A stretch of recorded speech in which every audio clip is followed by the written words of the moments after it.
What CPU do I use? Oh, I've got the command. Hang on. Let's see.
Where the fuck is everybody else in this group, dude? Come on, man. There's a dungeon teleport in all of the cities. What are we doing right now, guys?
What up, Squiz?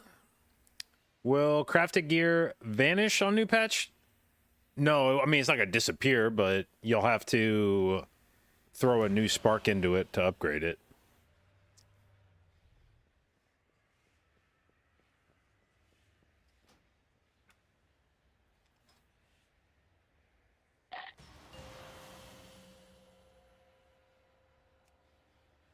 Five, 4, 3, 2, 1.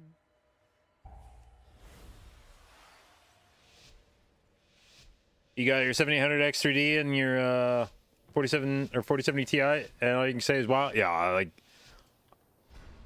getting some of the newer processors in WoW just improves frame rate by so much, it's ridiculous. Academy. I am delighted that you received our invitation. The school is a touch behind schedule, but I have heard wondrous New students. All right, Wonderful. we are running both Baloros and Tome this time to see which of these Come with us. It should only take a moment to set up for a new lesson. has the edge in in dungeons. Clear them out while we realign the life magics of this place.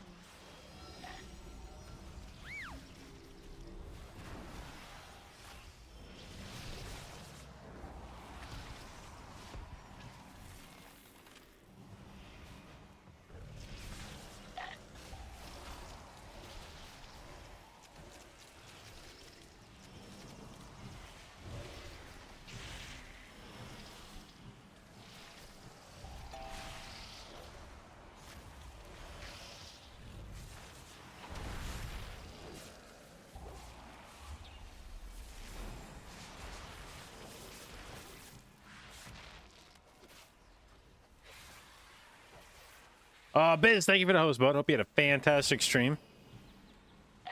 Also, don't tell me you're just now, like, going to bed or some shit. What the fuck?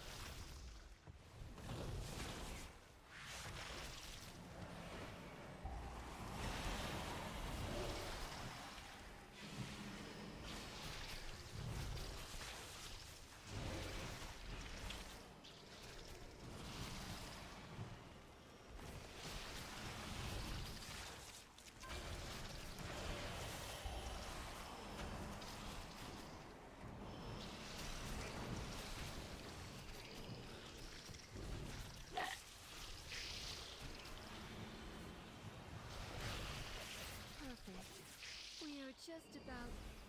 Wait! Ichistras, there is too much life magic. What are you doing? Me?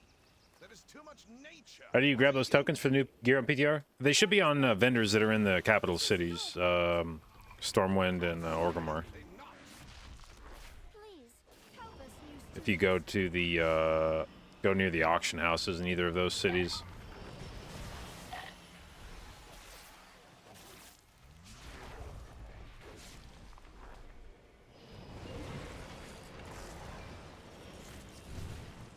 Goodbye, Mr. Locke.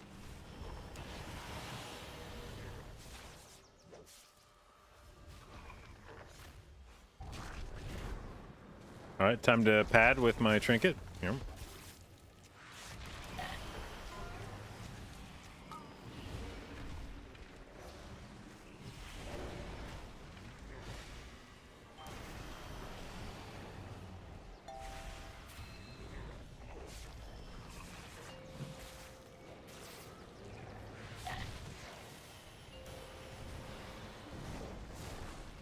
Okay.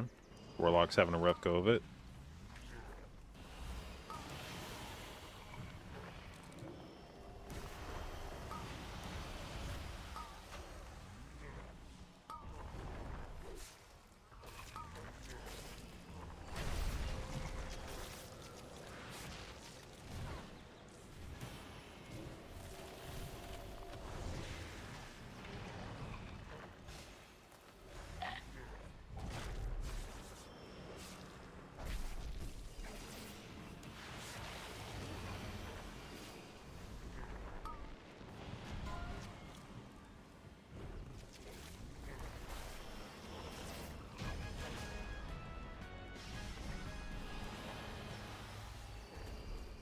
Good trinket. Good trinket.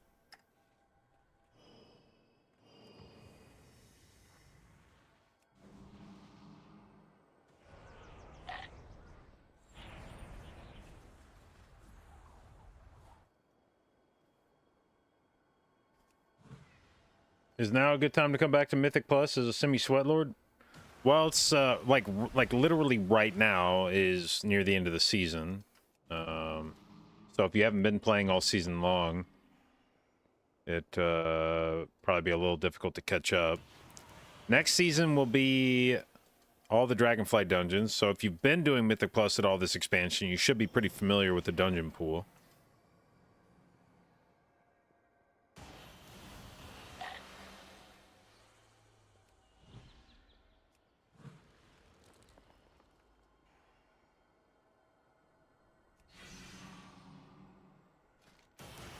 What's going on here, squad?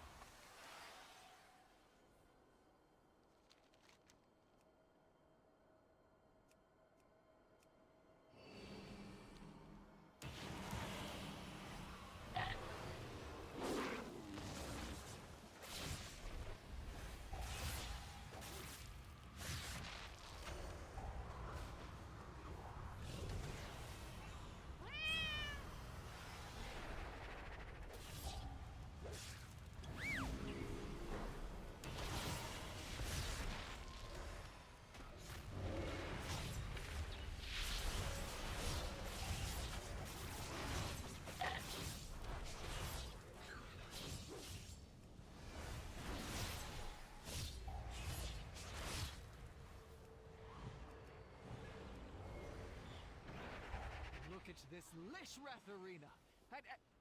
Wait, what are these birds doing here?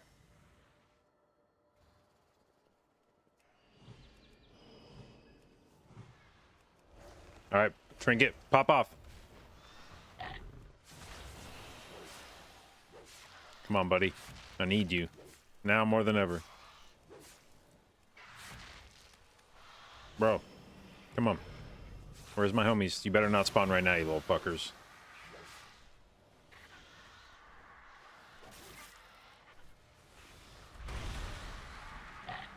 Alright, that's fine. We'll get him next time.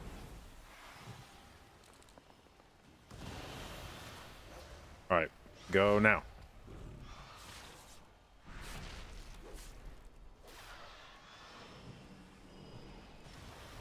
Anytime now, boys. Okay, one of you. Okay, well, that's fine.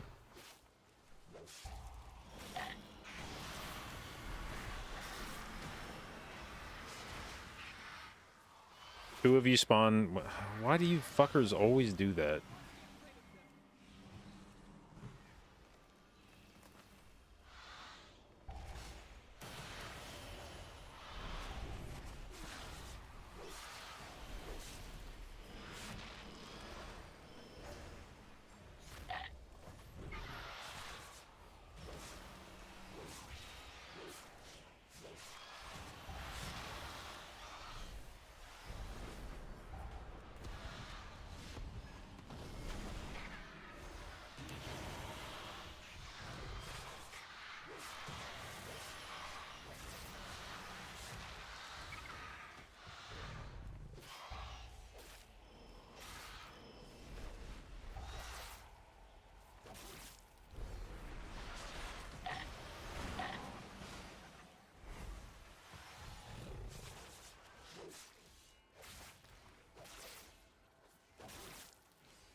Where's the beard? Well, we're getting a haircut today. And Shauna requested that we shave as part of the haircut, so...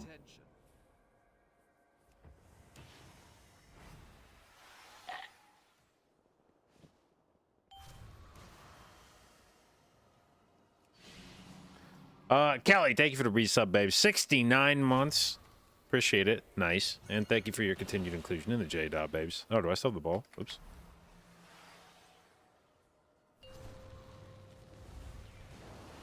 At least we know that works. Watch yourselves.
Come on, dude. Give me the thing.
Still gonna main Druid in Season 4? I don't know. We'll play whatever's good. If it's Druid, it's Druid. If it's not, it's not.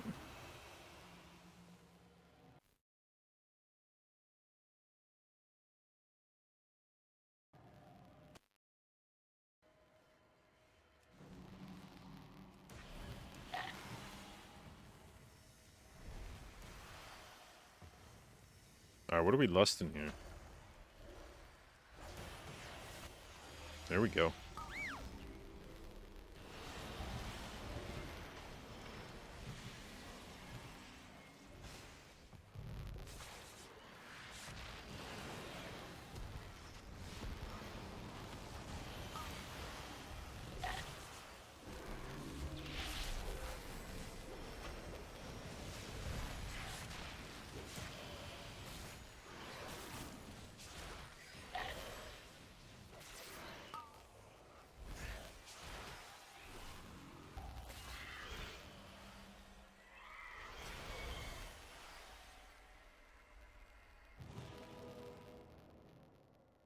Baloralos. Please excuse the mess. It has been quite some time since students have been here. I'm just putting together my lesson plan.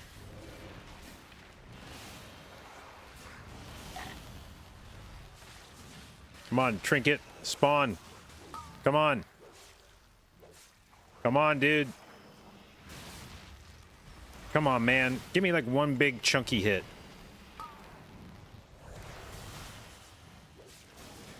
Please, please, please, please, please, please. Fuck you, dude.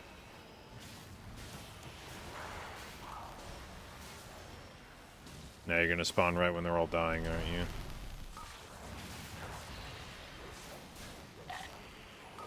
Go ahead. I know you want to.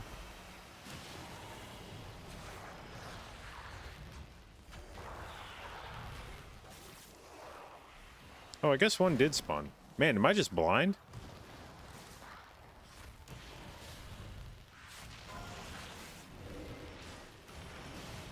There's, oh, a 3-banger. Let's go.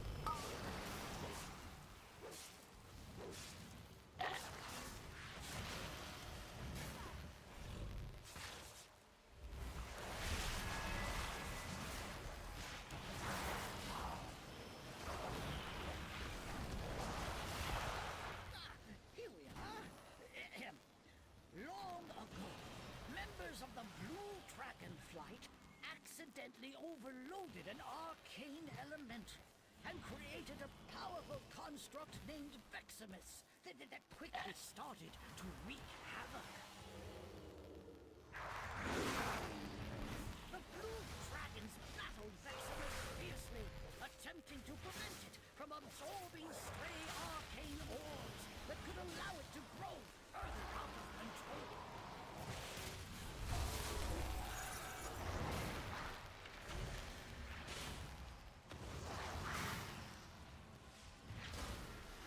Veximus began manifesting powerful arcane bombs in order to drive back the dragons. Jesus Christ, those bombs still hurt so fucking much, man. This is like the equivalent of a 20 fort. And that shit is still fucking me up. You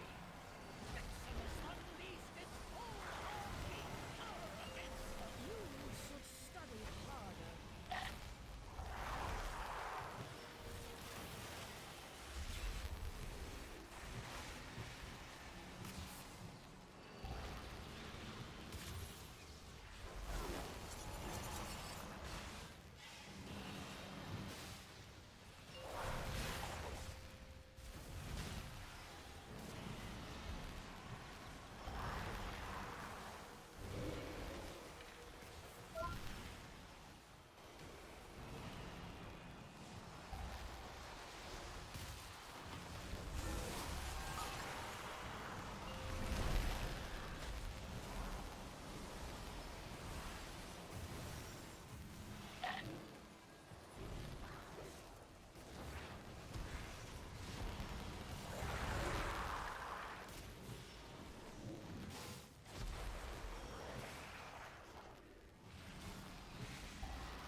ultimately destroyed.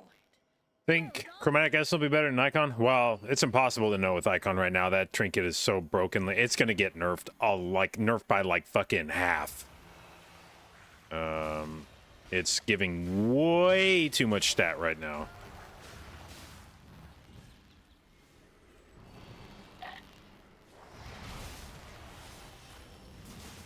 Wasn't it already nerfed? They nerfed the amount of stat that it gave to other people. But the stat that it gives you is just fucking obscene. It is literally, and I mean literally double the amount of stat that you get from wearing chromatic essence.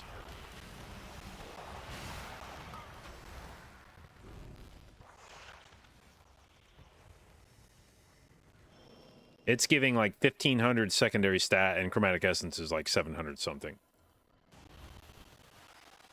So it's for sure getting nerfed, and it's getting nerfed a fucking lot. Like, not like oh, it's nerfed by 10%. They're gonna fucking cut that thing in half.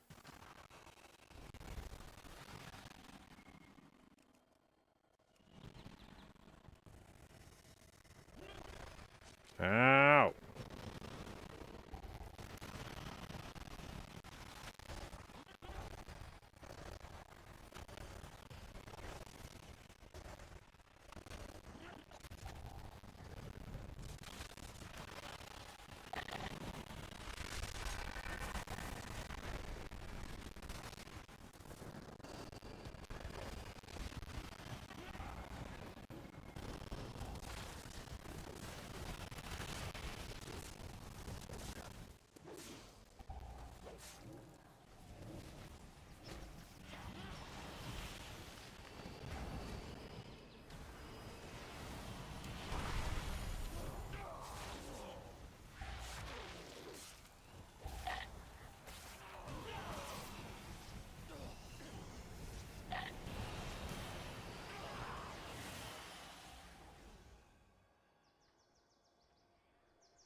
There we go. Big trinket proc. Big trinket proc.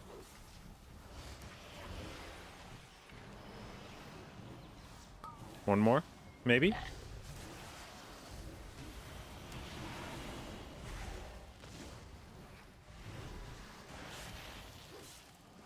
Maybe not. It's fine. Whatever. Nope.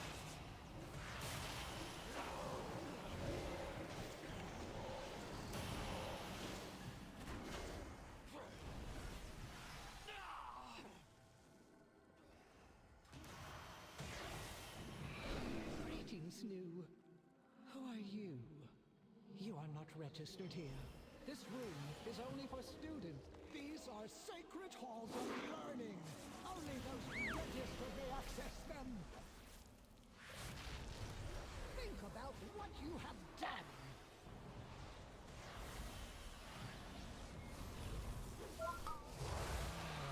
Some merit points for you.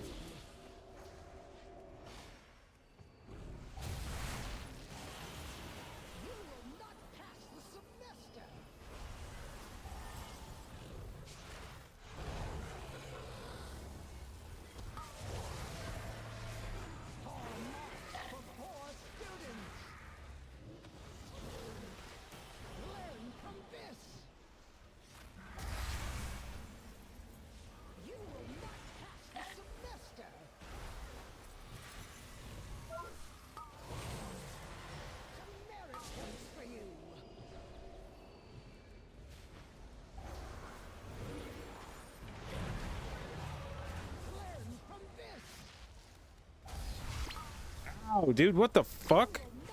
That's not fair. Why is it allowed to do that? Just grip you into orbs.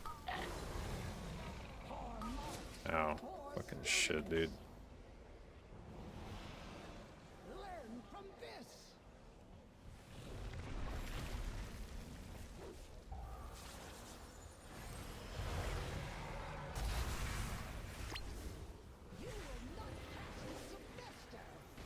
Oops. Poor marks for poor students. Think about what you have done.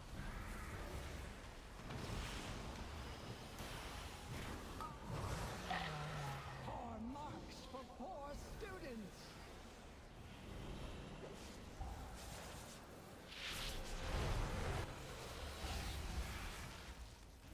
You will not pass the semester. Some merit points for you. Learn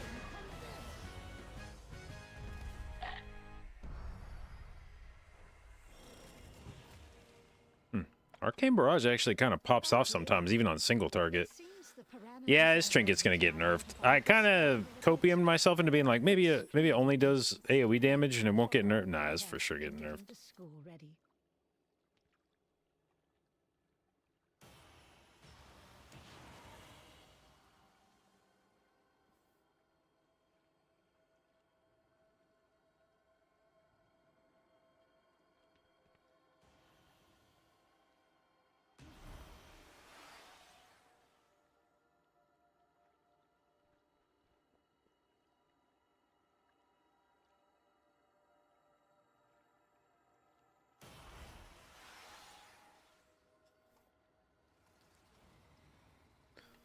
All right. Boop.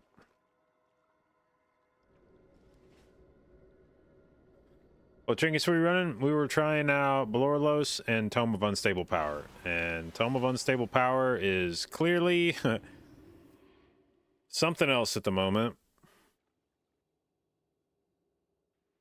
Even against Belorlos, which I would consider to be a pretty strong trinket overall, it is doing almost double the damage of Belorlos. Now, my suspicion is if I check boss damage, and now it even smoked Belorlos on last boss, which is kind of crazy, but on Veximus, no, even on Vex, what the fuck? Did they like buff this trinket last night? What the fuck is going on? When a trinket's top damage always gonna be nerfed? That's not true. There was Resonant Reservoir was your top damage.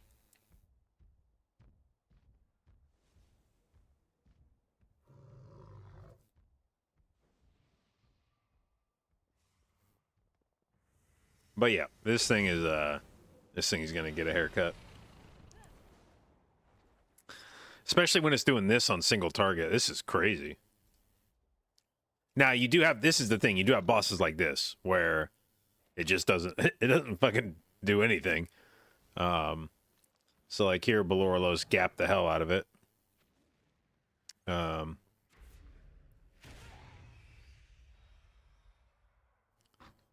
And then this is all pad on the little guys.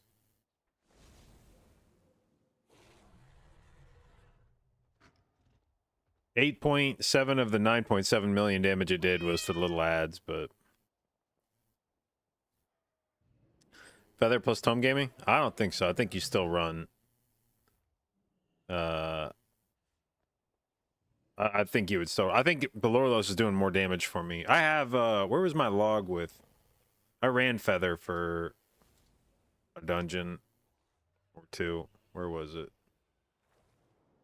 Is it this one? No, that was Augur. I think it was this one, but it didn't.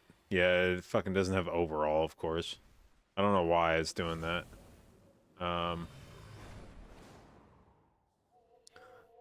But Feather got hard gapped on the first pull. Although, so did Arcane Barrage. I don't know why I didn't do anything on the first pull. Must have been super bad RNG. Did very well on this pull. Or on this trash, I should say. Did okay on Croth. Did well on Veximus. Didn't do shit on trash. Although what did my Belorlos do on trash? Valorlos was 8% compared to, or I should say it did 1.9 million damage, because these keys are basically the same. Actually, I think this was fort, and I think the feather one was not fort.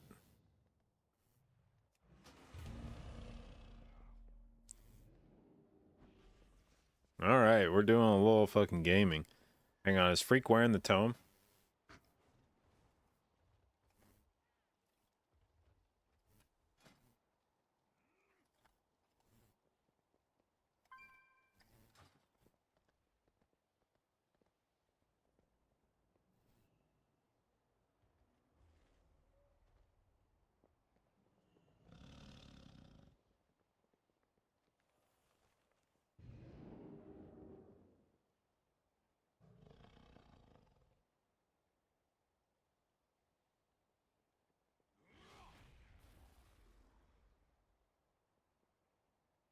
Wait, how do I report? Here we go.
Where can you have high gear on PTR?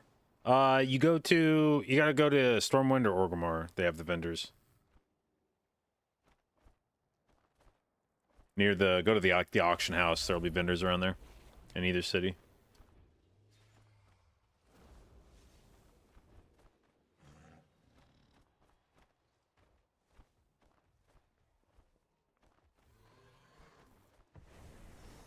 Is Belorlos doing more damage than Beacon? Well, you can see just from the tooltips of the items. Actually, do I have Beacon in my bags? Or do they scale Beacon up here? No, they didn't. Where's the vendor? I think they basically have the same tooltip damage, but Belorlos gives Int instead of Mastery, and Belorlos is a 2-minute CD instead of a 2.5-minute CD. Is Blazing Cowl back for ring procs? It could be. Now, the problem with Blazing Cowl, Flaring Cowl, is the same problem that's always had, which is you have to be right up on top of a fucking mob for it to proc. Which, a lot of times, especially on, like, healing-intensive fights, you're not trying to nut hug the boss the whole time. You would, like, I'm trying to think, this season, what are the toughest, oops, I guess it's not that, I guess this isn't current season, but, so for, like, this, Veximus is going to be a rough healing fight. I'm probably not trying to stand on top of Veximus all the time. I'd probably be on top of these two all the time. Probably be on top of Echo most of the time.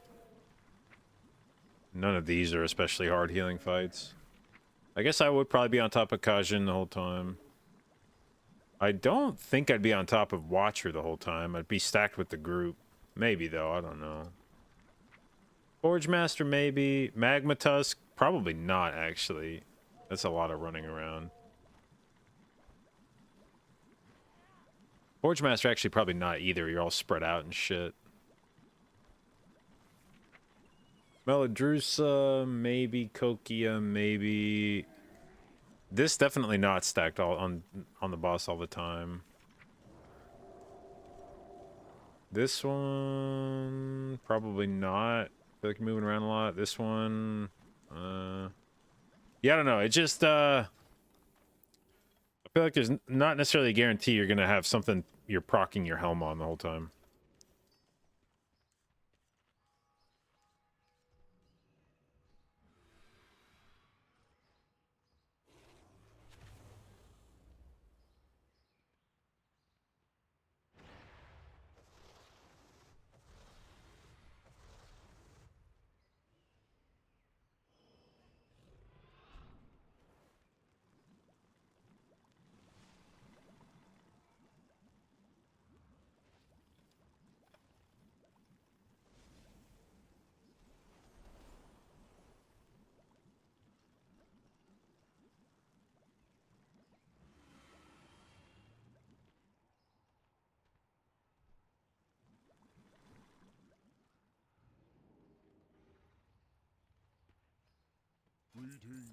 But yeah, if you look at trinkets here, first off, Broodkeeper's just like broken. I assume. I don't think it's supposed to be giving you 131 verse. But Beacon does 1 million damage every 2.5 minutes, compared to Baloralos, which is 1.1 million damage every 2 minutes instead of 2.5, and it gives int instead of mastery. So as a damage trinket, Baloralos is definitely doing more damage.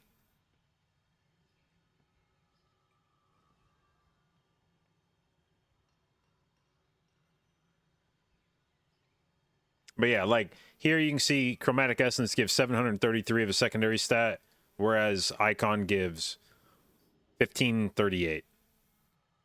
So it's like actually double the amount of stat you're getting.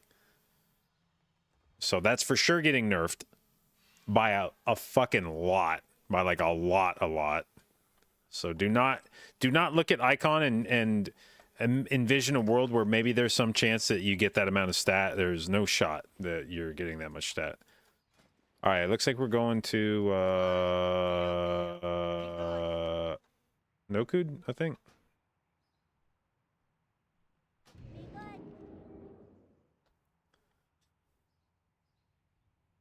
Why not use Shadow Flame Patch? Because it doesn't proc nearly enough for something like the ring. For like the ring, to get value out of the ring, you have to have like a constant source of fire damage to give you enough chances to proc it. If it's a thing like Shadow Flame Patch that's only procking every once in a while, your ring uptime's, I don't think, going to be very good. Maybe I'm wrong, but I think you need something that's happening frequently.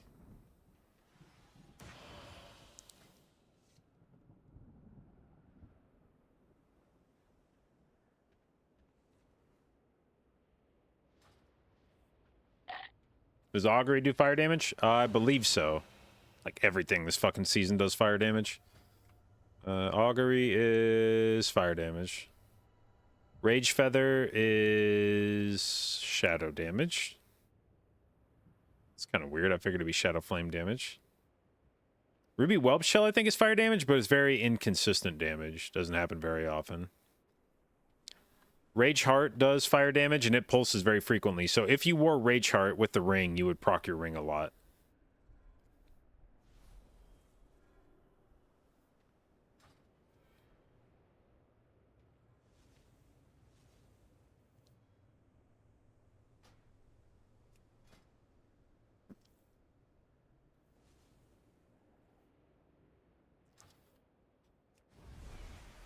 Borax Pulsewood? Yeah.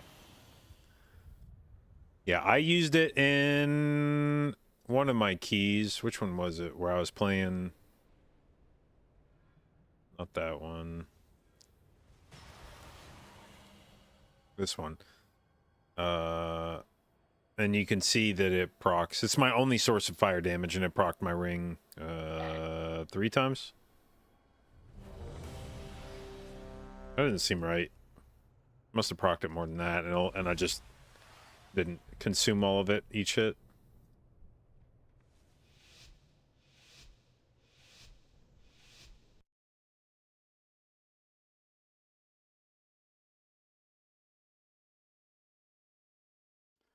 We are canceling tonight's raid. You are here. I like that we went from 2 weeks of canceled raid, raided one night, and then canceled the next raid. Oh, I need to be on my dragon mount. The Tirai, Shikar, and Onir clans must rally to free her and defeat Balakar. Oh yeah, we have more vigor than we did in season 1 now. The proto-dragon Granith was nearly in our grasp when Balakar's warriors ambushed us. We must retake our weapons of war and drive the Nokun back. Did I not get lust? What's did we not lust this? What's happening here? We have no lust class. Jesus Christ.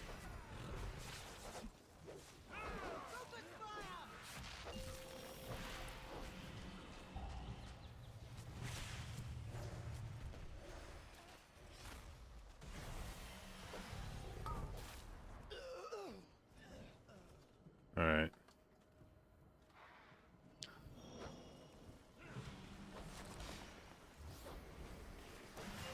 I'm being shot. Help. Ah.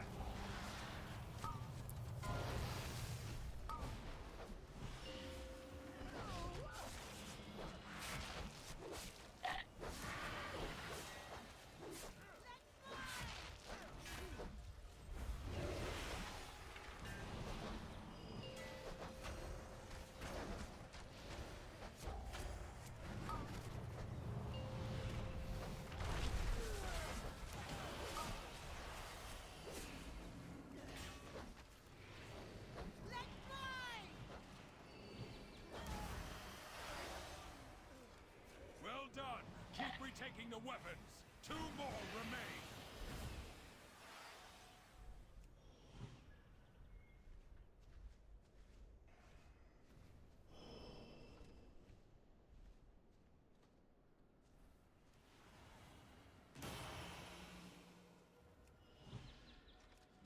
All right. Tank is fixing his chain sigil. Apparently it's not working for him. How much less does my face weigh after shaving? I definitely get used to tugging on my mustache. It takes me a while to unlearn that when I shave. Dude, I forgot these fucking war spears. Obnoxious little rats.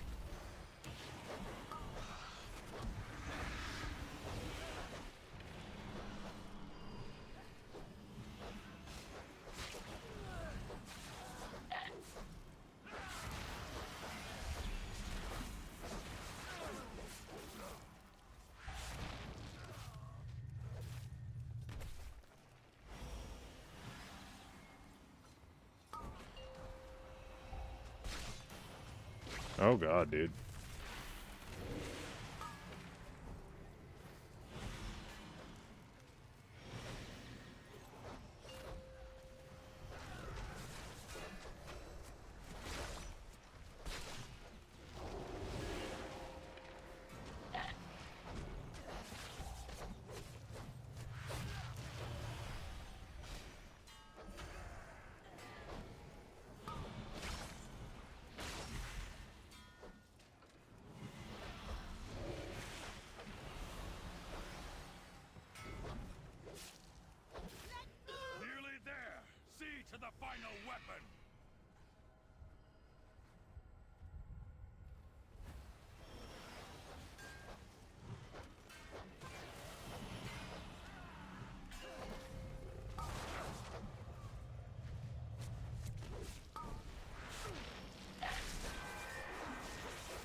Oh my god, I can actually fly in this dungeon. I don't need a dragon. You can actually fucking fly in this dungeon. Granite has landed. Strike now. Do you think they fixed that? That can't be intended.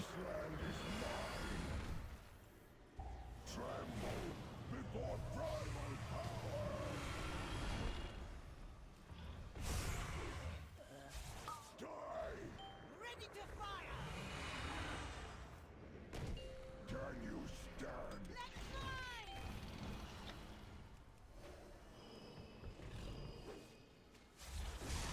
fly! Destroy and dismantle!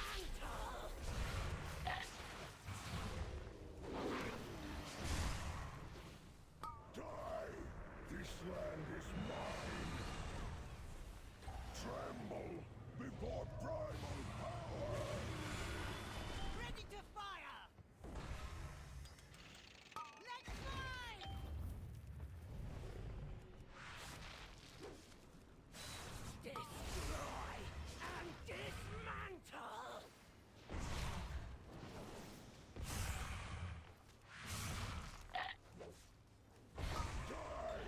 This land is mine! Tremble before primal power! Ready to fire! Die! This incarnates!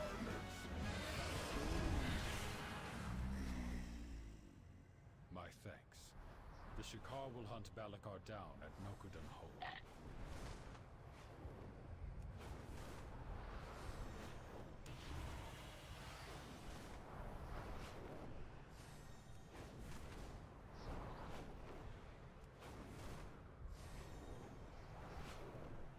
Clan Nokud has used Onara's song to conjure an avatar of the storm. Blasphemy! The storm must be quieted and the elemental within it defeated before Clan O'Neill can join the Kanamatra. Their primalist allies have placed totems that protect this raging tempest. Find them and destroy them.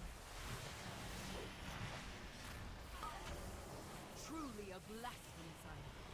Continue your work.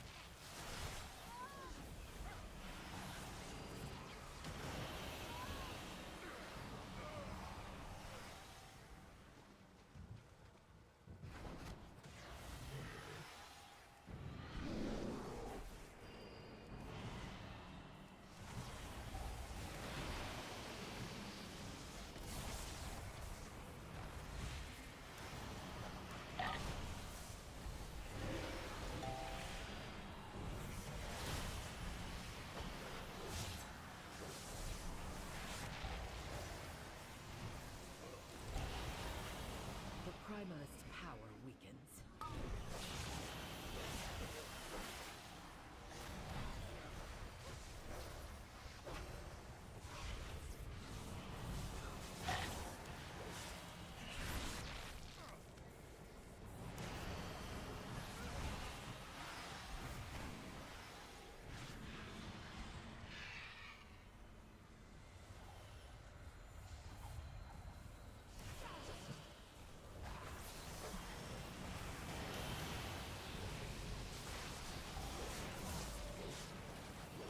Oh no, that's a lot of debuffs.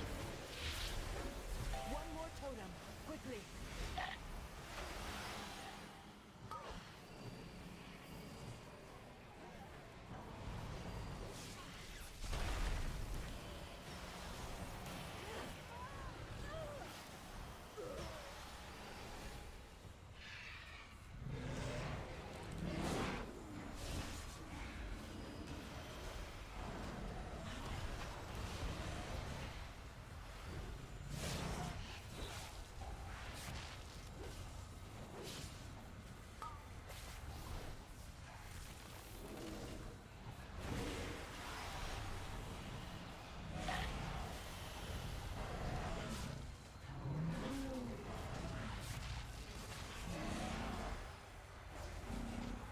Ow! Holy shit.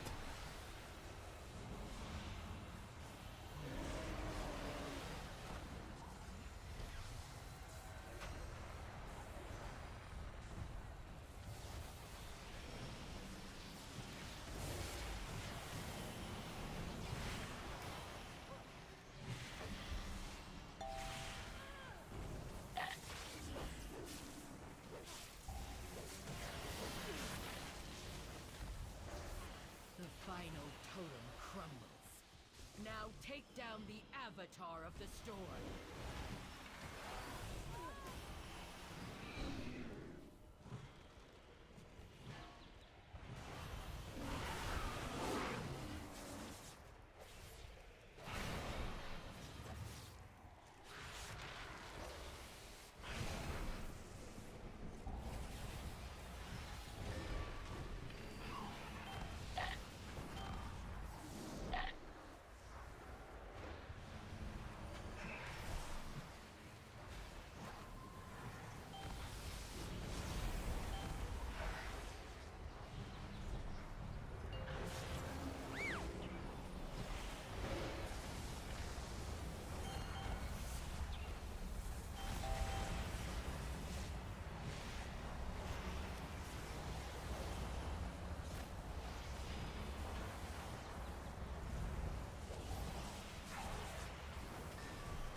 Clan Ukel has allied with Clan Nokud. Today, they will regret that alliance. They have desecrated the graves of our first ancestors, Tira and Maruk. Destroy these grave robbers. All right, now it's time to proc Trinket. To their rest, before they are forced to fight in Balakar's name. What the fuck? Ow, ow, ow, ow, ow, ow, ow, ow, ow.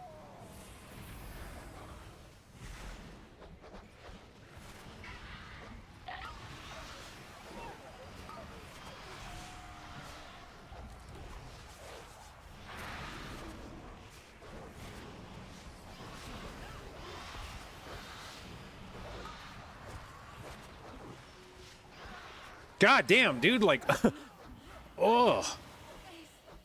Those are our two B-reses, aren't they? No, wait, we have a pally, I forgot. Okay.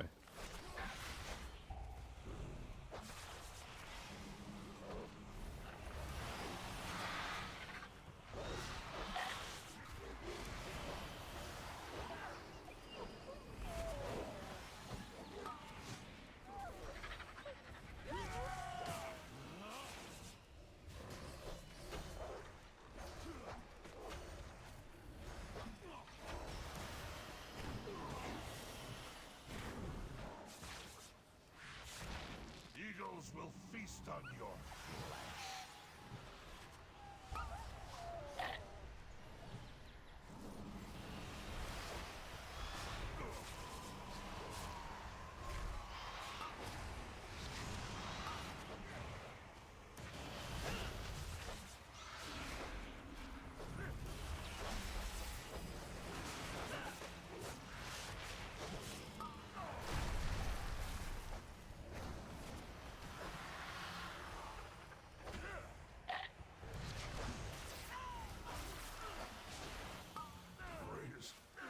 Raise me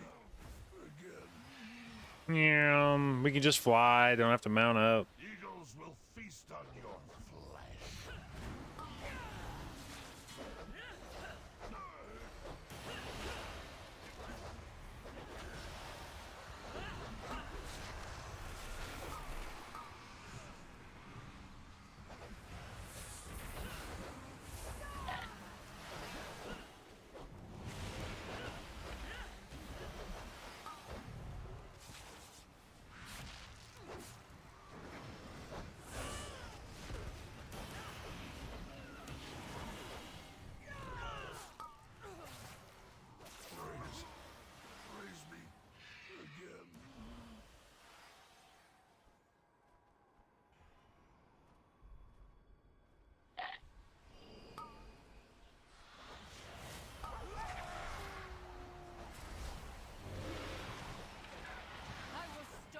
your grave.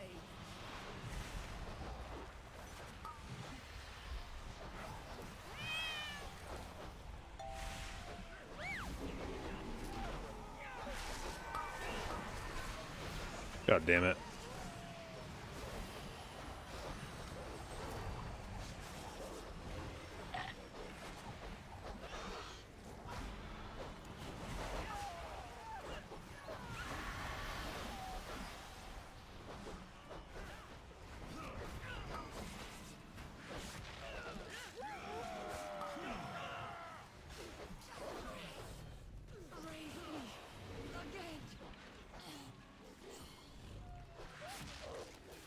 All right, how much did his... So his trinket did 6% of that million damage?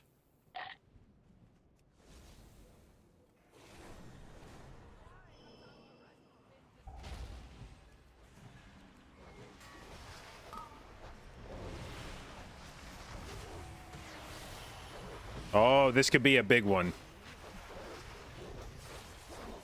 This is a good time for the old trinket to proc. Please, please, please, please, please. Continue procking. On our sacred ground? This is what has become of our legacy?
You shall pay for this blasphemy with your lives. Flee before me!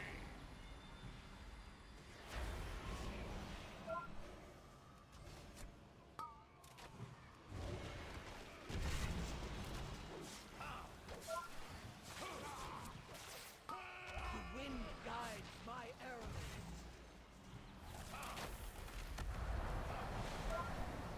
Okay. I think we were supposed to stack up there, but...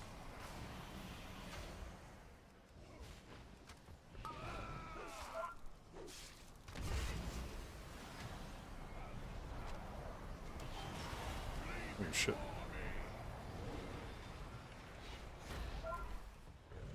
Away from him!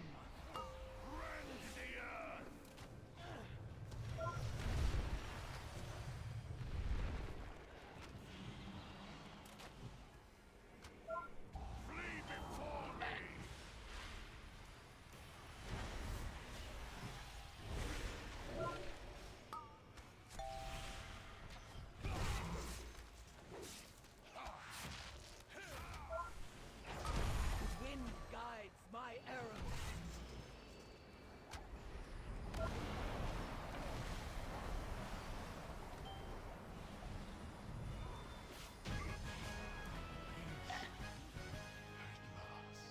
Why am I stuck in combat? Let me go. Thank you.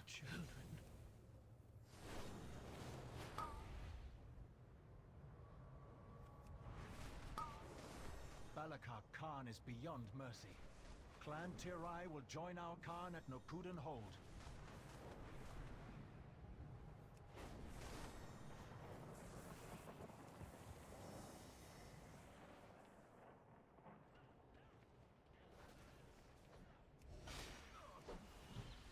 Oh, is my trinket gonna hammer these things? I think my trinket just missed everything. I think they were on the move.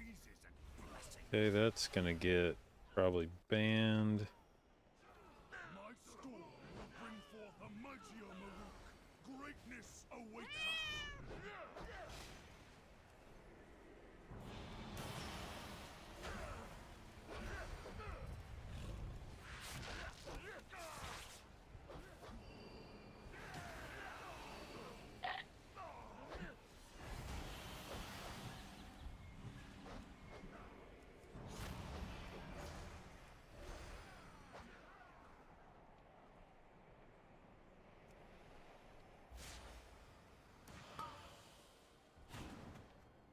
Your skulls will shatter beneath my hooves!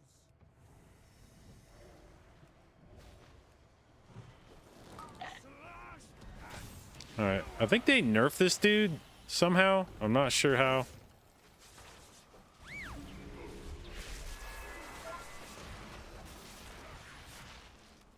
The weak must die. I don't remember what this did. Be trampled into Oh, he just put him on the rock. Okay, I remember that now. slash and skewered! If the Eagle Mother will not give me the power, I will take it. This land is our birthright!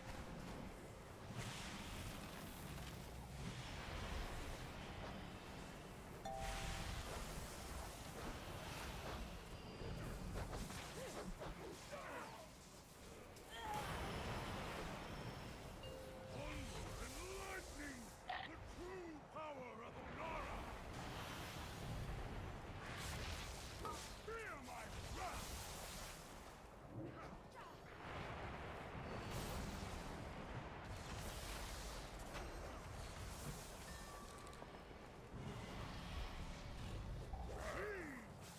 Liar!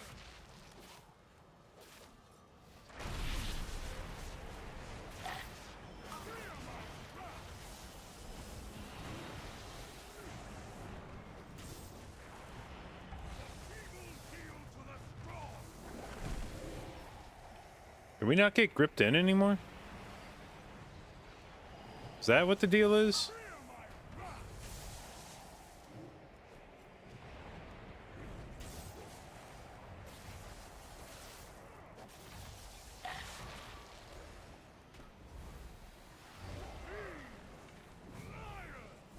Nope, there it is. Okay.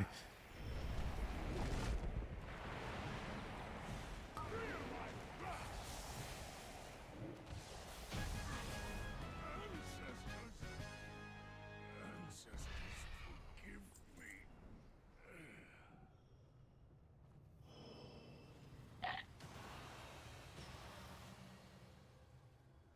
Thalakar's weapon All right. may be Well, Arcane Barrage and Valor. I feel like maybe Academy has been inflating Arcane Barrage's numbers because it's not nearly as dominant in this dungeon as it was My thanks outside. compared to Baloralos, but it's still doing more than Baloralos, Without Thalakar's which influence, is Clan impressive for any Noku trinket. may heal. How much should it do for free? 6.5% of his damage. I feel like that's good for a trinket for a caster.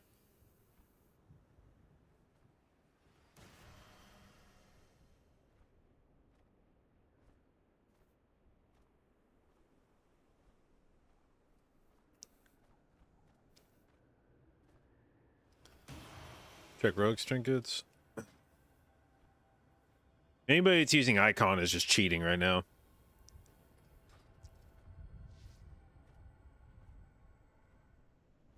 Is everybody using Icon? Fucking cheaters, man. That is some fucking cheating.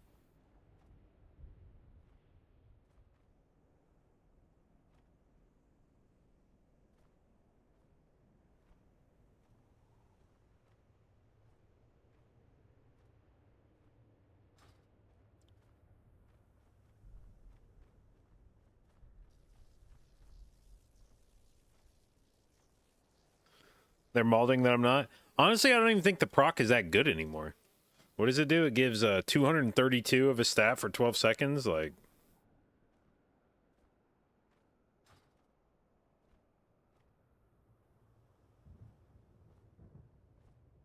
what trinket are we talking about? Tome of Unstable Power.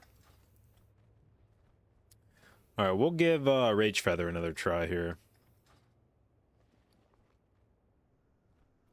All right, we're gonna go Halls of Infusion next. Do I have all my dungeon ports on this character? Cool.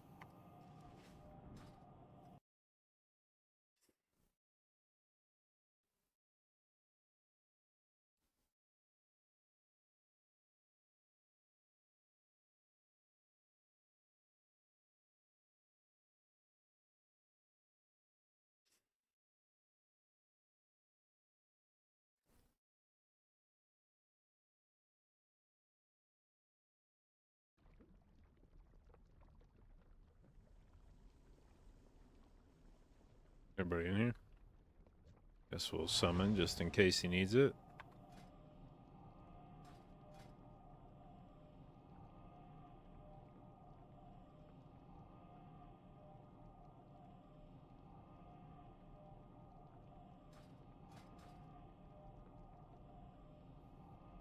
All right. Do we think that Halls of Infusion would be a tree dungeon or a convoke dungeon? I feel like it's probably a tree dungeon. Because of third boss. That feels like the quintessential tree boss.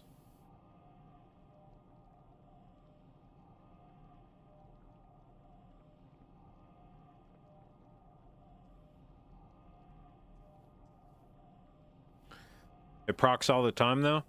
Let's see what the uptime of that trinket was. Let's see, here's our Steve Auras. Stove had... Where is... Mark of Fraud? Okay, no, that's the actual trinket buff.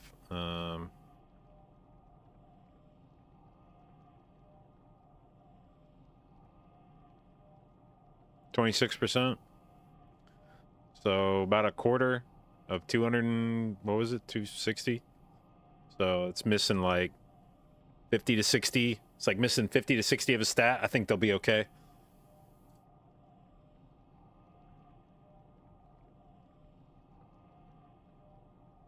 They poured it in.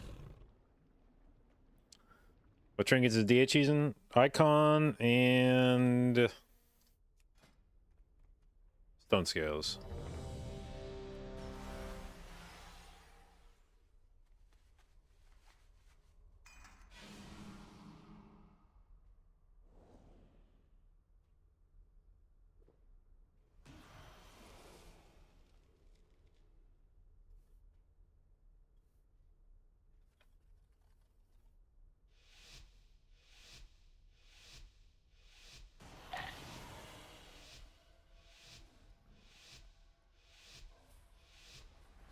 Oops, I meant to spec tree. Oh, well, I guess we do this as convoke.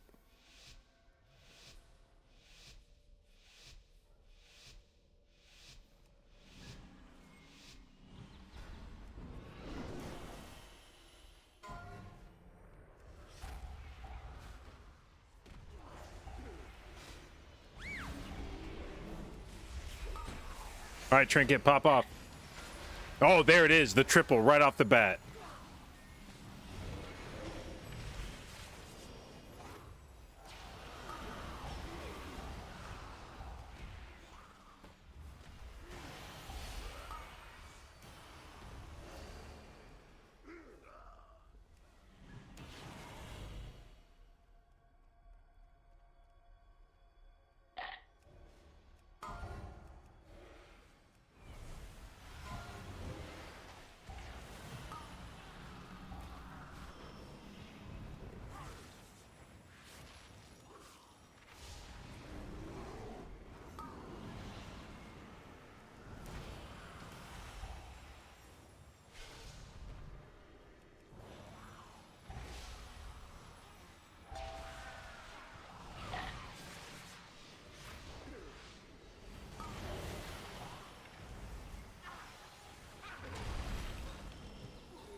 Come on, Trinket, please.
Uh-oh, that is a double stack of damage reduction.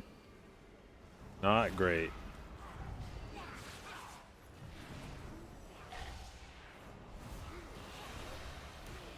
Oh, we have so many fucking feathers out right now. Holy shit, like every mob in this pack has a feather on it. What the fuck?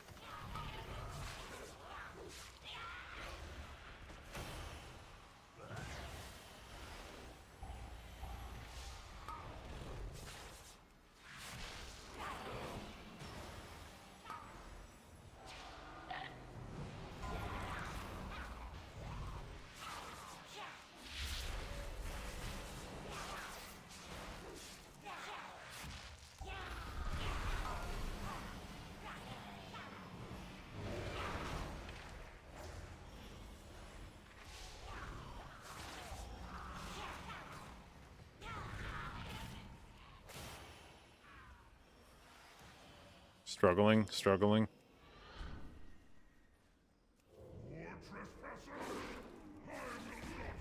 Okay, so stack up angle, I guess, I think. Wait, oh, that's his pet. Dude, I thought that was fucking freak that was running.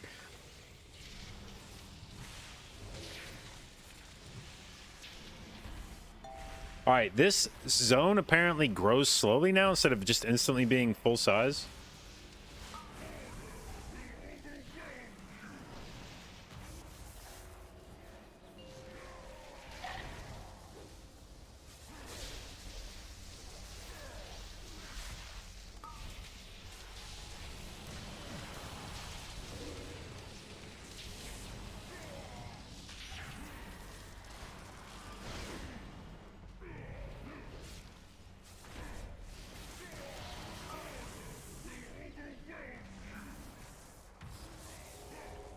Well, that's a lot more chill, I feel like.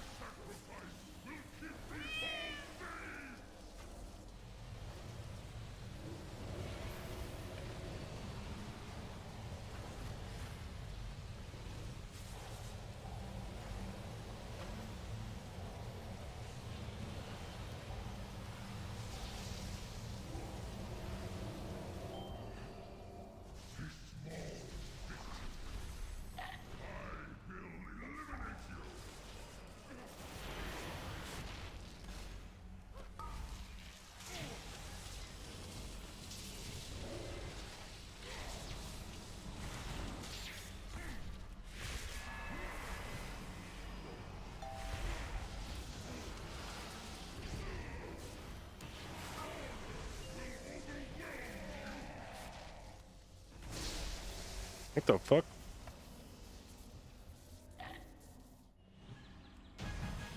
Alright.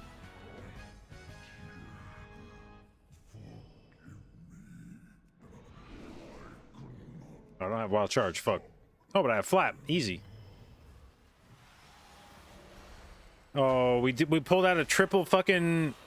God damn it, dude. I did a triple trinket with the just two guys in combat.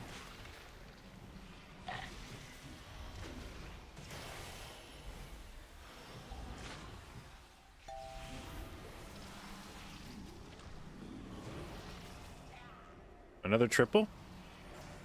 Where's all the other ads? Pop off now. God damn it. I'm getting really bad timing on this trinket. Uh-oh.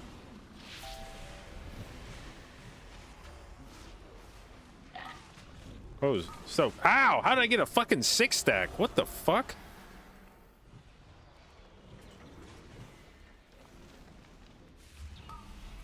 Dude, these things fucking hurt like crazy. Oh my god.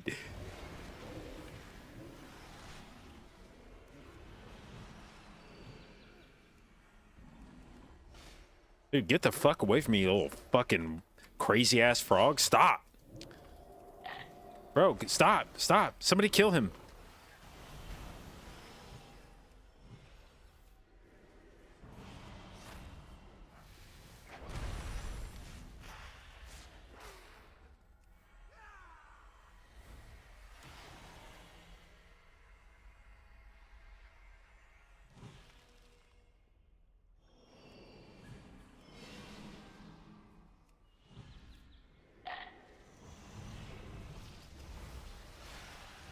Oh, 2 feathers out insta. Good, good. Love to see it. 3 feathers out. Excellent. Uh-oh. Okay.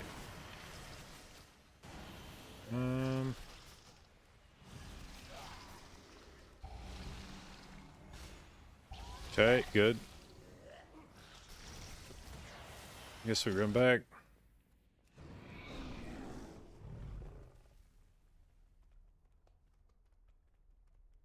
How are the trinkets looking in here?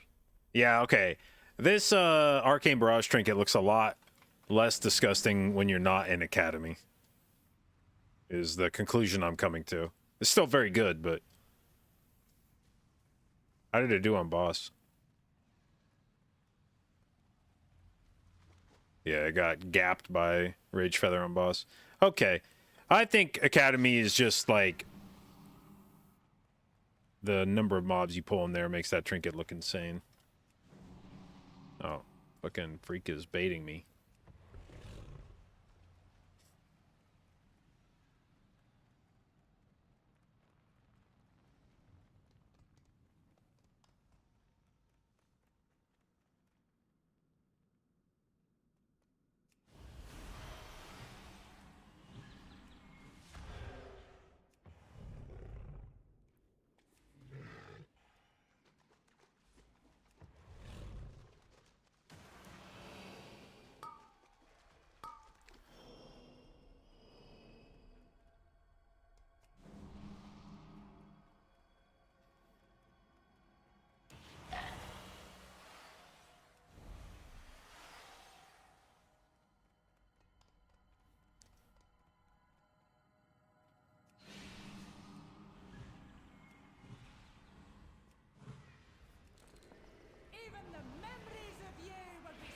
Whoa, that dude did not used to charge like that, did he?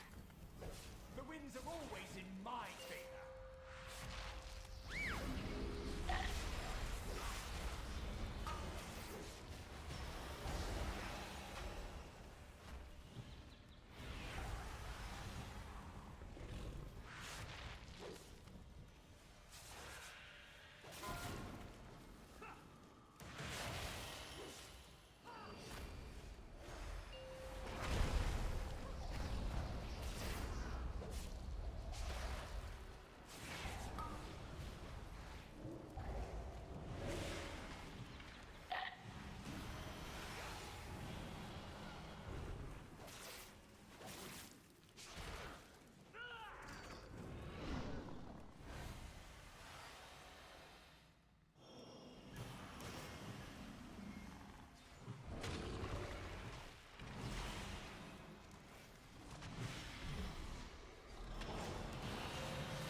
Alright. I can get around this dude, right? Oh, okay, we can do this, I guess. I don't have a gate clicking button in my dungeon set, I don't think, do I?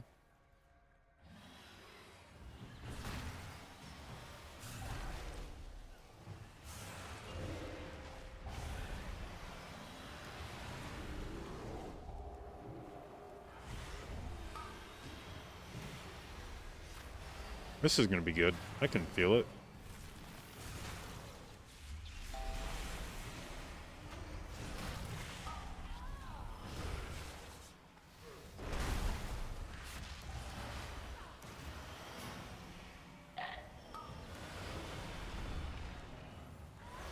Okay, actually very chill. That's cool.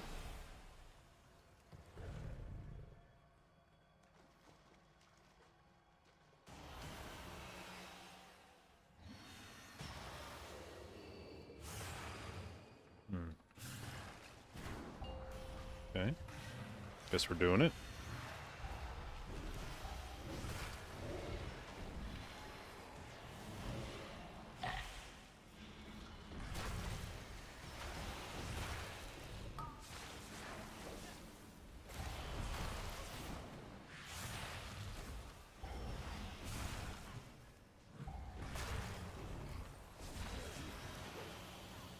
What is Thunderstrike exactly?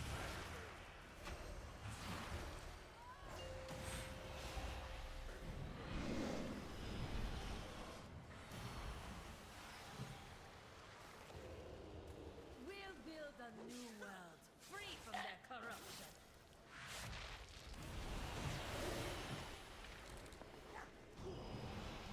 Let me show ya the power of the elements.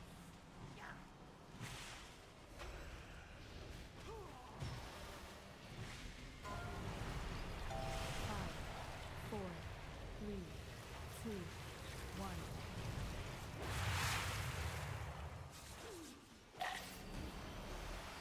You're gonna get your death.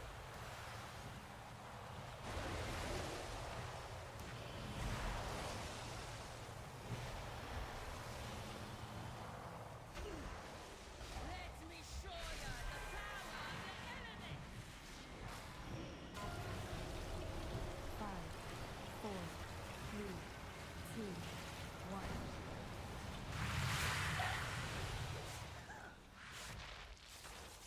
You're gonna get your death. Stove, no.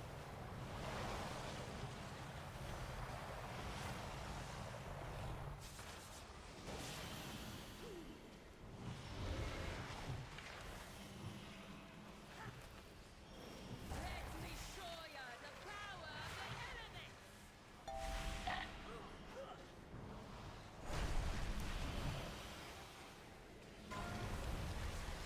Five, four, three, two, one.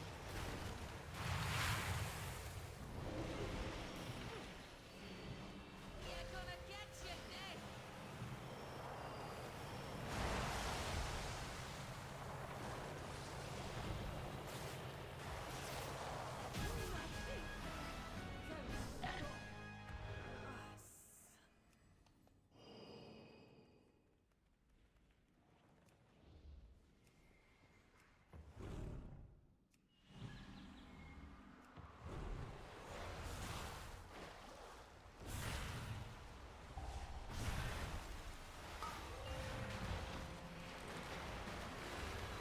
Okay.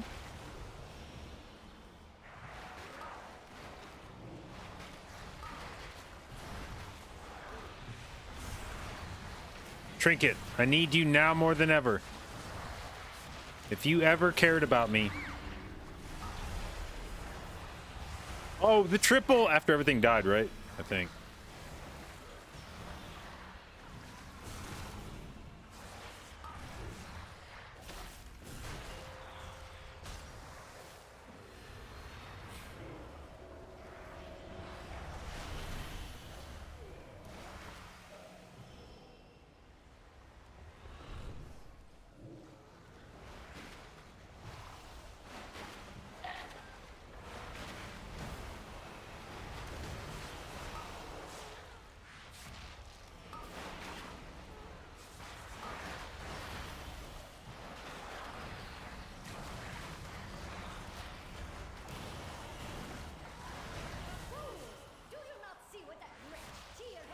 All right, mini boss, how you feeling?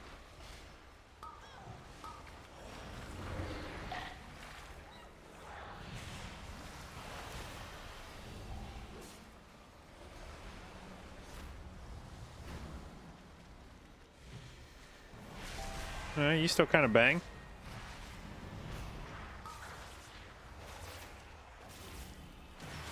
I think they changed this last boss to only push you away one time at 50% HP. Instead of it being on a timer, I think it only does it one time in the fight. Which is a really nice change. And I want to say it is in... or as a result of the feedback we've been giving about bosses with like timers or ads that spawn becoming just incredibly toxic on high tyrannical because they start scaling like exponentially. This dude just started taking forever because there started being so many fucking phases.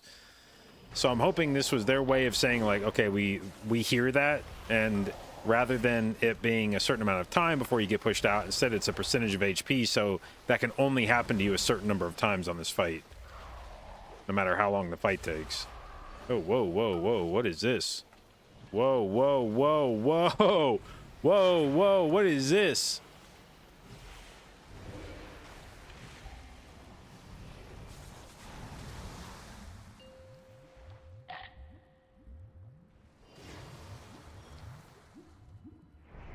All right.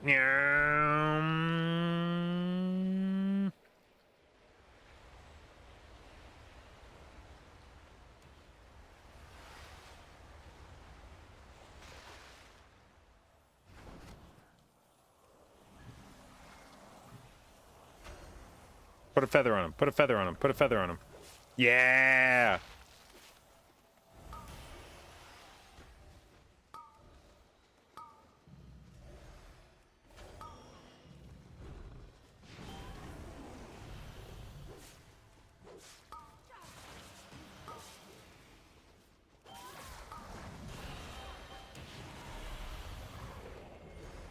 Insta feather, good. Multiple ads spawning on him, excellent.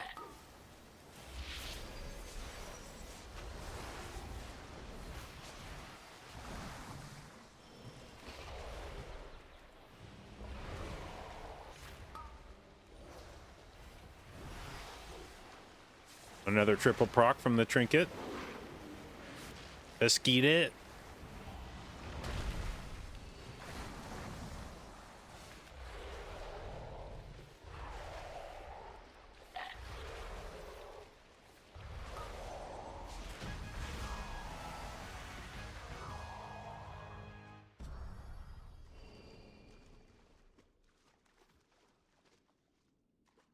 What keeps you from playing Holy Pally? I don't know, like...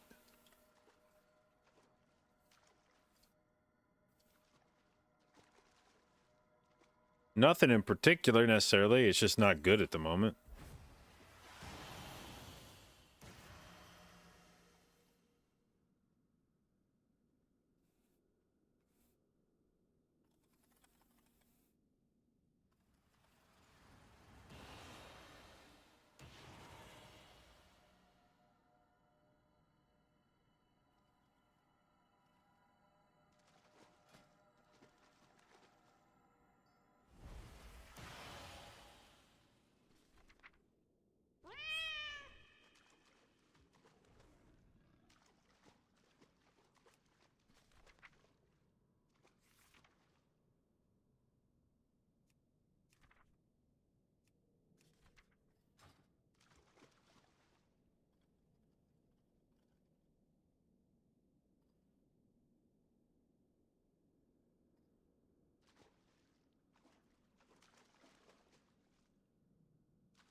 All right, we're going to do a 13 Academy, see how that feels. Okay, so how did my trinket damage end up in here? Arcane Barrage still tops, but not by quite as much. Now in Academy, it's going to go ham. All right, so Rage Feather, I don't know. Rage Feather and Baloralos seem similar. Now, admittedly, different dungeons. This was mobs that lasted a bit longer. But Baloralos did 13% of my damage in Nokud. And Rage Feather did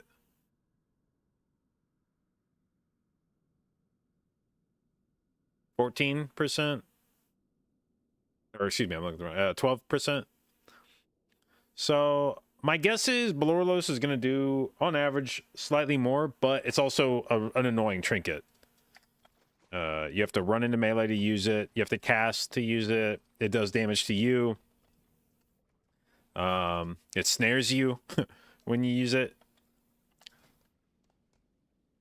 So if the two trinkets are very similar in terms of damage, then you may just use Rage Feather because it's a lot more user-friendly. What about Valor or Beacon?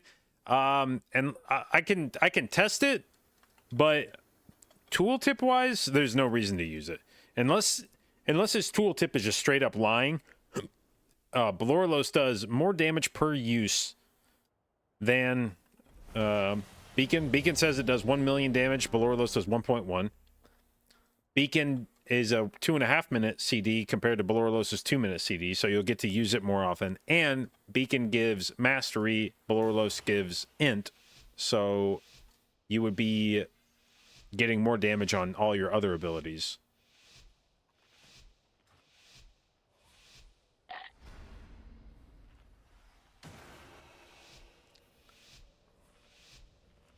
All right, did Freak use? No, he didn't use, is he using it here? No, he's not. Welcome to Algathar Academy. I am delighted that you received our invitation. The school is a touch behind schedule, but I have heard New All right, here we go. Time to see old Arcane Barrage pop the fuck off. since the academy. Well, it seems like things are in firm. Indeed. Come with us. It should only take a moment to set up for a new... These lashers must have grown wild while we were away. Please, if you could, clear them out while we realign the life magics of this place. All day, all night. I said to myself, what the fuck?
Come on. We need this guy to die before the feather falls off. Come on. Come on. Come on, you motherfuckers. There we go. We are just about... Wait! Ichi-stras. There is All right. too much What did, it didn't do nearly... It must not have gotten a good... It must not have gotten a good zap on the pack. What is that thing? This is your fault. Absolutely not! Please, help us, new students.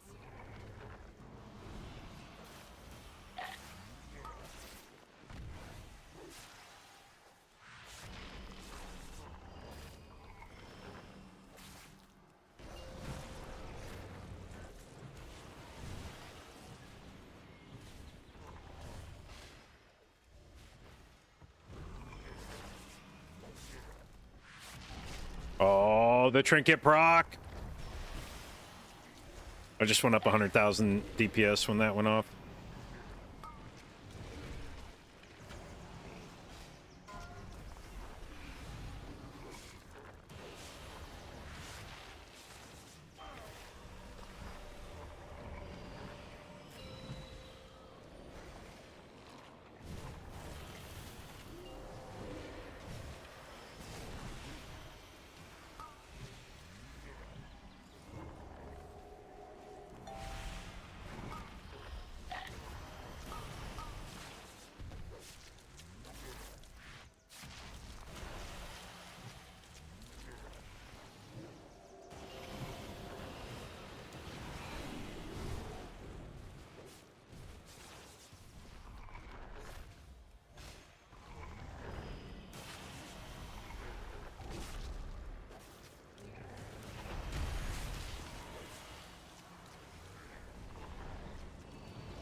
Fuck yeah, Arcane Barrage. Let's go, baby.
Look at this Lishrath arena.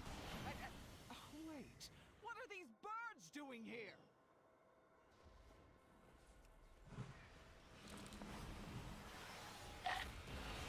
Come on, Trinket, go.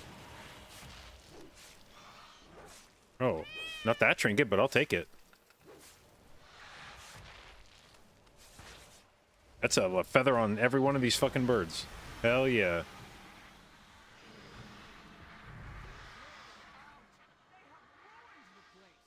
Oh yeah, I've been meaning to try out the Umbral Skull Trinket too. I need to get one of those. I forgot to do that one.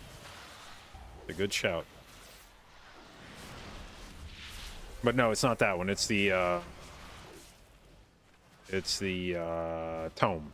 Same dungeon, different trinket.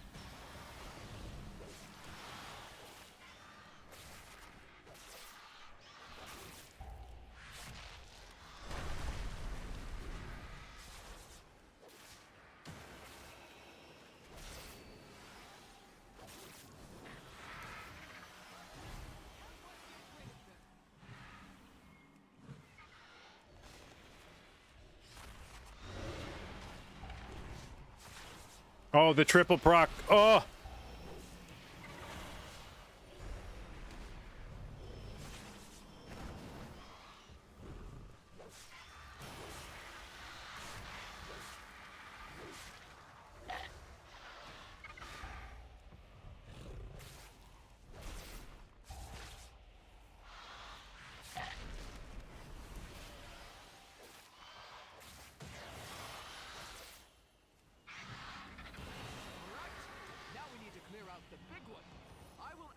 The goals for Lishrath. That is talent toss for you soft skins. Use them to get her attention.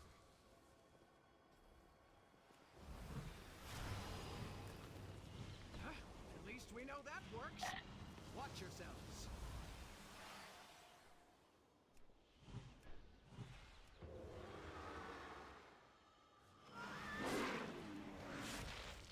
Okay. Instant feather application. We like it.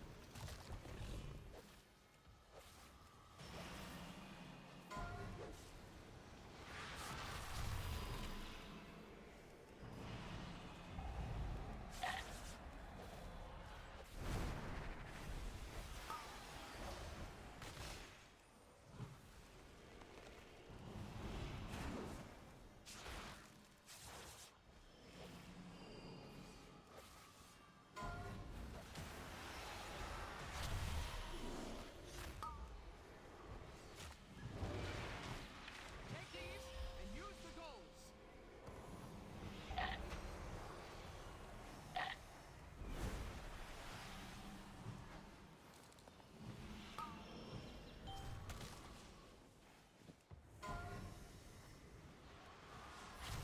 Oh, fuck. I probably should have been in some kind of defensive for that.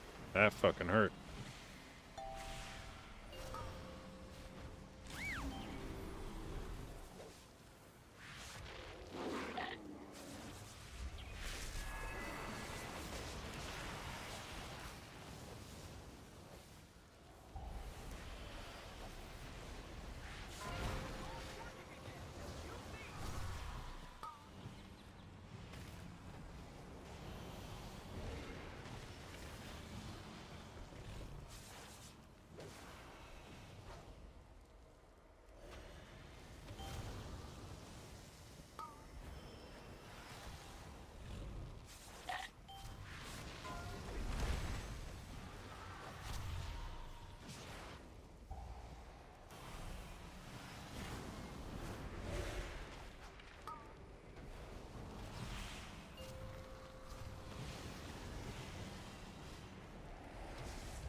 All right, Rage Feather, how much did you do? Actually, not as much as I was expecting.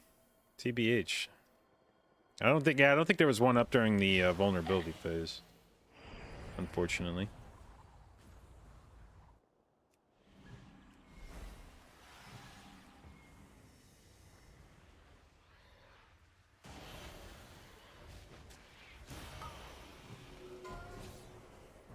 Ow.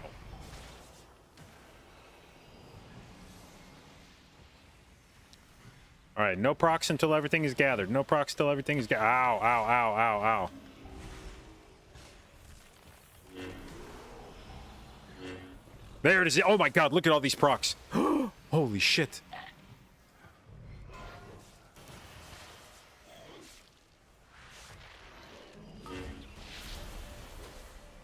It's procking so fucking much. Oh.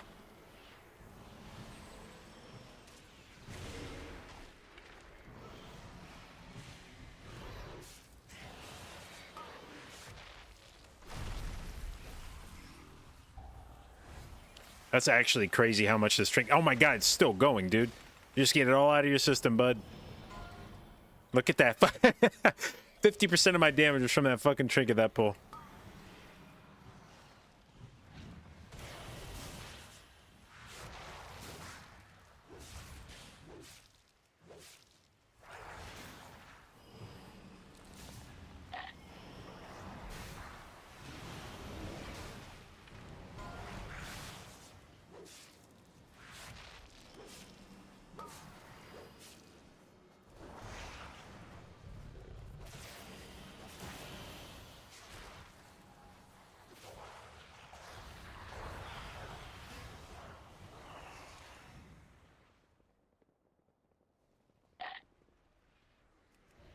Oh, a proc right off the bat.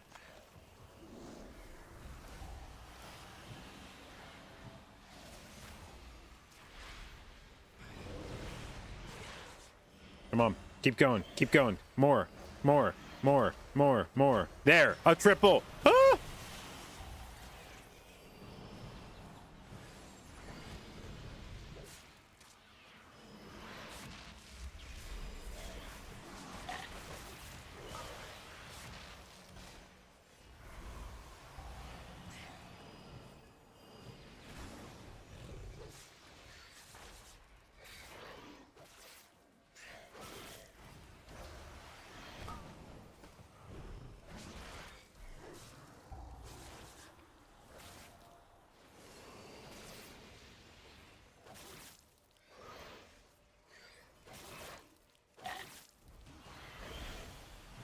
Please excuse the mess. It has been quite some time Kinda since hurt. students have been here. I'm just All right, early proc.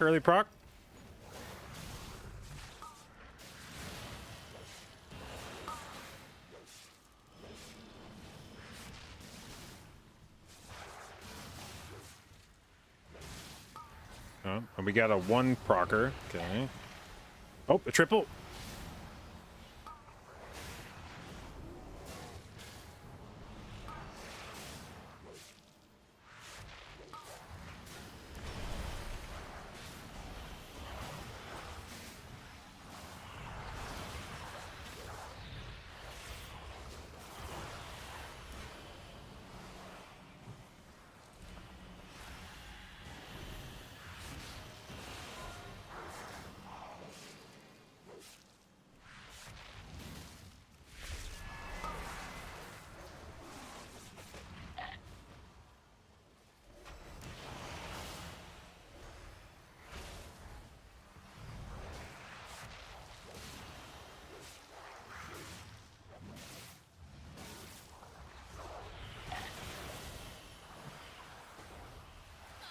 Here we are.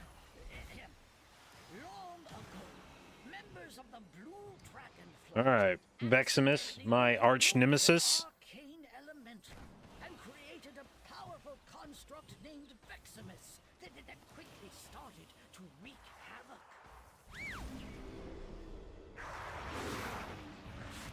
The Blue Dragons battled Veximus fiercely. I'm lusting this. Fuck this. From absorbing stray arcane orbs that could allow it to grow.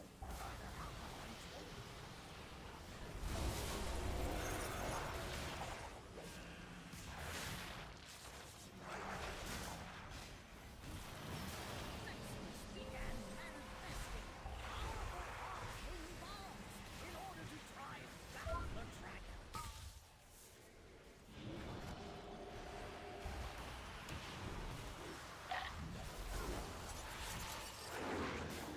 Dragons neared victory.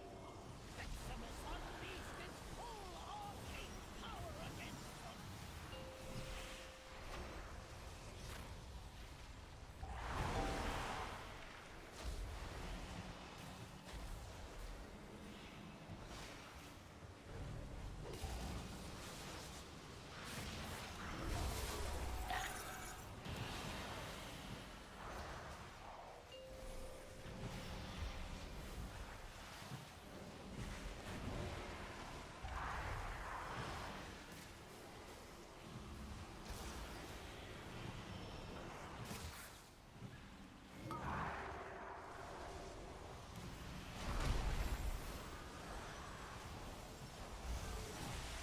That is not what it says in the book.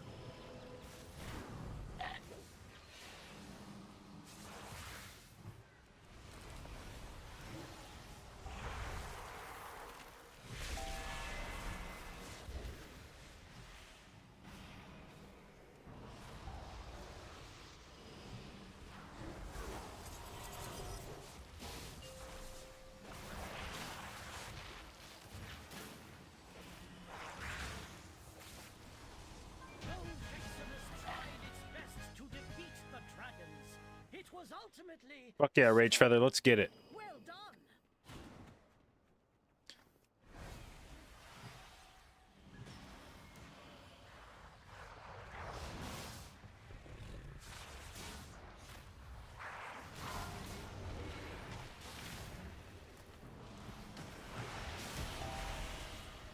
Come on, Trinket. Do your thing. Stop. Come on, man. Don't fuck me like this. You little fucker.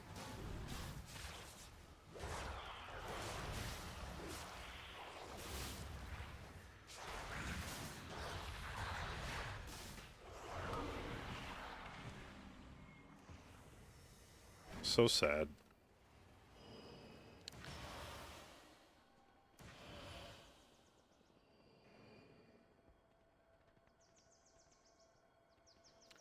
Why is the $50,000 Plunderstorm tournament only available to the most arbitrary of streamers? I don't know. Life's not fair.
Oh, that's a lot of fucking guys. Hit him up.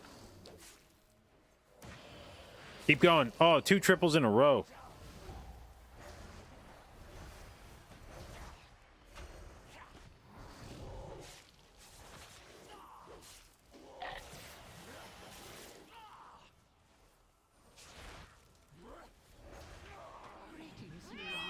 Another triple as everything dies. Thank you, base trinket. Sacred halls of learning.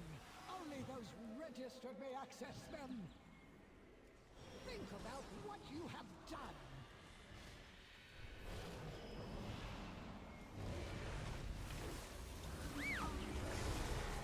Some merit points for you.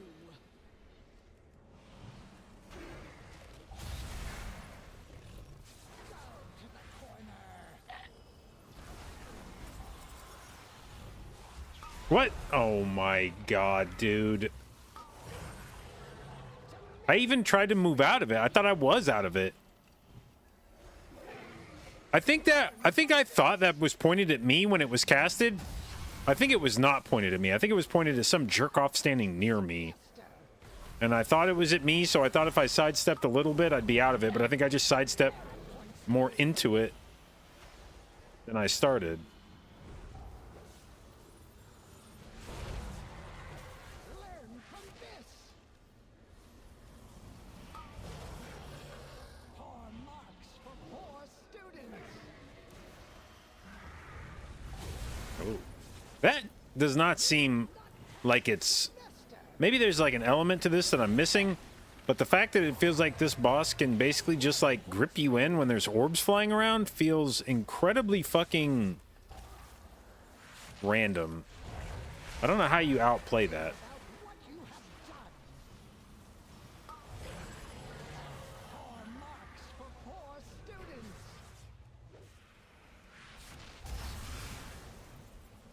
You will not pass the semester.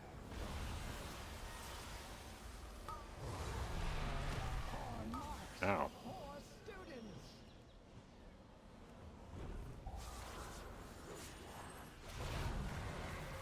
Think about what you have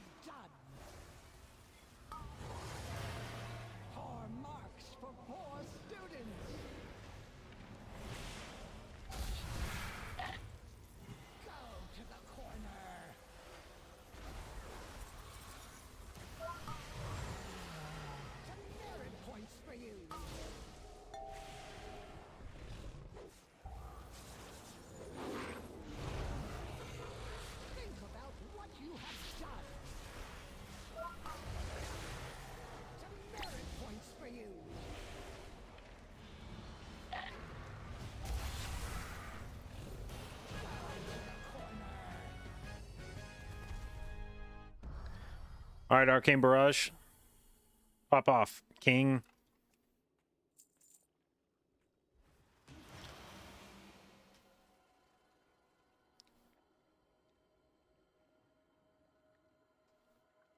Which trinket is that?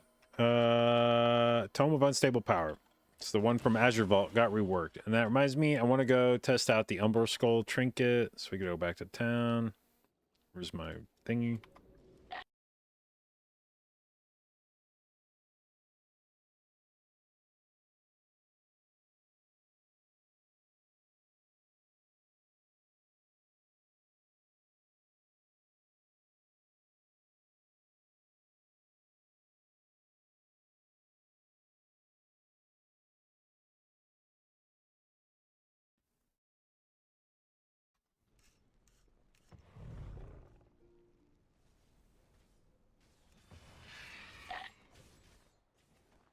Okay, let's see here.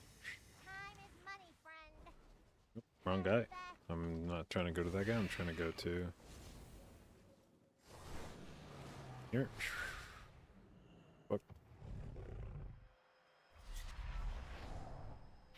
People not gonna play Totem or Chromatic by you mean Icon? Well, Icon is I mean DPS and tanks probably, yeah. Icon in its current form is broken. It's giving way too much stat. It's giving like 1500 secondary, where Chromatic Essence is giving like 770. So Icon is just, everyone's gonna play it on PTR because it's broken as shit. But it is for sure getting nerfed, and it is getting nerfed by a fuckload. And if you see anybody, if you catch any streamer trying to pretend like Icon won't get nerfed, if you see any streamer trying to talk themselves into like, oh no, it's actually fine, Icon might get like a little, like, that's a good litmus test for whether somebody will lie right to your face or not. If you are watching any streamer and they are like, yeah, I actually think, oh, I guess I need to keep that equipped for now. And they're like, oh yeah, I actually think Icon's like just fine the way it is. Maybe it'll get nerfed by like 10%. You can go ahead and safely ignore anything that person ever says for the rest of their life. All right, I need to grab a drink real quick before we start the next dungeon. BRB. What up, Vibes? Thanks for keys. Yes, thank you for coming. That was, thank you for schooling everybody on Red Pally. All right, BRB.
Okay, where the fuck are we going? BRH.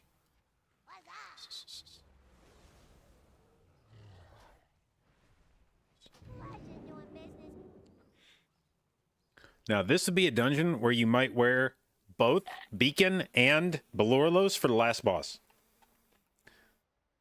And just alternate using them on totems.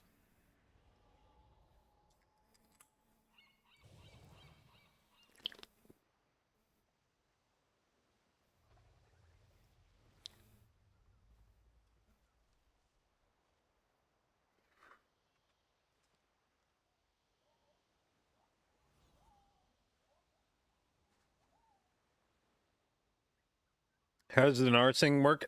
I'm actually not sure how many dinars we're going to get.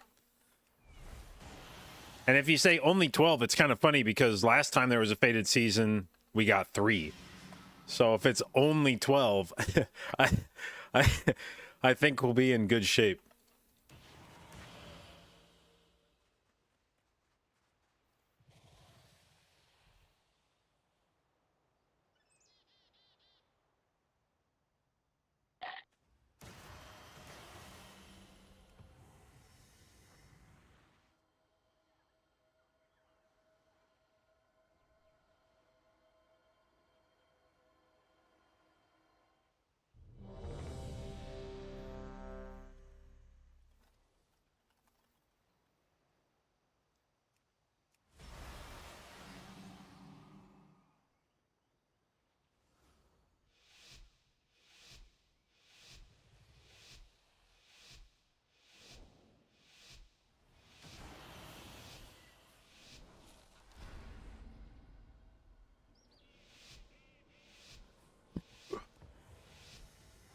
Yeah.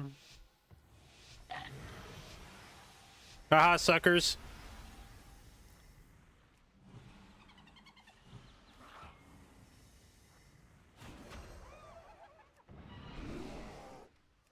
Oh, a triple right off the bat on nothing. It probably whiffed and hit absolutely nothing.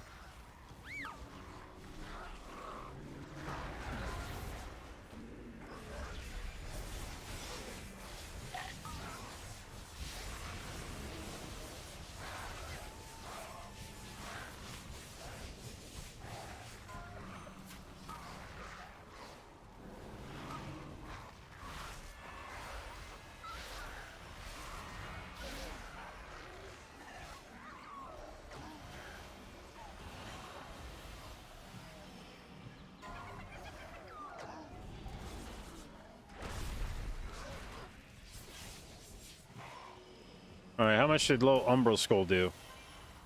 Fuck, where even is it? Cool. Okay, maybe that's just not the kind of pull that Umbral Skull's good at. Maybe Umbral Skull is good on a different kind of pull that I have yet to encounter in my 7 years of Mythic Plus.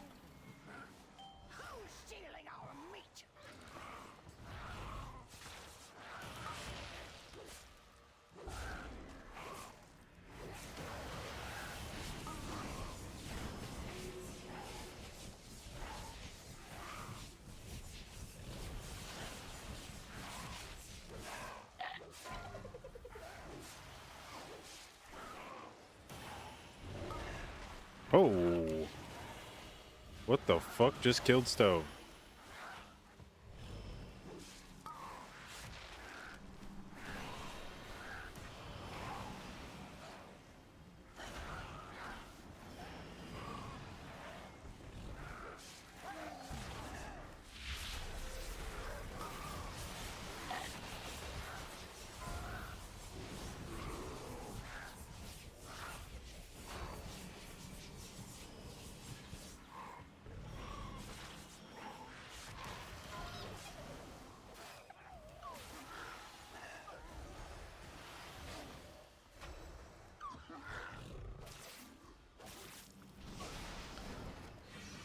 Okay, how did, Jesus Christ, this trinket is dog shit.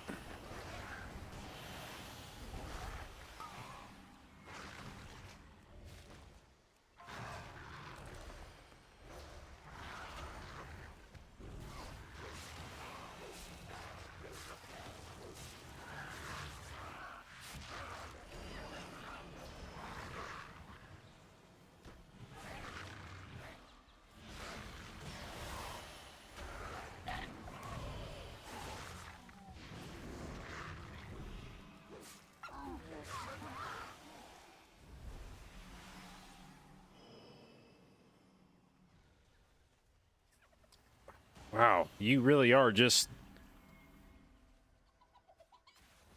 a really terrible trinket, aren't you?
Hmm.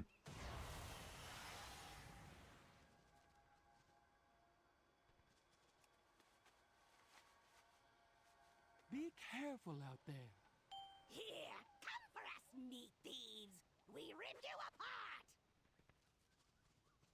What you waiting for? Bring us meat thieves!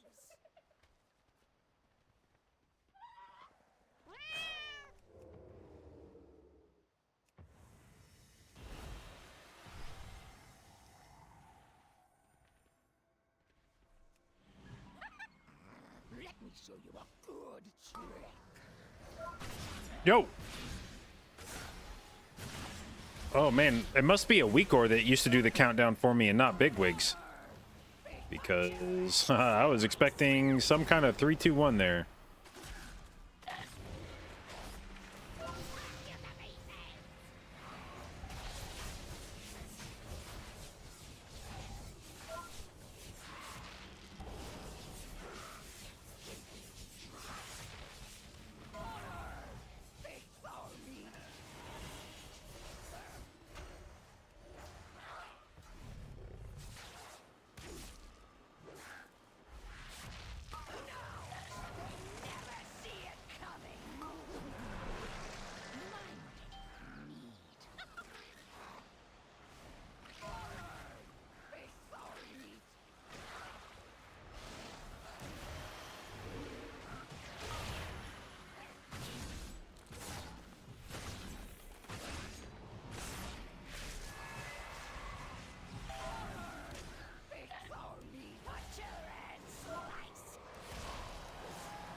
Cool. Thank you for spawning fucking 5 images right as the boss dies.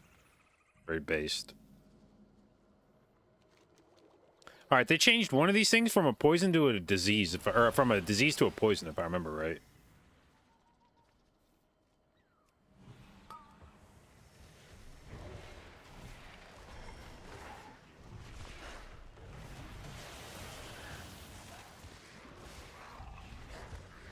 Alright, Trinket, please proc.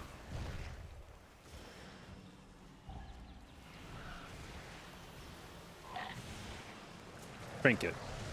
Please. God damn it, trinket. Are you fucking kidding me? You triple proc at the end of the boss fight and then you don't do shit for this.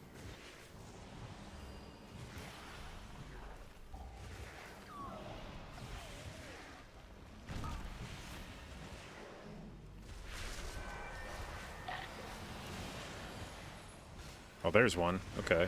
Maybe salvage a little bit?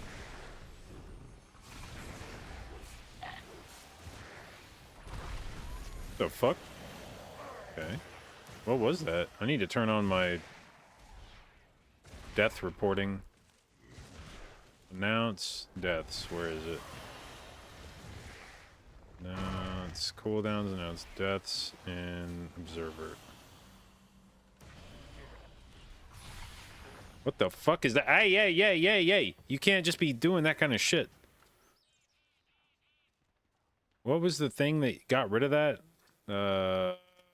It was under...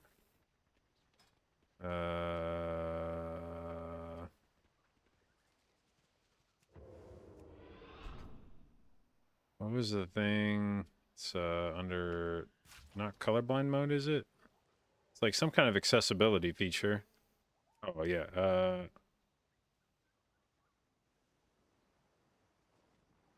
Is it this? Photosensitivity?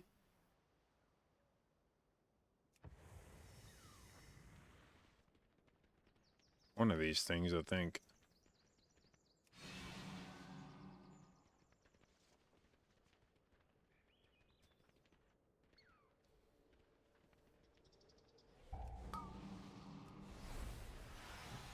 Alright, can we get a big trinket proc?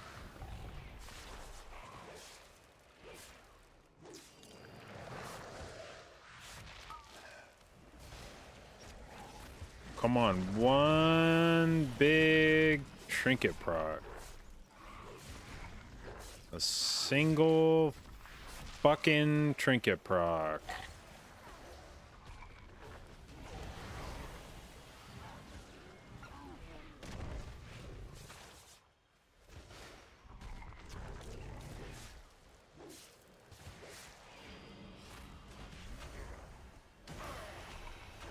Nah, you proc like crazy at the end of the pull. You're such a dickhead, Trinket. What is that, dude? Oh my god. I don't have this fucking weak ore anymore, so it's not screaming at me when it's time to fucking move out of a frontal.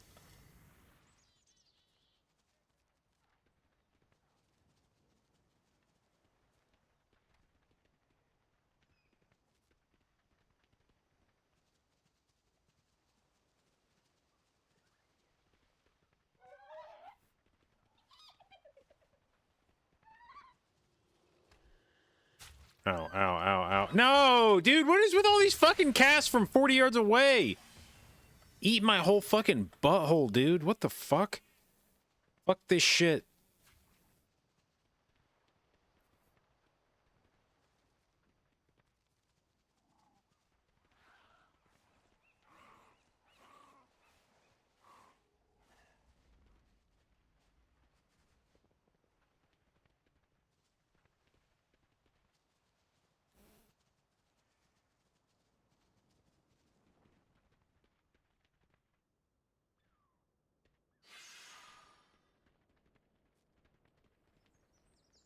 Dude, this other little trinket sucks so much ass. Where are you, Crystal Sickness? Fucking, it's like 6% of my damage. What a little rat trinket.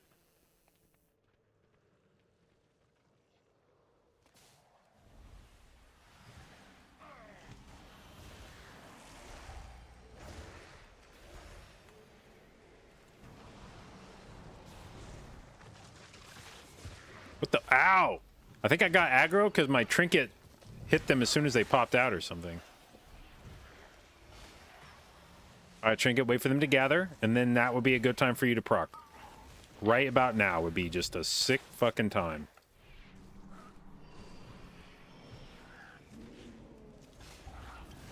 Right there, there you go. Oh, freak, what the fuck? Dude.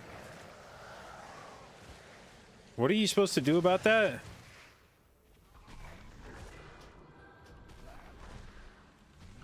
I'm not sure what you do about the breath now. What's supposed to occur here? Not stand in front of it? Does it... Am I standing in front... Is it pointed at me? Like...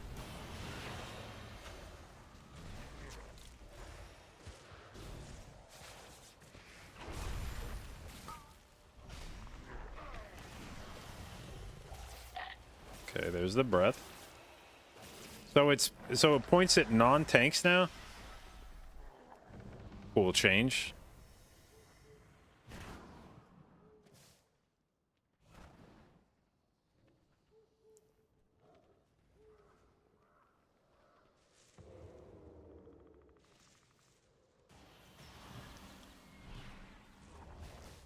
God damn it, a triple proc literally instantly, and it's not going to hit anything. This trinket, dude.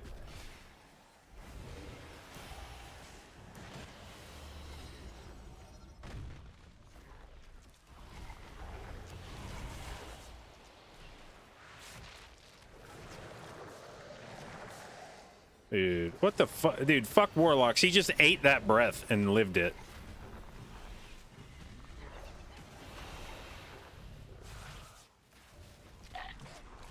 Or maybe I spoke too soon, actually. Maybe he did not live it. Okay.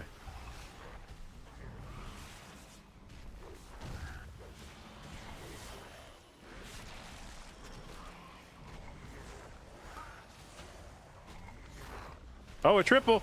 Get it. Where's that breath going? I can't even fucking see. I know it's happening. I have no idea where.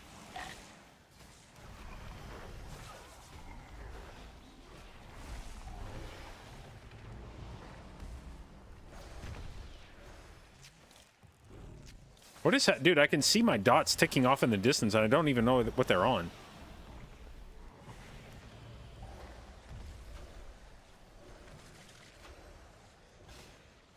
Uh-oh.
Let's see how much damage this shit does.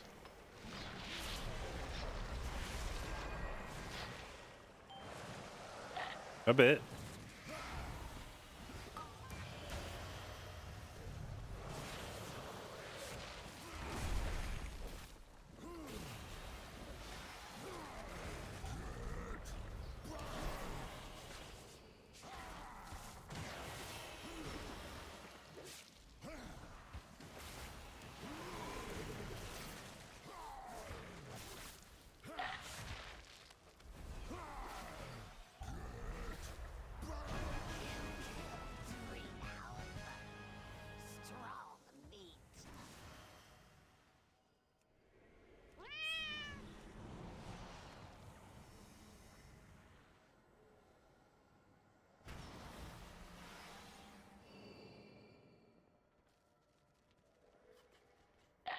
What's going on, Soli?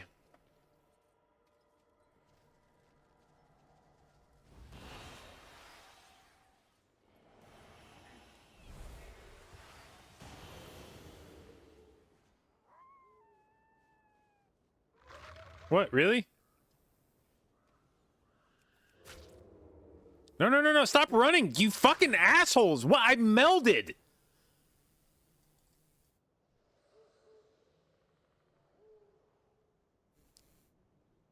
All right. That's probably it.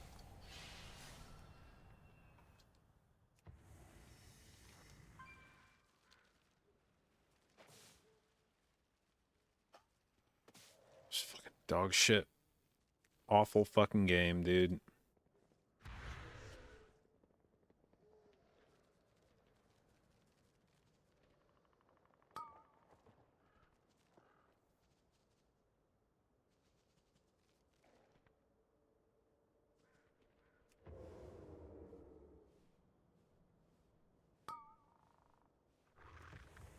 No, oh my, are you?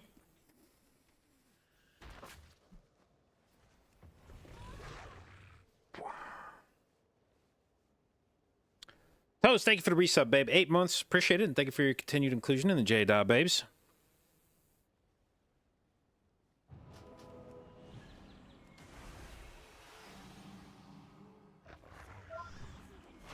Come to me.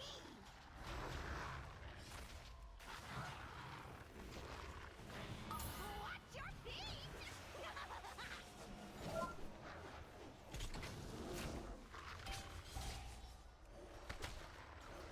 Run, free cubs!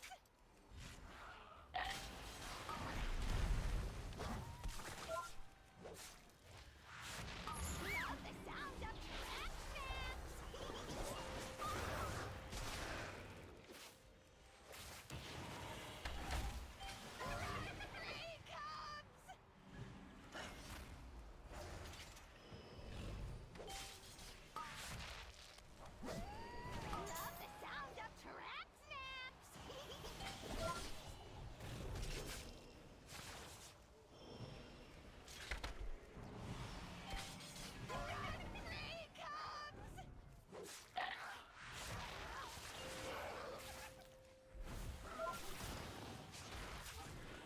Come, cubs, eating time!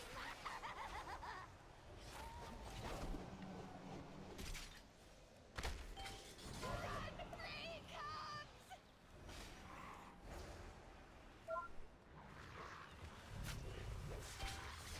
No! I raised a cub!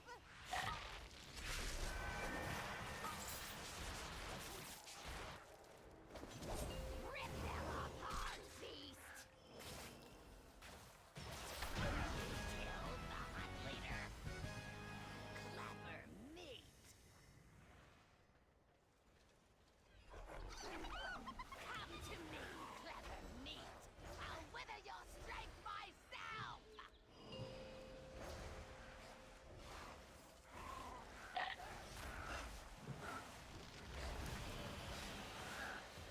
I need another proc here. Trinket.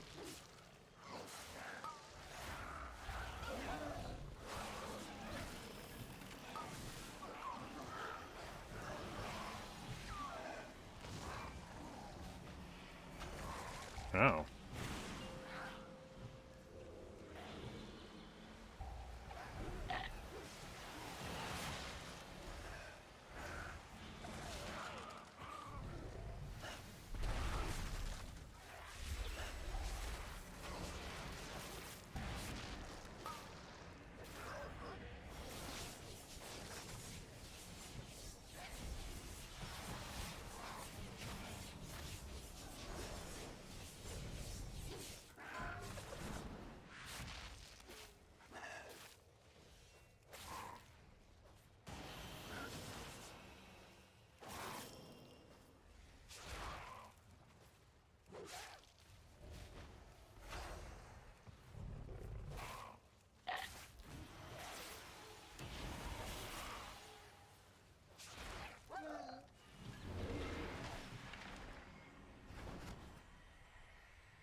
this world and eat its bones.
What the fuck? Okay, whatever. I don't even understand how this mechanic works.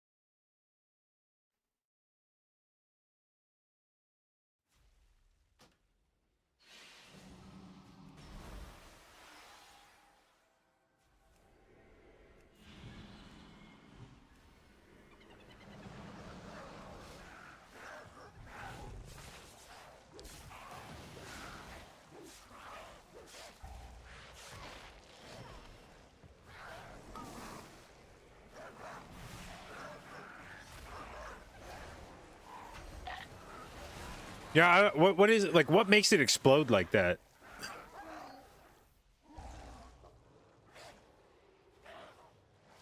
I don't understand what makes the thing explode. Does he have, like, some follow-up cast, or...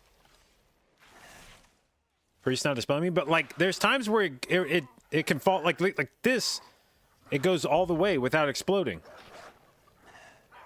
He has a second cast? Okay. I've never actually paid attention to what these things do before. I just dispelled it every time.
Alex Straza charged us with protecting the life pools from the Primalists.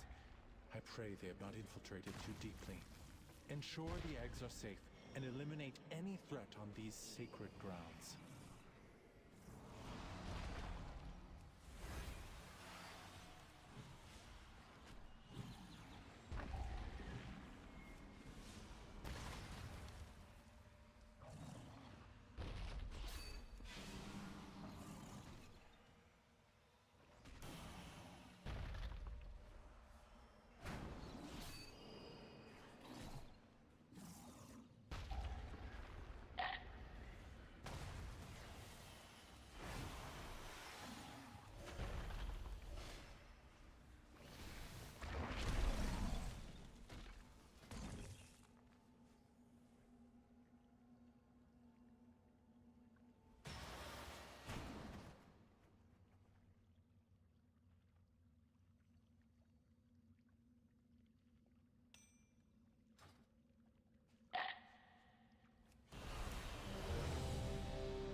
Alex Straza charged us with protecting the life pools from the Primalists.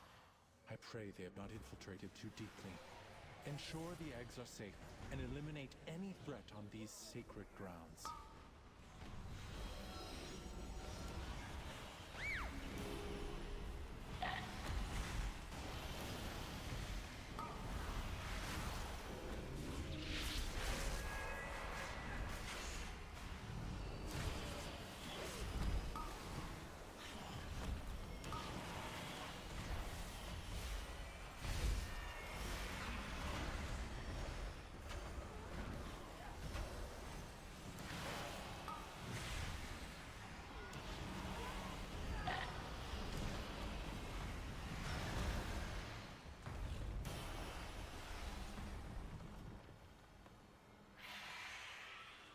All right.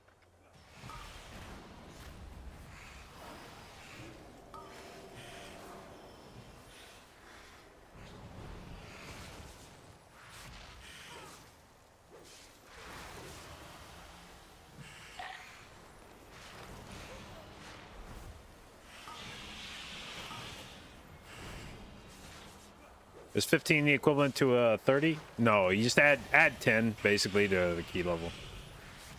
If I understand it correctly.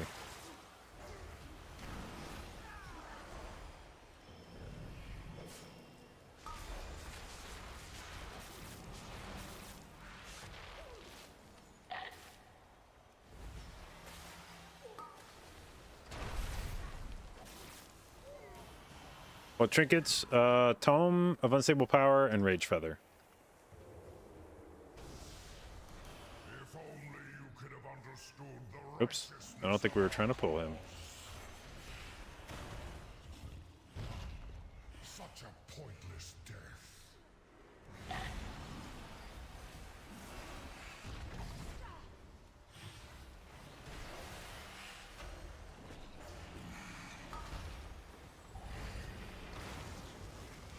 Okay, that goes off faster than I was expecting. You just need to be moving. I tried to finish a cast, and that is apparently illegal.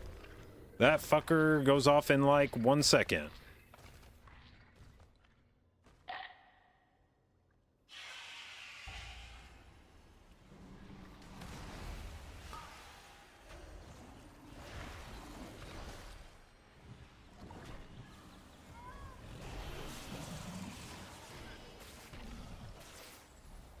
Cool. Thank you for the triple proc on a single mob right as it's dying.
Yo. God damn, that thing blasts.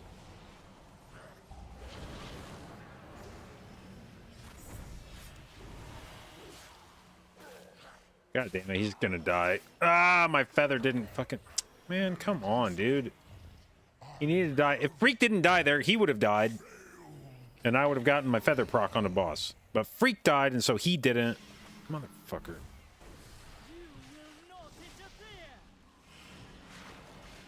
Okay, at least we got a feather proc on.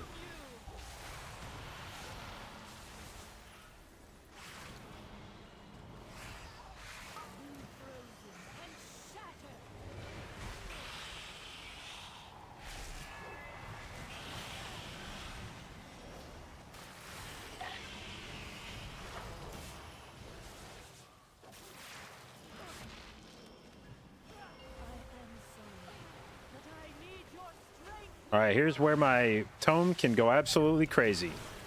Let's get it. Oh god, why does this hurt so much?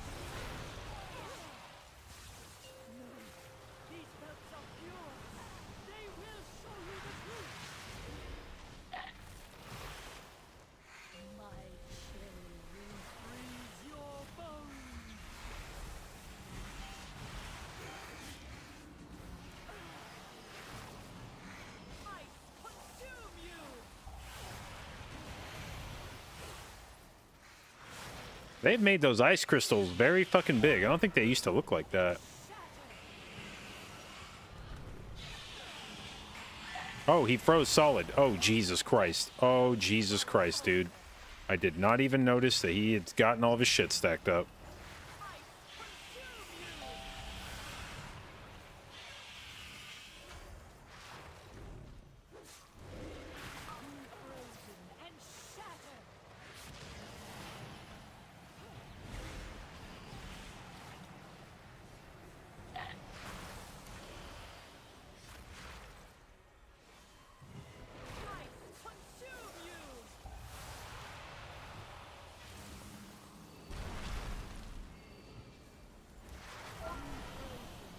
Dude, not having wild charge makes this a lot weirder. I used to always get out of this with wild charge. God damn, dude. Okay. I have not been punished for not having wild charge before, but this is a dungeon where I always had wild charge, and I don't anymore, and...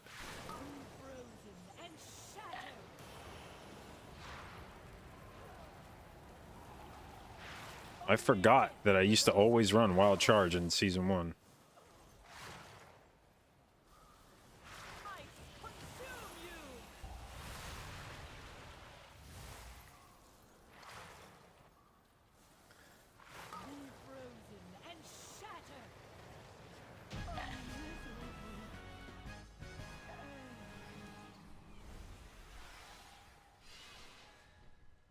Good work, champion. Now that you...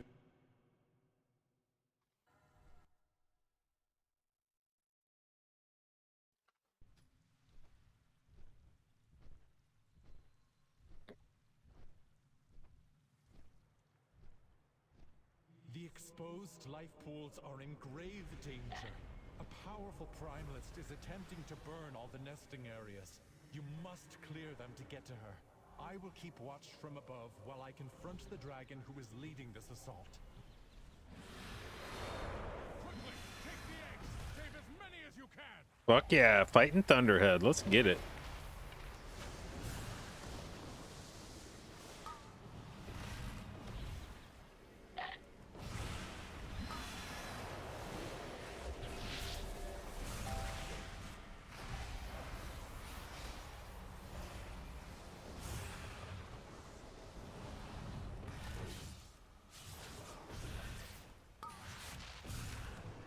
Okay. Holy shit.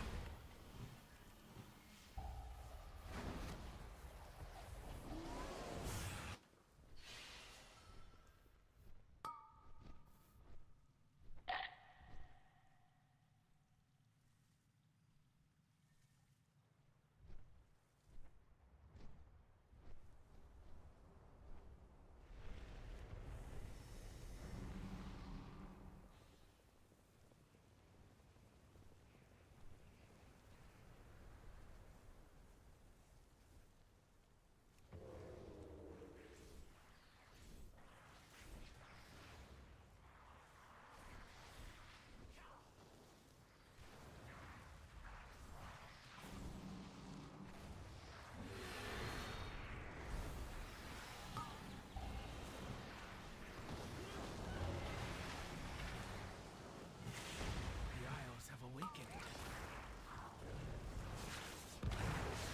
Oh, wow, that hurt.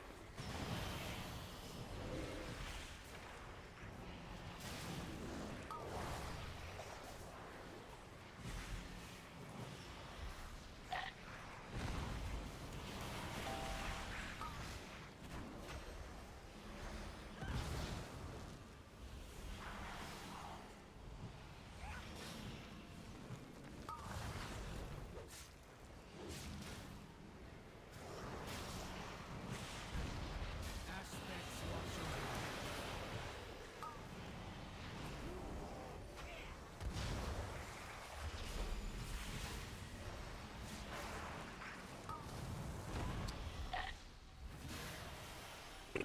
Dude, not having weak auras for this sucks dick. I don't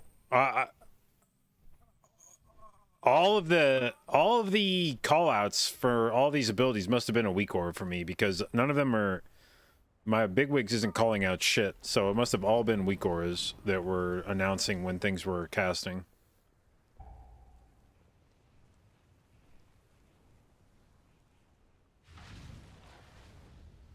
Well done. You have secured the first pool. Now see to the others.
Keep clearing them out.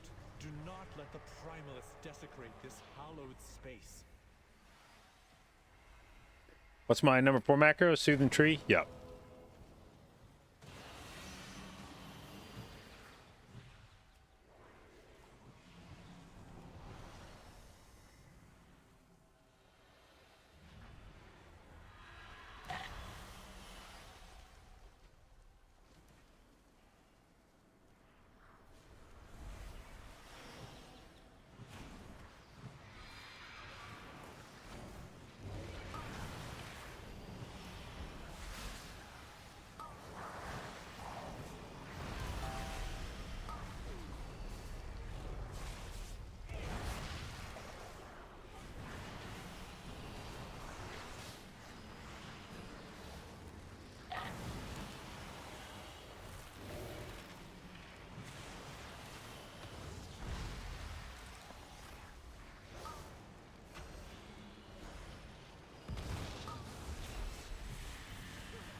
Oh god.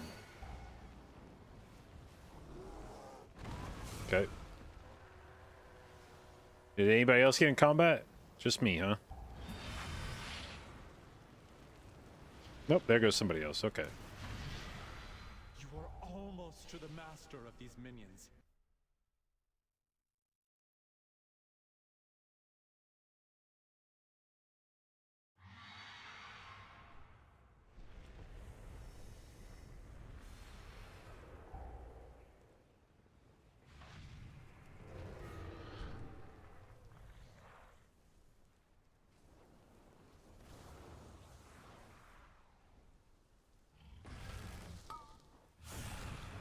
God, dude.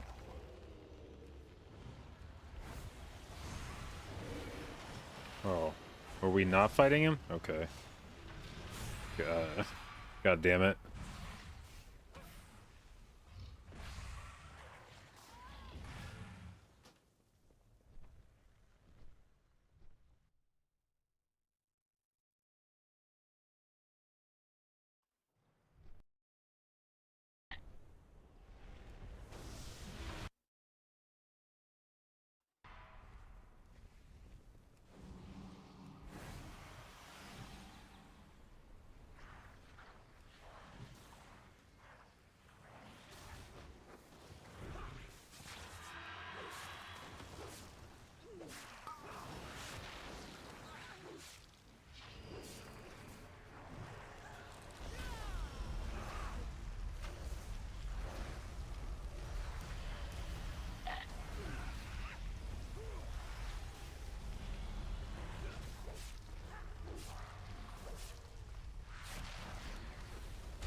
Whee!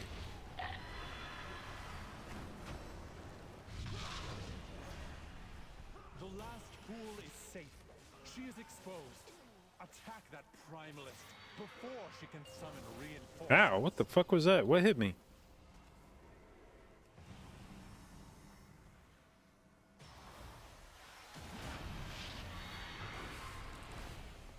I will honor the sacrifice of my allies and burn through you myself. Erupt with their power!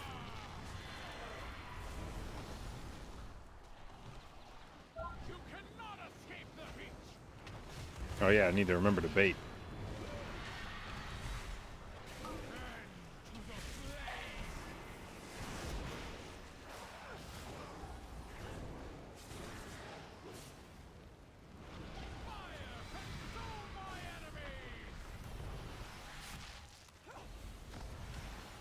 Where the fuck are we going?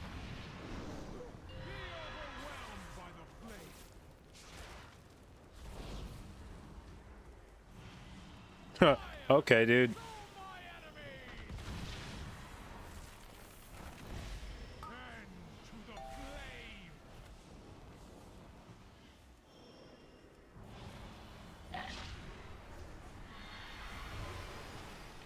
You cannot escape the heat!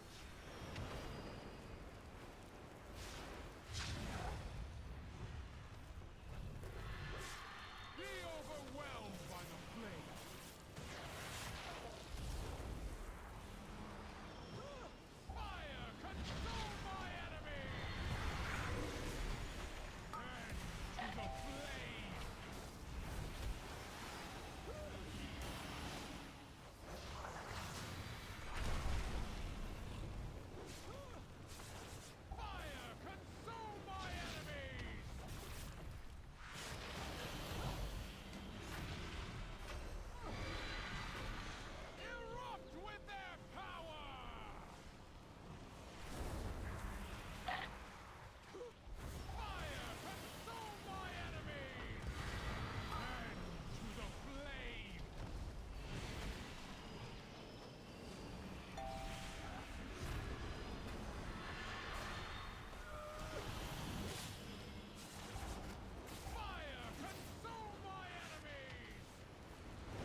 Okay, let's see. These things have been nerfed. These mini boss thingies, they don't do as much damage as they used to. I think they only pulse like half as often. Hello, Mother. You sent me a text? Okay, I'll be sure to check it.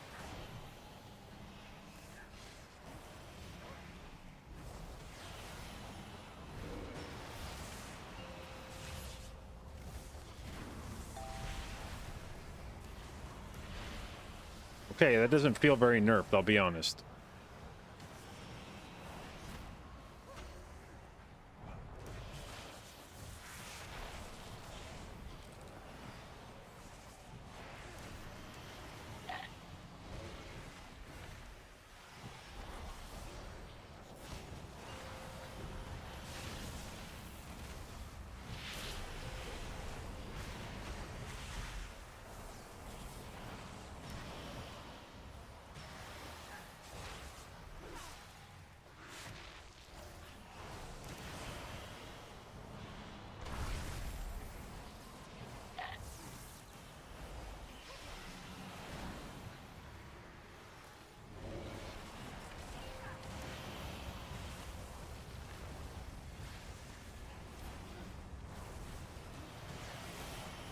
Oh.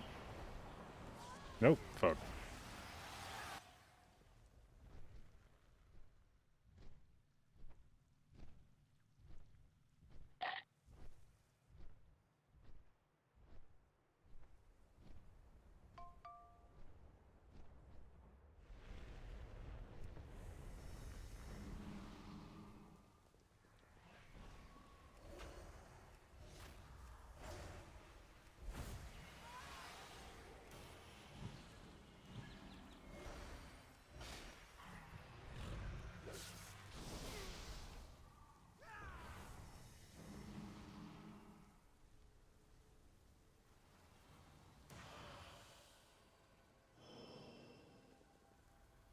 Okay, I guess we're calling it there because the tank's food just showed up.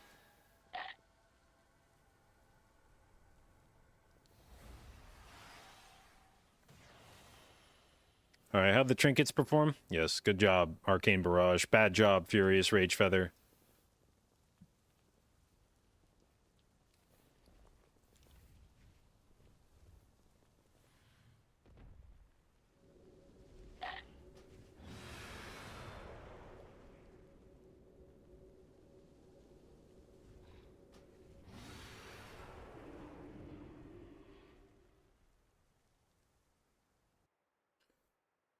All high key players' food shows up.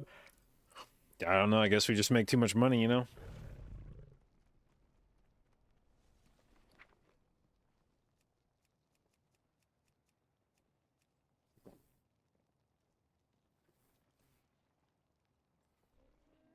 Don't remember Arcane Barrage from season 1? It is new.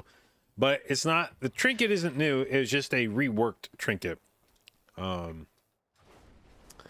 It is the Tome of Unstable Power, which is from Azure Vaults, which originally the trinket dropped a zone underneath you. And anybody that stood in it gained primary stat and lost crit. And it lasted for like 15 seconds or something, 3-minute cooldown.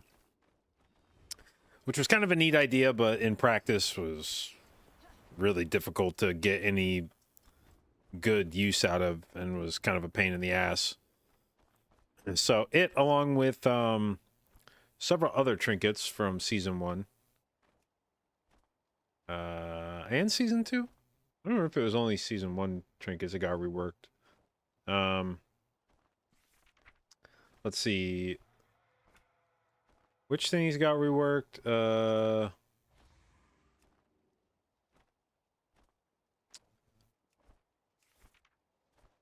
don't think any of those got reworked.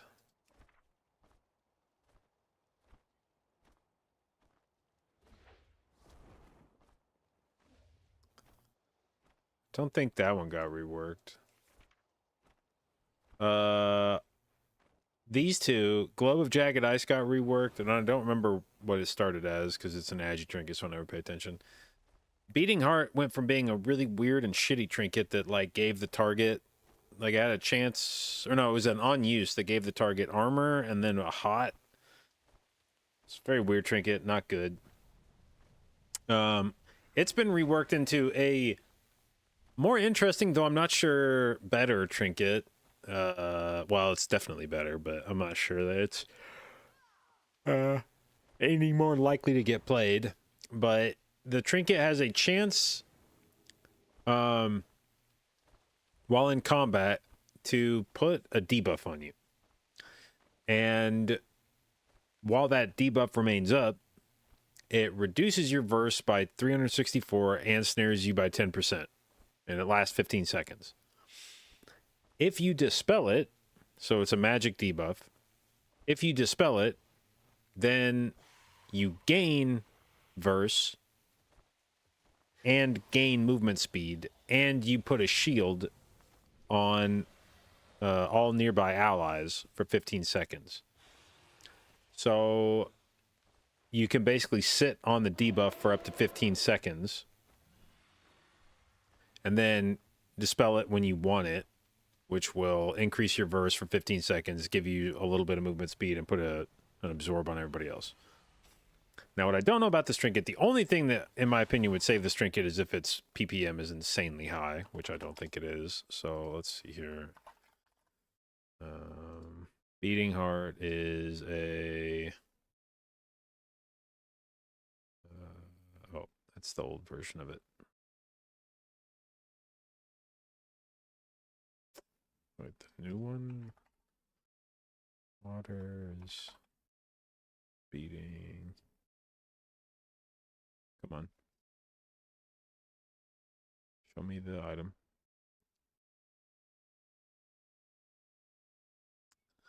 Why are you not? Come on, water's beating. All right, there you go. Okay, where's the new one? No.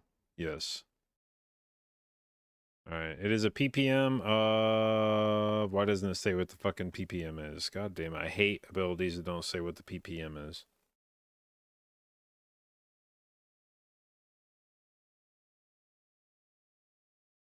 It says interval 45 seconds.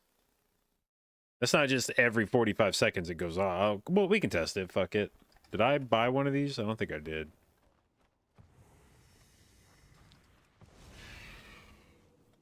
The shield is uncapped. I was going to say, I noticed that the text on the trinket said it just puts it on nearby allies, not nearby party members.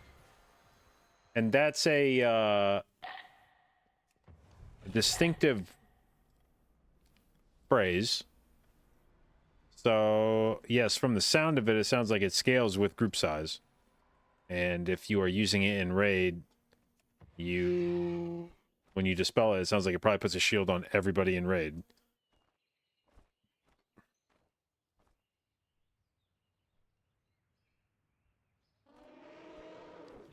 Alright. Where is this trinket?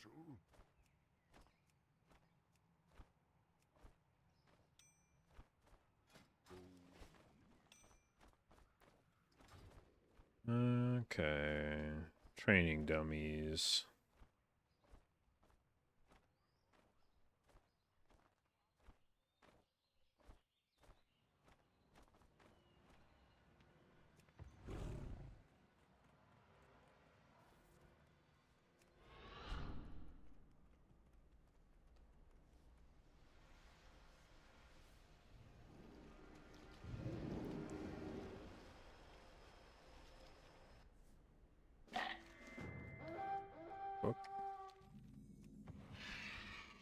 All right.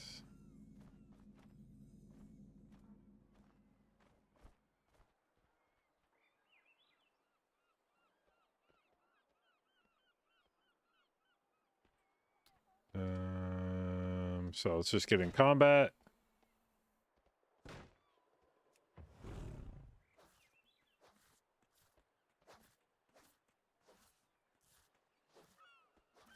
I think it just says being in combat has a chance to put it on you. We'll test that, I guess.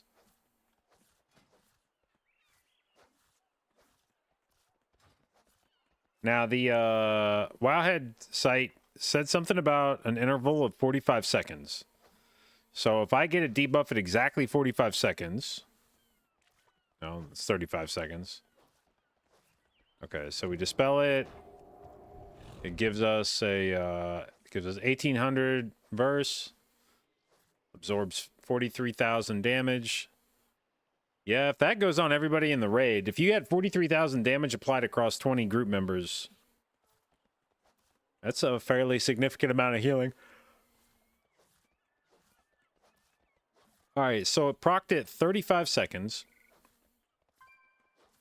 So if it is in fact every 45 seconds, then we would expect it to proc 10 seconds from now.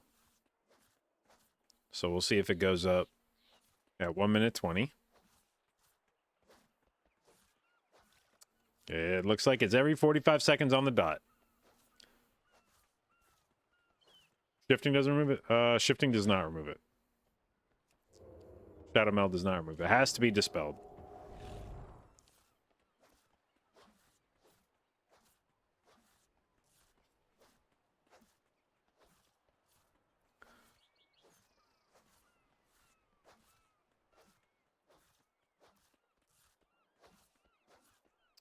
So this means that the trinket is, if you don't dispel it, you don't get the other buff. I don't think so. And my guess is that this is probably a cheeky way of making it a healer trinket, is it has to probably be dispelled. And not very many people could do that, but we'll test. Maybe just letting it wear off does the same thing.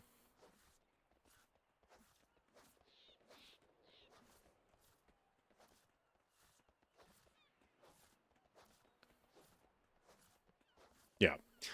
No buff. And it says on the trinket, dispelling it reverses the effect. So not just when it expires.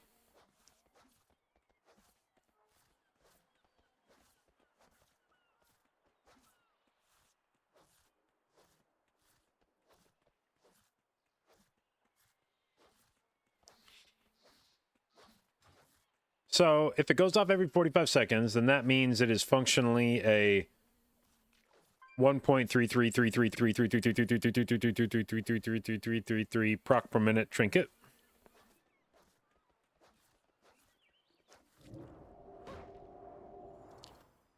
Which definitely does not make it interesting enough to use in Mythic Plus.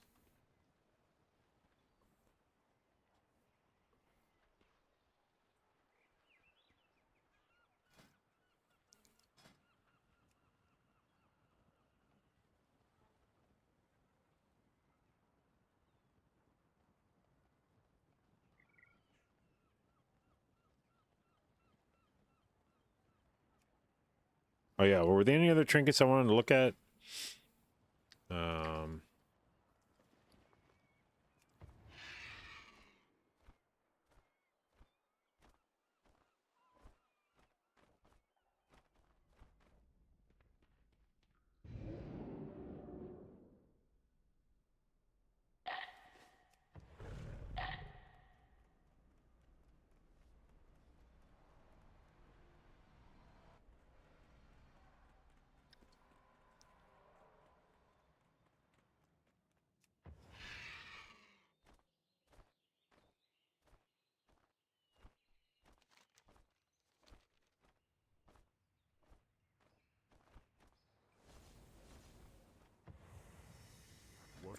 All right, trinket guy, let's see here. Chill globe, don't need to see.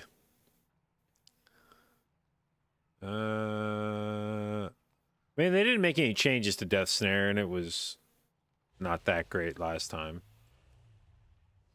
No changes to Codex.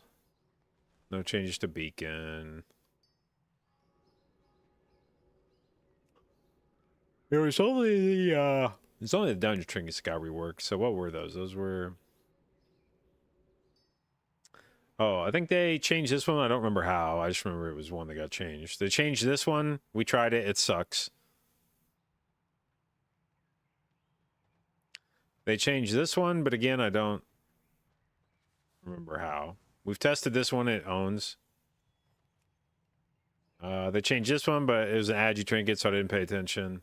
This one seems eh. Can't remember if they changed Searing Embers. I don't think they changed it, but maybe they changed the numbers on it. I can't remember.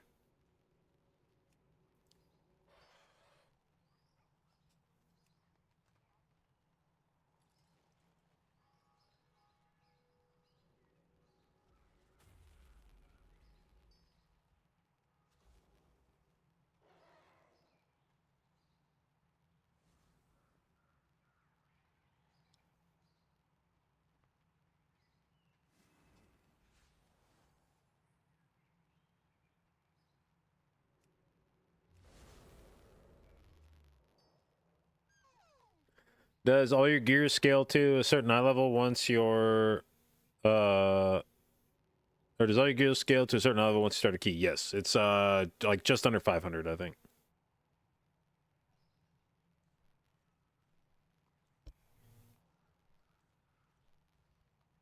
Or is it, yeah, it says our eye level is 499 on the details tooltip. Although it said some other people's was different amounts. The fuck?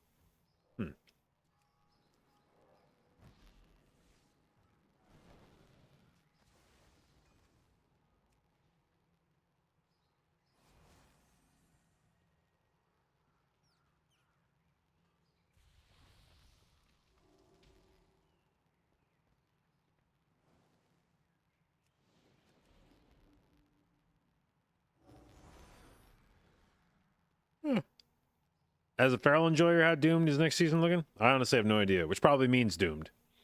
If people aren't talking about feral druid, that means it's probably doing normal feral druid shit, which is not good.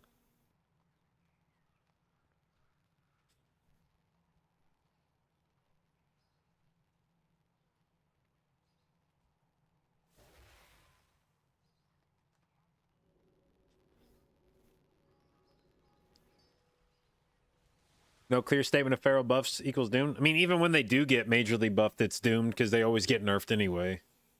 There's been a few different seasons where feral has, in PTR, looked really good. And then before the season launches, they get fucking annihilated. And all the seasons start the same way anyway.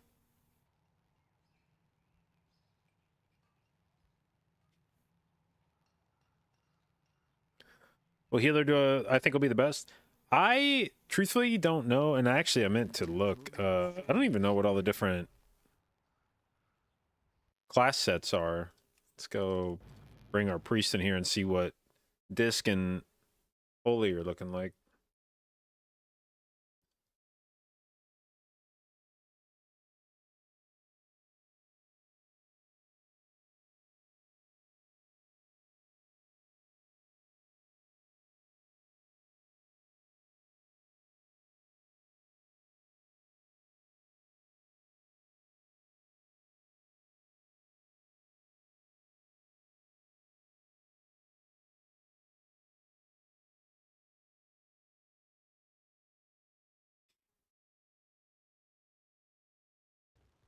All right, that's way too many add-ons popping up on my screen. Okay, so disc is the current set bonus, and holy is cards build. What the fuck? Is this from last PTR? Damn, is this from PTR? Fuck is this talent tree? Holy is also season 3? Okay. I don't even know what Holy's old set bonuses were. Well, that's boring. Okay, I know what preservation is. Don't care what shaman is. If it's shaman, I'm probably just quitting. We'll just go play fucking Path of Exile or something. Monk is... Which one is Monk, actually?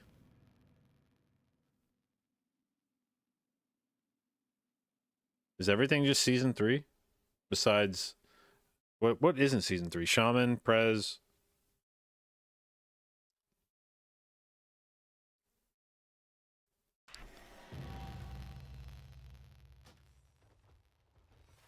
Monk is season 3? Okay, I guess I could have just asked.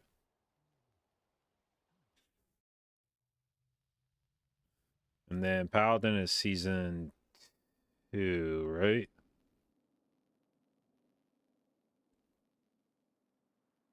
Okay. Well, that's probably for the best for Paladin.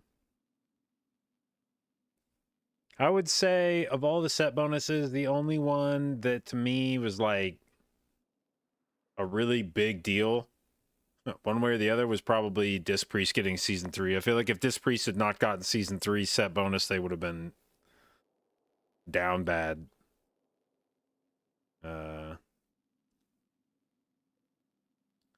But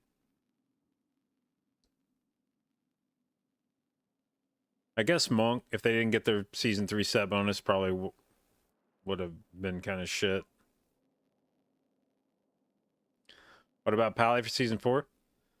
I mean, in its current state of tuning, I don't think there's anything that makes me think it's going to be meta unless they buff it.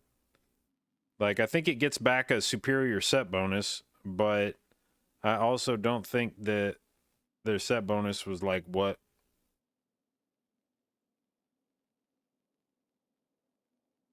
I don't think their set bonus was like what caused them to be less good this season. Their tuning seems bad. I think they can do decent, but not amazing damage, especially in light of what has happened with Holy Priest recently. If you're looking for a healer for like strictly damage, it sounds like Holy Priest is your new front runner there. Maybe that'll get shaken up a bit with like Season 4 Preservation, them getting back their Season 1 set bonus. Also, Preservation Evoker could have like a real glow up unexpectedly because both of their the damage potential of their Season 1 set bonus, and also because they can get back their stupid fucking staff from Season 1. The fuck was that thing called? Carnalex. That thing kind of popped the fuck off in Season 1. And there are other weapons that deal damage that'll have the same cantrip effects, but I don't think any that will be as powerful as Carnalex. Feel like Evokers would use Lego? Potentially, but you may be able to weapon swap, I'm not sure.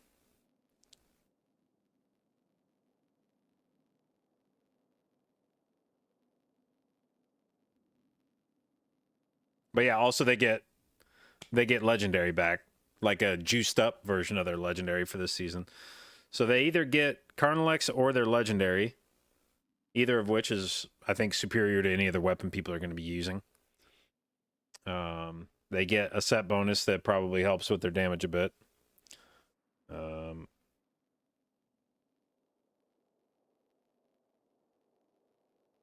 So we'll see how that ends up working out for them. They're probably going to lose their semi-meta spot for Season 4? I don't know. I mean, maybe not. Aeronog Ring was another reason Prez did a lot of damage. I don't know if the Aeronog Ring was like a huge source of damage. But yeah, that's another thing that will benefit Preservation relative to some other healer specs if you want to play that ring.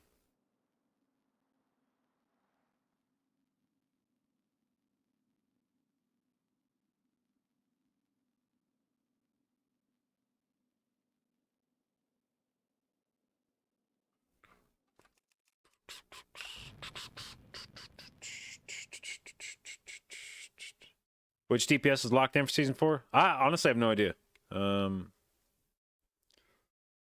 Haven't done enough keys to get a sense of it. And I expect there to be some hot fixes, some class tuning.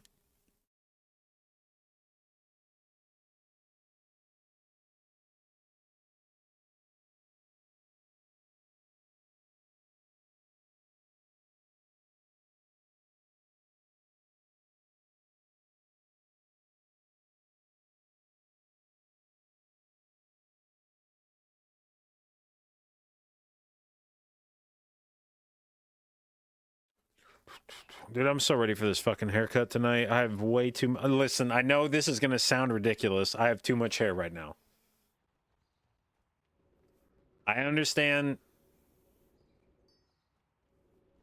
you probably think I'm saying that ironically. But I have too much goddamn hair right now. I need to get it trimmed. Not even trimmed. I need to, like, this shit's gonna be gone.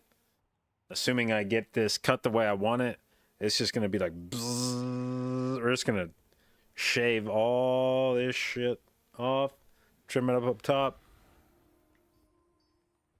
There's just gonna be a pile of hair.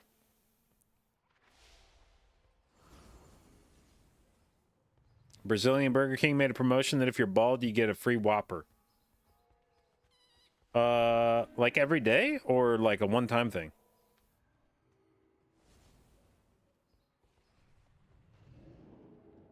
One-time thing? I was like, dude, if I can get a free fucking Whopper from Burger King every day, maybe it's time to move south.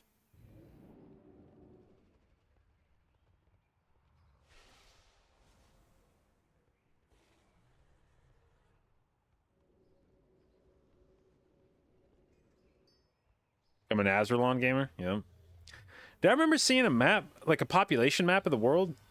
And it's crazy how much of the world's population is north of the equator.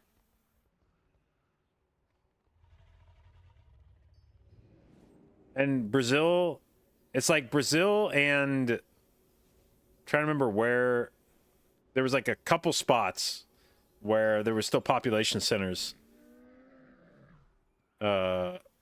Yeah, so I think Australia, like Sydney and Melbourne, and Brazil, and maybe like South Africa. There were like a few spots, but like virtually every big population center was north.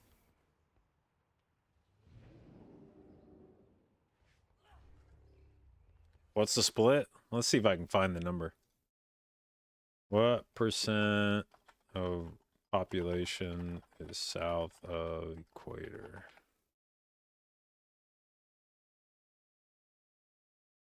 $10 to 12% of the total global human population is south.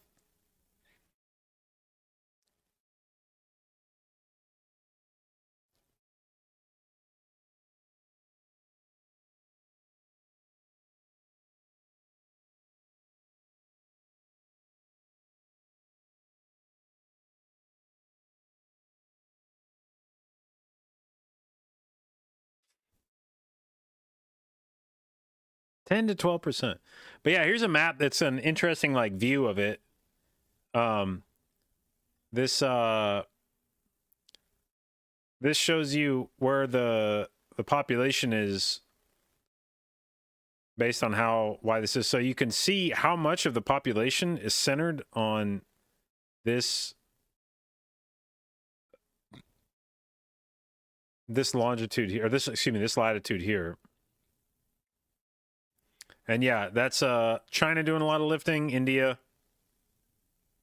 the Middle East, and then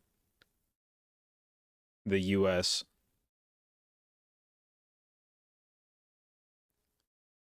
But yeah, to have all this population, and then you can see how much it just falls off in the south.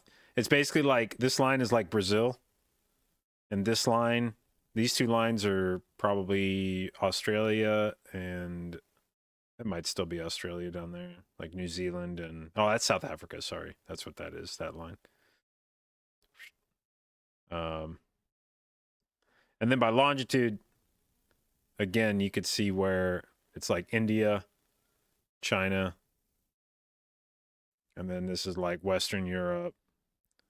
This is the Middle East and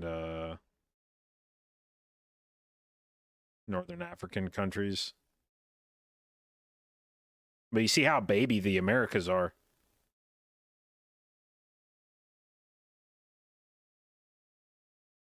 Like this is probably New York here. Like the Eastern Seaboard. It just gets shit on. Same with Brazil. Shit on.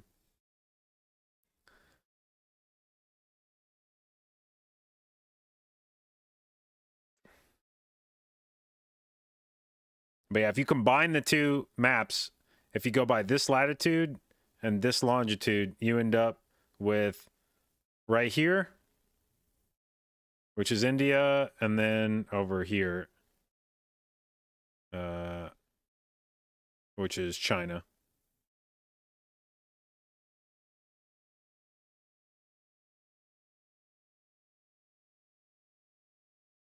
But yeah, 10 to 12% of the world population south of the equator, which to me is like crazy. 1 in 10 people in the world live south of the equator.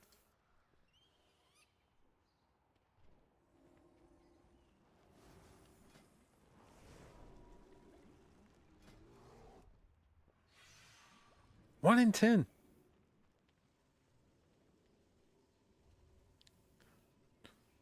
All right, anybody doing any wild ass hierarchies on PTR?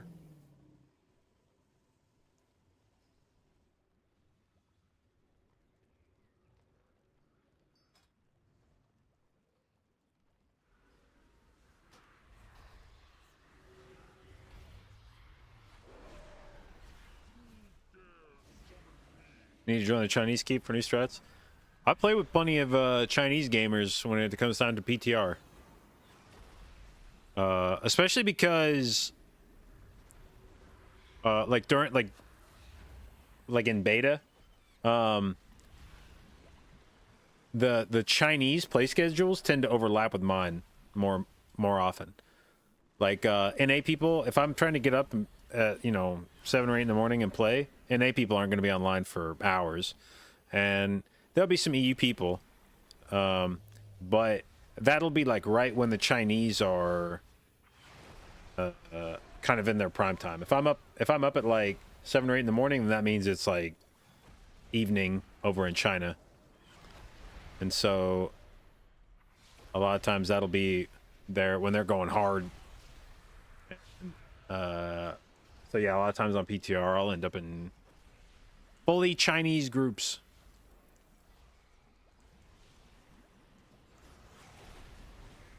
I need to make my name on this server Milk Druid. How do I do that? By the way, did you guys follow along with that Twitter thread about Rare coming into chat and typing about shit that translated to Dairyman, and then Nazda was telling me about how it translates to Milk Druid because in Chinese they refer to healers as milk whatever. So anybody that didn't see it, I guess, Naz said, we call healers milk or milk mommy being, if you put milk in front of any class, then it means the healing spec of that class. So milk druid, milk pally, milk shaman, milk priest, milk og. And then there's also some discussion about milk meaning something for a jinx. But what's interesting about this symbol is I feel like the symbol for milk, if I zoom in on it, doesn't that kind of resemble JB?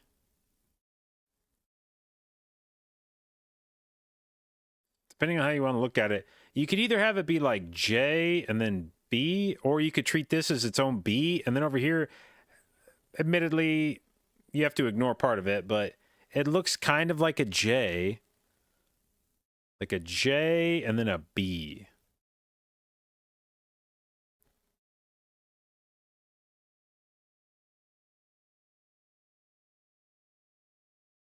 Also, when I typed this into Google, I was researching this symbol. Apparently, it has some additional meanings beyond milk. It can also mean, where was the other? It can mean breast milk suck. What are the other ones? Ah, here we go. Definitions. Breast milk breast milk, to nurse, to breastfeed, to suckle.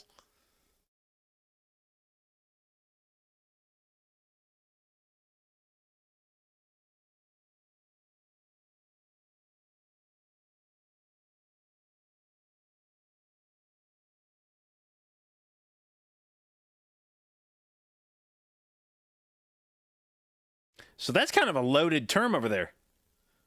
It's got a lot of it's got a lot of meaning wrapped up in one thing.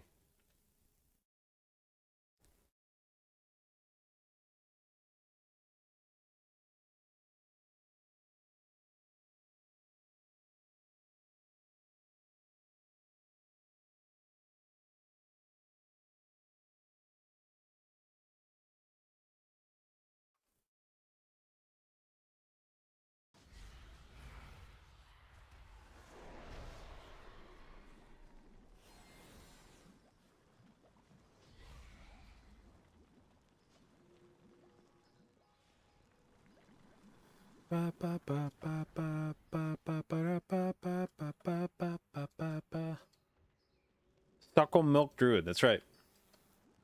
We call me the milkman now, but it's supposed to be milk. Like that's what Naz said. Is it's supposed to be milk mommy, like not a milkman, milk mommy. Can you put kanji in WoW character names? That's an interesting question. I think so.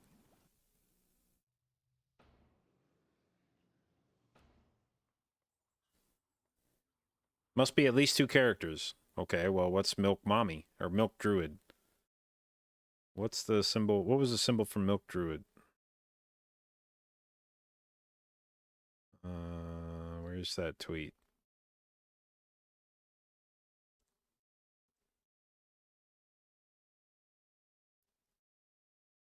Milk Druid. Here we go. Milk Druid. Nobody steal this name while I'm fucking finding it. That would be not cool. It's available.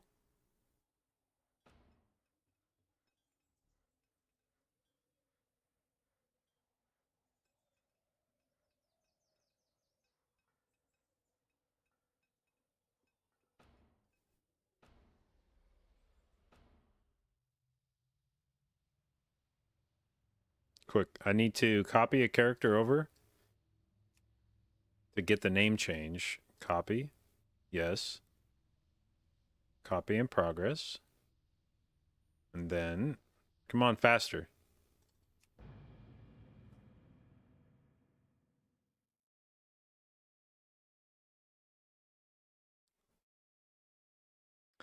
The problem is if I sign up for a Chinese group with this name, they're probably going to start speaking to me as if I'm Chinese and understand what the fuck they're saying. And then I'll be like, I don't know, man. I just named myself Breast Milk because I thought it was funny.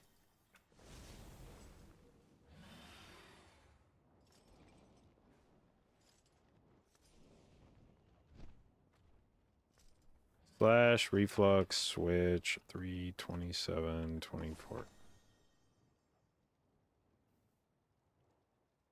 Now I just find out how to say illiterate. Yeah, illiterate milk mommy. Or no, illiterate milk druid.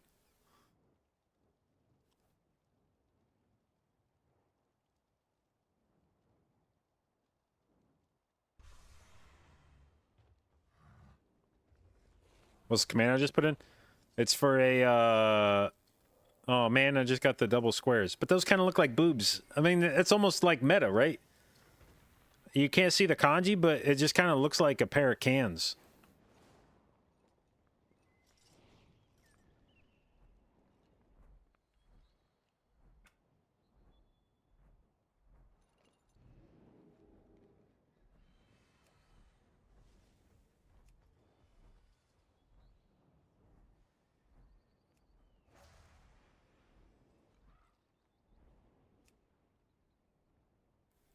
It's also my font. Yeah, it is my font. I have a, I think I use a font for details that shows people's names, maybe.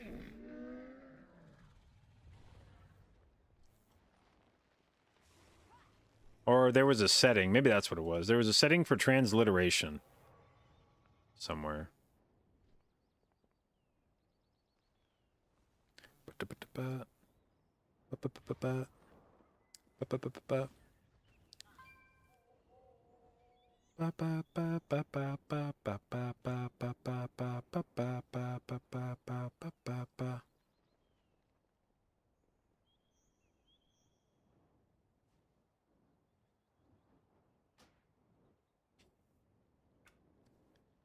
Go hit a dummy? No, we got to save that one for later. Well, by the way, well, that text looks a lot cooler in the Blizzard font than it did in Google. How to get my whole profile set with just command? I have an add-on called Reflux that lets you essentially snapshot all your profiles on your add-ons with a command, and then you can go on another character and tell it to essentially load that snapshot, and it'll set all of your profiles to that whatever you saved it to.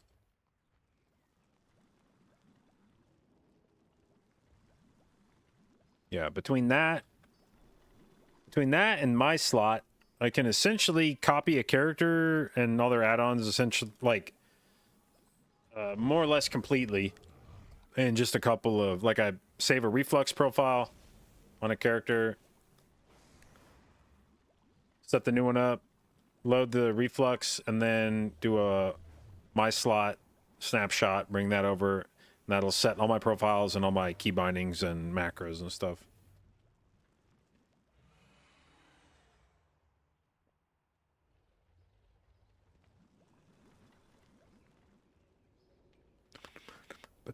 I did some crafting last night, by the way, on live. We got our balanced druid stuff set up finally. Actually, we'll go log on Milk Druid. I keep saying Milk Mommy, but it's not. It's Milk Druid. I crafted some stuff last night so that the next time we get to a push week, my balance set will be ready to go. Much more formidable. We were using some shitty healer embellishments that were definitely not doing much for us. Last night we crafted blue silken lining on a ring and a cloak, and we moved around some stats. Apparently I wasn't running enough crit. I was running too much haste. So we did a little simming. Ended up with a gear set that now has us at almost 8,000 mana. Almost 8,000 mastery. And I could still use a haste mastery weapon instead of a haste verse weapon. But I think otherwise we're in a pretty good spot gear-wise. Could also use this trinket at 489, but that'll be a lot harder to get a hold of. So yeah, now next time we have a push week where I'm playing balanced druid and keys, should be able to slam much harder and do my team some more favors rather than just being along for the ride. Can I link that tweet with the Milk Druid stuff? Yeah.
Wait, what? What did Blizzard announce today? I'm seeing something about a...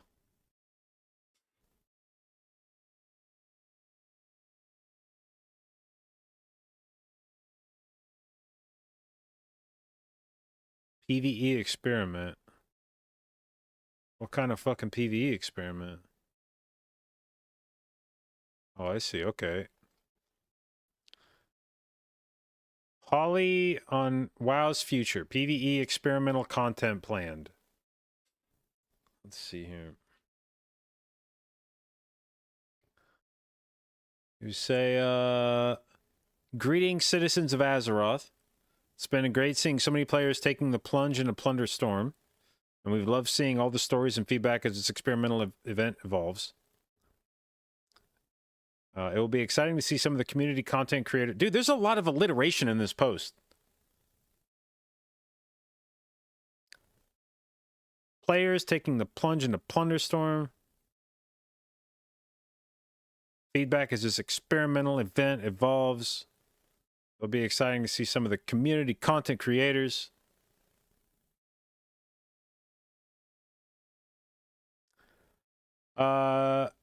Chavastic, thank you for the sub, babe. Appreciate it, and welcome to the jdotbabes.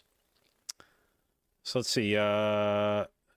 This isn't the end of things we want to try in World of Warcraft, however, and we have more in store we can't wait to show you. Dragonflight Season 4 is on... Dude, I wanted to say the French version.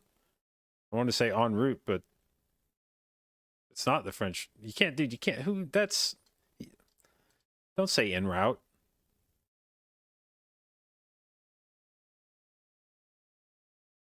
Got it. En route, dude. Come on.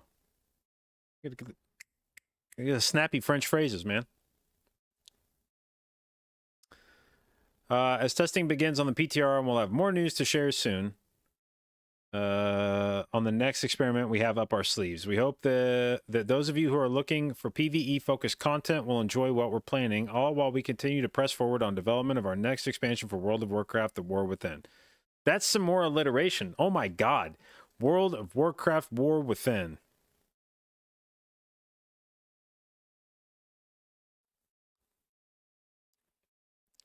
All right, so we have a PvE experiment. This has got to be Zul'jin, right?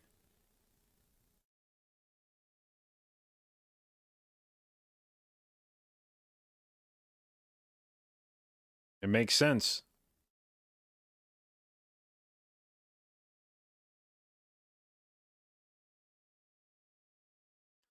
So we got a PvE experiment.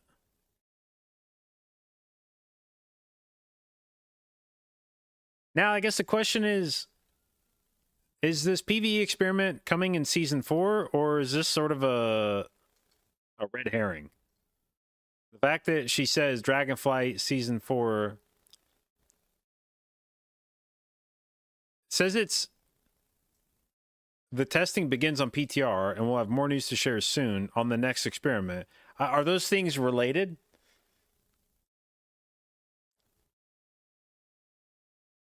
Most likely the Pandemonium thing? I guess that's true. We don't really know what the Pandemonium thing is. Yeah, there was the roadmap where it talked about the Pandemonium event. Maybe that's what they're referencing.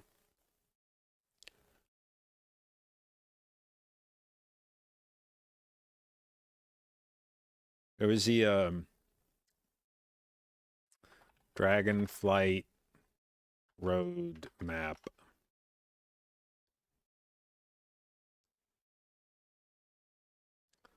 So we've got in 10.2.7, which, by the way, will be after Season 4 begins. So at whatever point in time this is, if this is Pandemonium, if that's what they're talking about, then this will occur sometime after Season 4, which I think the earliest we would expect Season 4 would probably be like late April, early May. And then 10.2.7 seems like it would be probably at least a month after that. It'd be weird to just go season 4, right into 10.2.7. So this is probably looking like maybe something that we would see in June or July.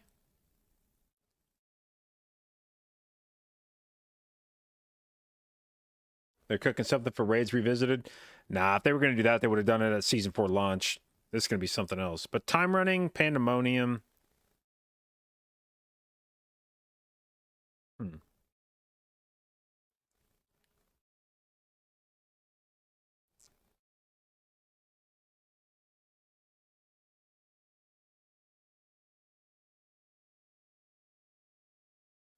Did they say up our sleeve as in one sleeve, one arm? Holy shit, it's happening.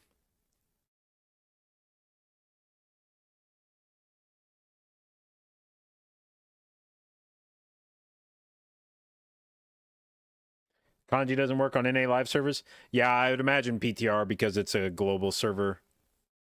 Probably has special rules.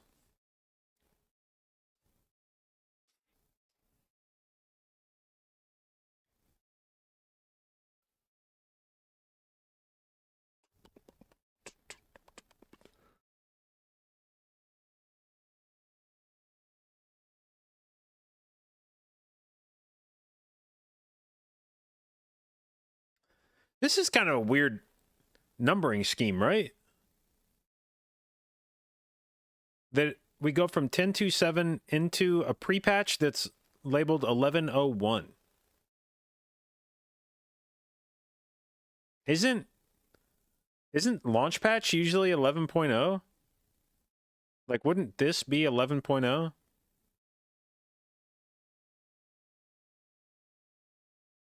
No? I thought it was always 11.0.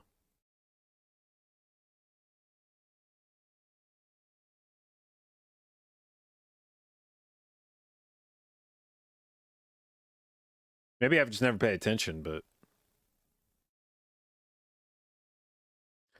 I guess where the fuck was 11.0 is the question. Unless 11.0 is like the alpha or something. But that's not an official patch. So where the fuck... Why did we go from 10.2.7 to 11.01? Where the fuck is 11.0?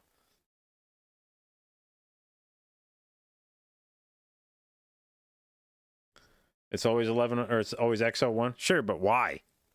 Where the fuck is the X.0 patch?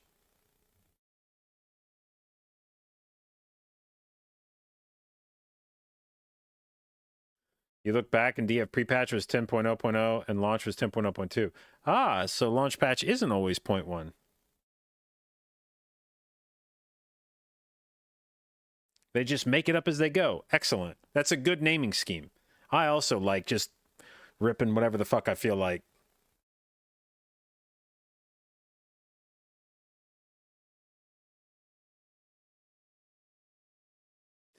This is going to be... This has to be a big thing, right? The 20th anniversary event?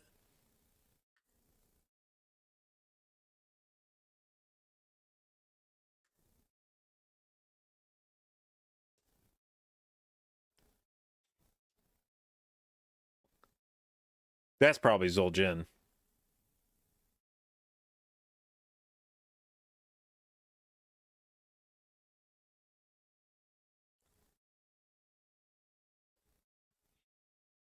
Actually, come to think of it, that's going to coincide with BlizzCon, isn't it? 20th anniversary event in autumn. This will have a tie into BlizzCon.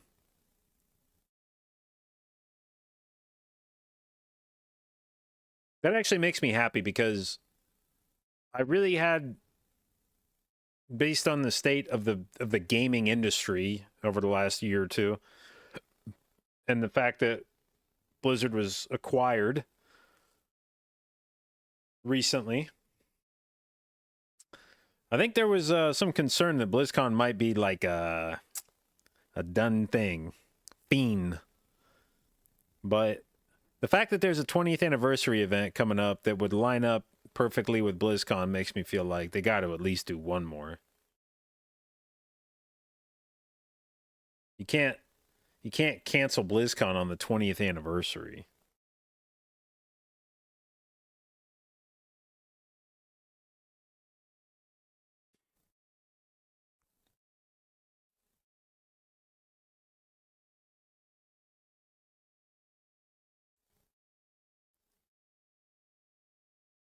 Didn't get that concerned, TBH.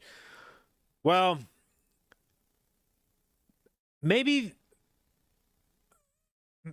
the money situation ended up better for Blizzard this year than I would have given them credit for, but the vibe of BlizzCon this time around definitely felt worse in terms of the presentation. I am admittedly not a big fan of BlizzCon, like the actual convention itself. I don't spend much time in there. I basically do a lap around the building to see if there's anything that I especially want to see, and usually the answer is no, not really. And so I spend a lot of time just waiting for other people to finish seeing what they want to see at BlizzCon and wait for them to get done so we can go do something else. But even for somebody who I feel like wasn't looking to be wowed by the stuff at BlizzCon this year, it felt like BlizzCon was kind of sad. There just wasn't much there. Now I enjoyed it as much as I ever have from a social aspect. I got to see a bunch of people and hang out and still had all the fun that I wanted to have, but the convention itself felt about as I don't know, small, I guess, threadbare as it ever has since I've been there. But they also jacked up the ticket prices this year, and maybe the amount of money they made from ticket sales was, more than enough to offset a smaller amount of people attending the convention. That was another thing this year that was like the first thing the first of its kind that I ever remember is they didn't sell out of BlizzCon tickets.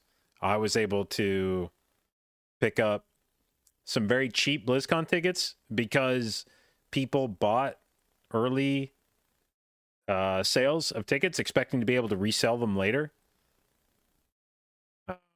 Fucking scalpers. Bought a bunch of tickets when the sales first occurred, and then so few people bought tickets that there were still tickets available from Blizzard itself when like a week before the convention. So all the scalpers started panicking because they were like, oh fuck, you can still just buy tickets directly from Blizzard. The only way I'm going to offload these tickets in the secondary market is to undercut Blizzard. So there were tickets selling like $50 below face value on the resale market. So we were able to scoop up some tickets a couple days before BlizzCon for, I think we got 2 tickets for the price of 1, basically, was what it ended up being. So God bless, like that was nice. But the fact that there were still tickets available, that's like that never happens at BlizzCon.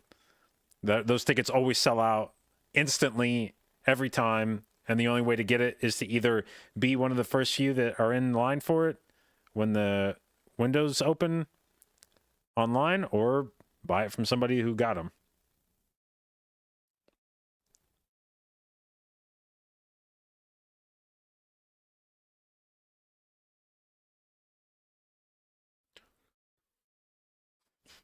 The $300 price tag was crazy. Yeah, and I mean they had the other ticket that was like $800 or something, which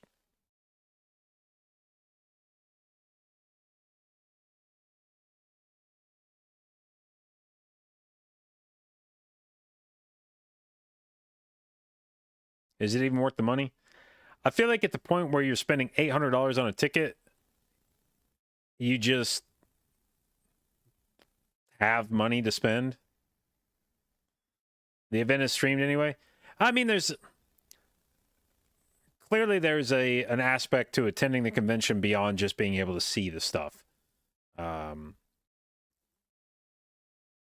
It is different seeing it in person. And yeah, sometimes there's opportunities to try things out at BlizzCon that you can only do if you attend. You know, they may have demos available. Like in the past, they've a lot of times done beta access or early access stuff for BlizzCon, where the first opportunity to try a thing, you have to be at BlizzCon to do it. So if you really want to do that, whatever thing, then you have to attend. But even if there's nothing like that you want to do, even if it's just that you want to see stuff, there's definitely a different vibe being in person for an announcement. And it's sort of similar to seeing like a movie in the theater versus at home. There's a lot of people who would rather watch it at home. They don't, being in the theater doesn't do anything for them. But there is undeniably an experience at the theater that you don't get at home. And BlizzCon is similar in that respect, that, yeah, it's the same, it's the same movie. I'm watching the same thing, but seeing it sort of on the big screen or with other people is different compared to watching it from home. Personally, if there was no social aspect to BlizzCon, if it was just, you're going to walk around the convention, look at some stuff and go home, would I attend it and spend money on it? No. I don't care enough about that kind of shit. But that's not why I go to BlizzCon. I go to BlizzCon because a bunch of people I know that play WoW go to BlizzCon, and I get to meet up with them and hang out and have a good time. And that part's really chill. And I wouldn't care if I never set foot in. Sean and I were prepared this year to go to BlizzCon. With the price of the tickets being $300, Sean and I were prepared to not buy tickets to BlizzCon this year. We didn't have tickets in hand when we got on our flight to Anaheim. And if we could score some tickets for cheap, we were going to do that. But if we couldn't find them for cheap, we were also just probably going to hang out at the hotel or whatever till everybody was done for the day and then go mingle afterwards. And that didn't really, it wasn't like a buzzkill for me. It was just like, I'm not going to spend $300 on a fucking ticket to go in and look at WoW stuff. But I understand there are some people that do, and it is worth it to them. And that they want to, that experience is really important to them.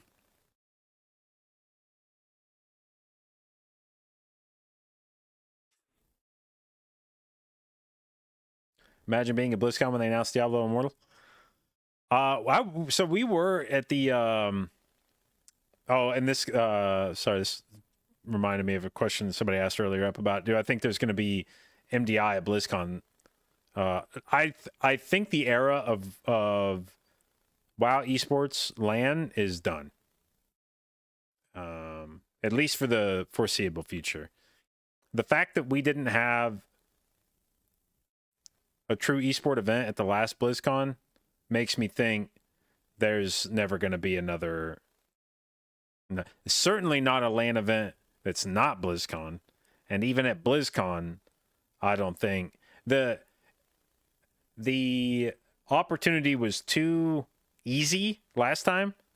Like, it would have made too much sense to have an esport event at last BlizzCon, especially with how little it seemed like they actually had prepared. It wasn't like BlizzCon this year was bursting at the seams with a bunch of content and people were just like, man, I don't know how we'd squeeze esports in here. There was not a whole lot to do. It would have been pretty easy to have a full-blown WoW esports event, and they chose not to do it. Which to me is, if you didn't do it this year, you're not ever planning on doing it again. Because the fact that we hadn't had WoW esports at a LAN event for several years, and there was plenty of room to do a WoW esports thing. To me, it's signaled that's not a priority for them anymore. So no, I would not expect to see WoW esports back at LAN at BlizzCon for the foreseeable future. Now, maybe something changes. Maybe esports starts kicking up again and people get more interested in it. And the opportunity comes back around. But based on what I saw this year, I wouldn't expect to see it again.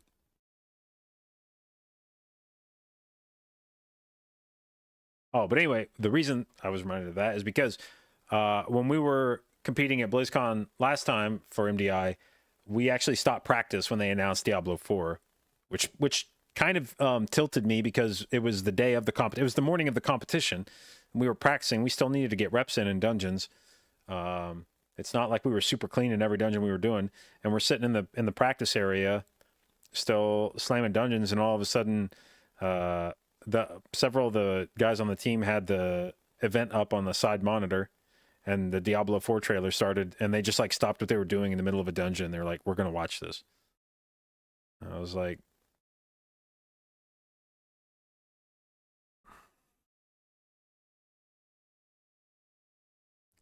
"All right."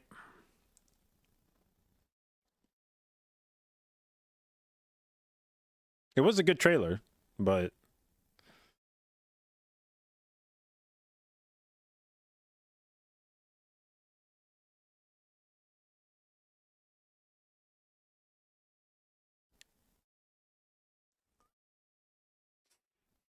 with people running out to respec change gear, isn't it time to admit Legion system was better? No, I think it's time to figure out a way to finish, like, close that loop. And prevent people from being able to leave the dungeon to respec and change gear. That's obnoxious as fuck. I hate it. It's so fucking stupid starting a dungeon as Moonkin and then zoning out, switching resto, coming back in.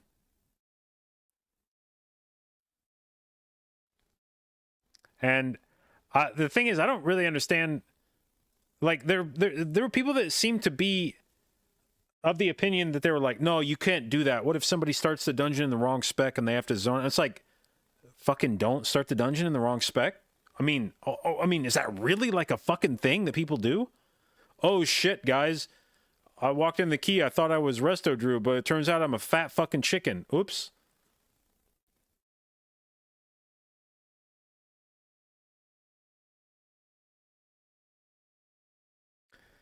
Never started a key and realized you don't have Dispel. It's one thing to have the wrong talents.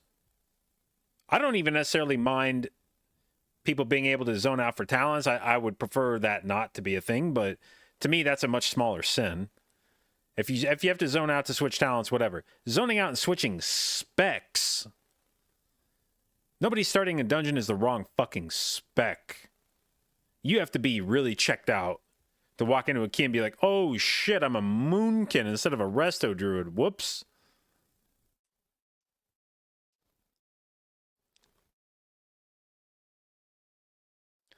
And to me, that's the thing that needs to, because zoning out for talents or even gear swaps, the upside of that is usually relatively low.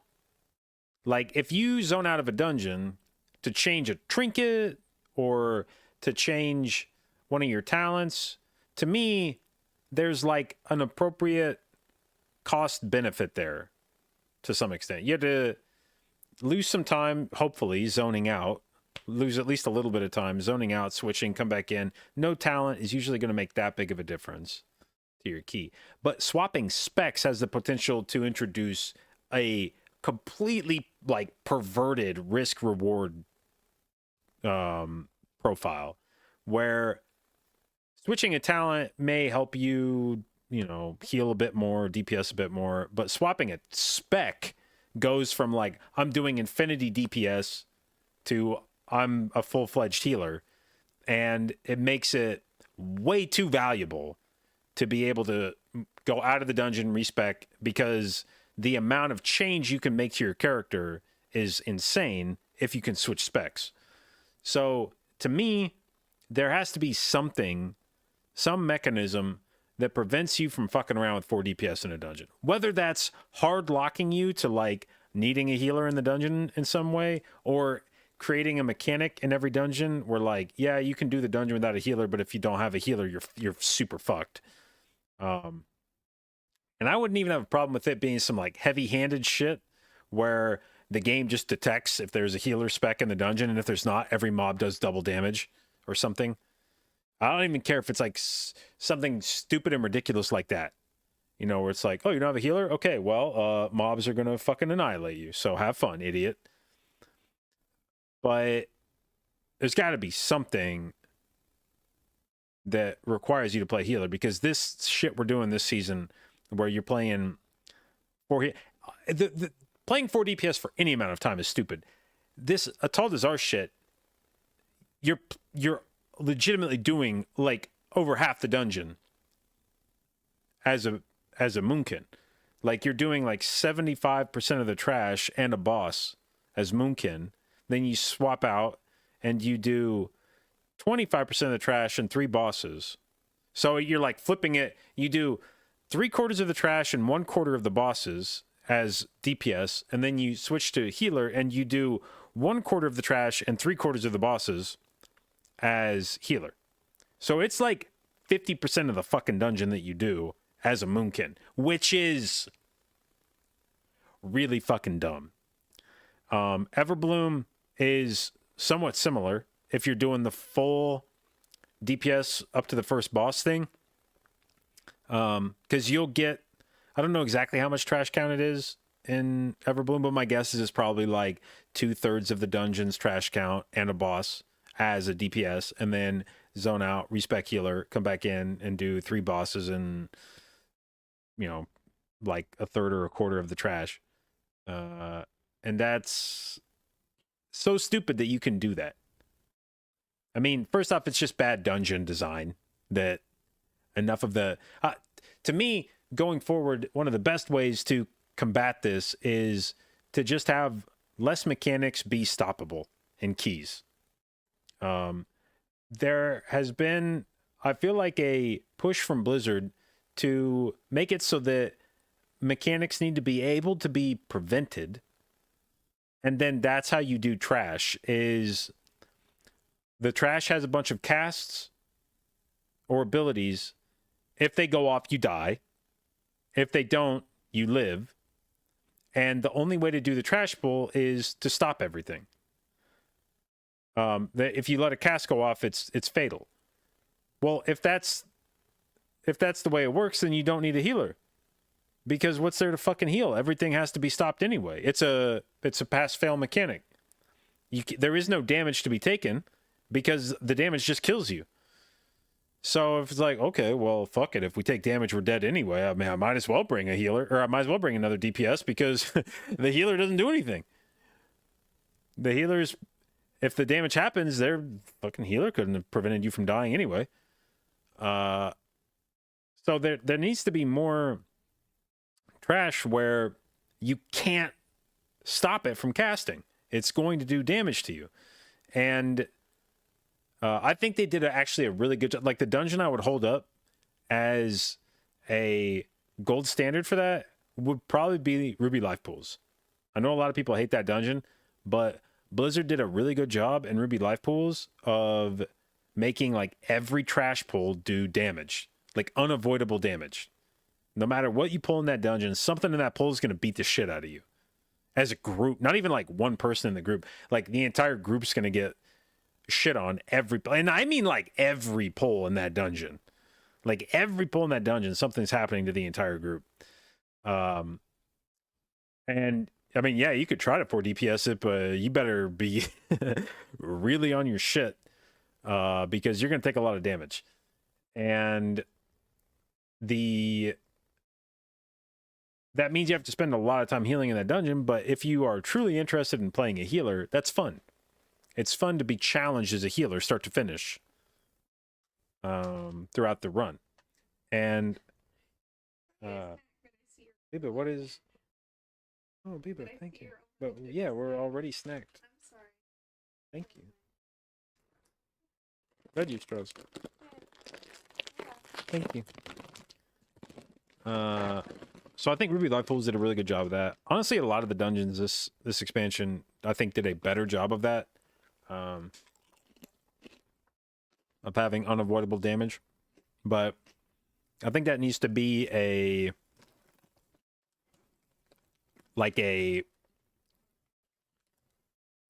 explicit design goal in the dungeon, not like a happy accident, but rather that needs to be the foundation for dungeon design for trash. Is like there needs to be a mob in every pull that's doing something to the group. That it's not enough to just pop VE to live through it. You have to have somebody whose job it is to full-time heal to live through it.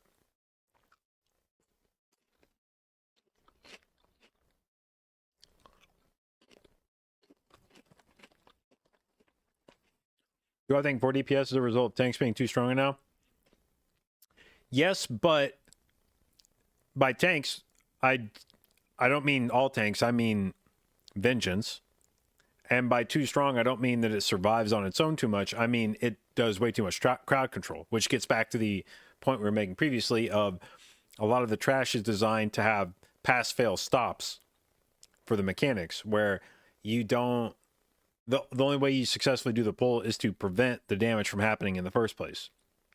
And with a Demon Hunter, you can do that much more easily than with any other tank, because you have infinity group stops as a Demon Hunter. You don't even have to coordinate it. They're all yours. You're not even like rotating them through the group. It's just like you are like, yeah, I'm stopping this. I'm stopping this again. Okay, I'm stopping that. I'm stopping that too. That's a lot of what makes this season doable from a 4 DPS perspective is that a Demon Hunter can like single-handedly control a trash pack and make it so that the trash pack doesn't get any casts off, and therefore you don't need a healer.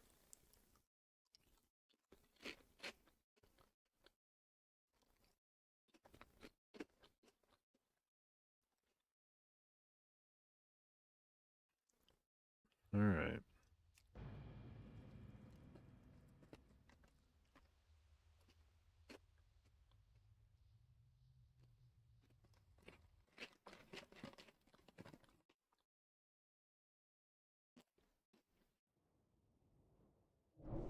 What's the snack of choice? We got veggie straws.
All right. Who hasn't been on PTR on the longest? I don't even... Dude, PTR is kind of weird. I don't even remember who half these people are.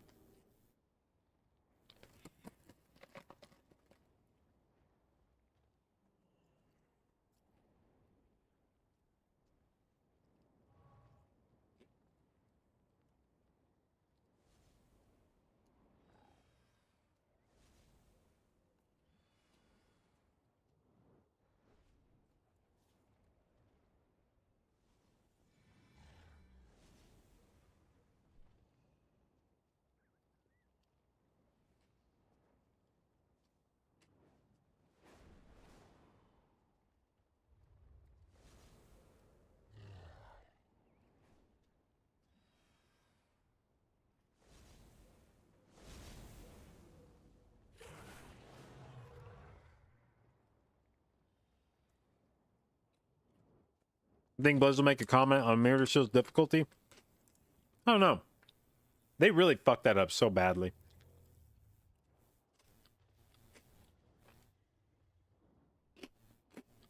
At least they ultimately gutted Sepulcher and made it way easier to reclear. I mean, fucking,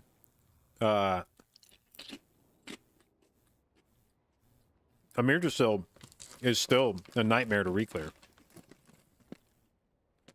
We one-shot, like, all the bosses in there, I think. Until we got to Smolderon, then we wiped on Smolderon for an hour and a half. And we didn't have, like, a mage, so I don't even think we would have been able to do Tendril and Farak. But to have that kind of curve of like, oh yeah, everything's trivial. Oh my god, we're wiping for an hour and a half. Oh, we can't even do this boss because we don't have an int buff.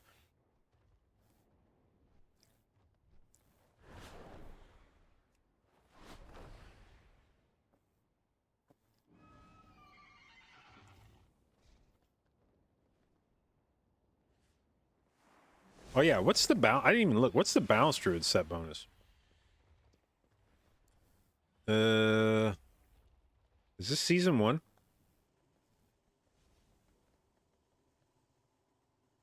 Oh no, wait, this is fucking no. I'm looking at the wrong set. I'm looking at my current set bonus. I was like, wait, what? Blech. Ba, ba, ba, ba.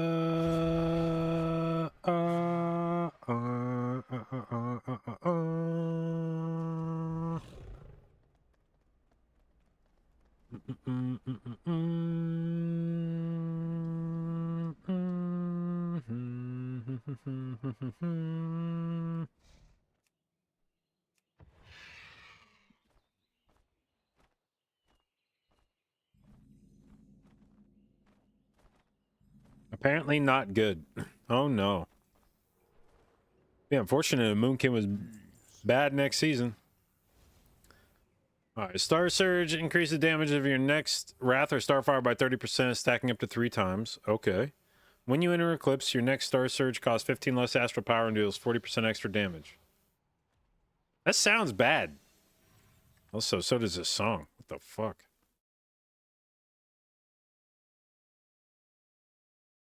Shut up, shut up, shut up, shut up. Okay.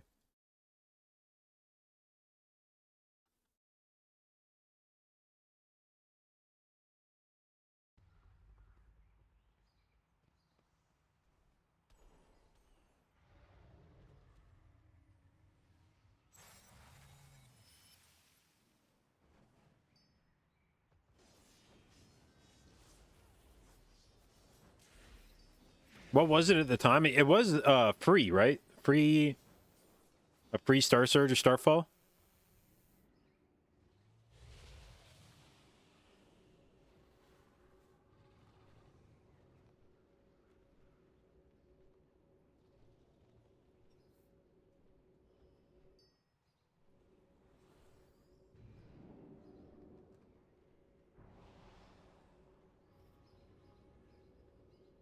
Did it have a different damage bonus or was it always 40%?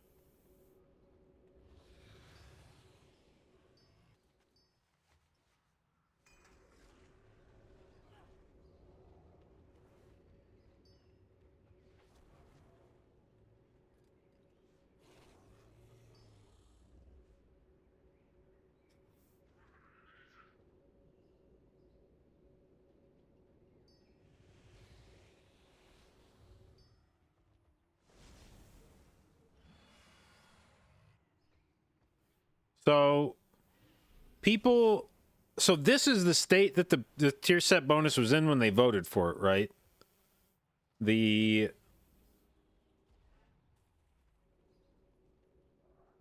Like it had already been nerfed from what it was in season 1 by the time they voted for it as the set bonus for season 4, right?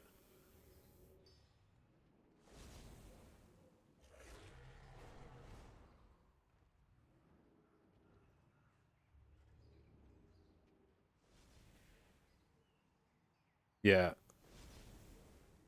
What a weird fucking... What a weird gamble. Be like, yeah, I know that the current version of it sucks, but we're going to vote for it because maybe Blizzard will change it back.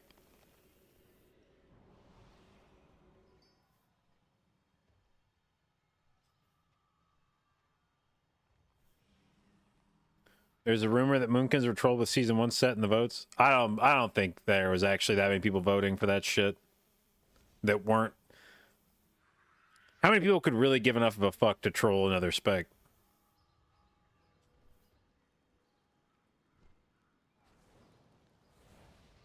And if it was enough for it to be Moonkins, it would have been other specs too. If enough people gave a fuck to troll Moonkins, they would have given enough of a fuck to troll like Fire Mages and Shadow Priests and Rogues. It wouldn't have been just balance. Other specs would have gotten trolled too.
You've been told by a healer mate this season Druid is big carry.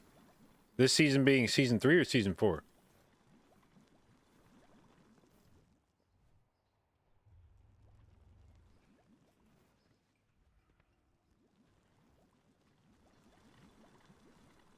Coming season 4? I mean, I could definitely see Druid being good. Like, Druid's good right now. They're not making it any worse. Like, you're basically getting season 3 again on Druid, and Druid's currently in a pretty good spot. So I have no reason to believe Druid would be shitty. Like, it's good right now. They didn't make any changes. Ergo, should be good next season. But a lot of that depends on the rest of the meta. I guess it's looking like Moonkin may not be the hottest DPS at the moment. I don't think Feral's being talked about much. I have heard some noise about Guardian Druid. And if Guardian is meta, then Resto's probably fucked. But I think the only way Guardian Or I should say, I think the only reason that you would bring Guardian over Vengeance right now is because you stopped caring about the control that Vengeance brings to the group. And if you've stopped caring about that, I think there are plenty of tanks that you could play that are not Vengeance that would be good.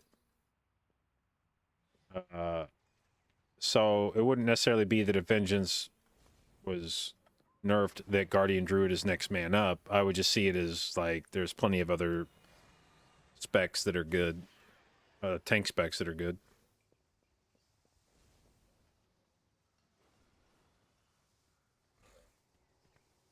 They ever say which stat bonus we're getting? Yeah, we're getting Season 3 again on Resto Druid. Which is for sure best case. Like that for dungeon healing, Season 3 fucking clears every other set bonus, maybe ever, that Druid has had. I don't know if there's ever been another set bonus that's been as impactful to our Mythic Plus healing as Season 3's was. It's real good.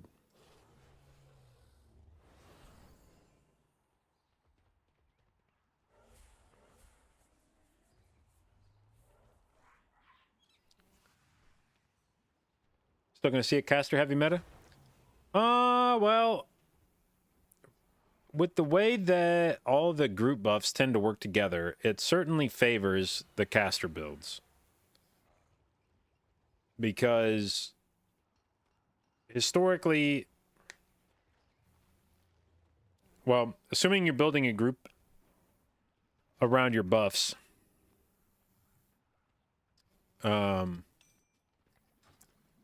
mage, like you're gonna want one of the primary stat buffs. So the question is, do you want int buff? Do you want AP buff? And what are you gonna build the rest of your group around? The classes that bring those buffs respectively are warrior and mage, and I don't know that DPS warrior has ever been meta in Mythic Plus, but mage has been meta like half the time in the history of Mythic Plus. And that was even before a lot of the seasons where mage was meta was at a time when like you didn't even necessarily care about the int buff. Or the bloodlust. It was just a good spec in its own right. So as between whether you're going to bring an int buff or an AP buff, the spec that is bringing those buffs tends to be mage rather than warrior. So then you're going to build a group around int buff, which is going to favor casters. But the times where you have had, I think, a stronger melee group have been the times where prot warrior, like, to me, if you're going to have a melee meta, very frequently it will be because prot warrior is good. Those have historically been the times when a melee meta has been strong, has been when prot warrior is the meta tank, and then you build a meta comp around your tank. But if you're deciding between DPS warrior and mage, mage wins pretty much every time.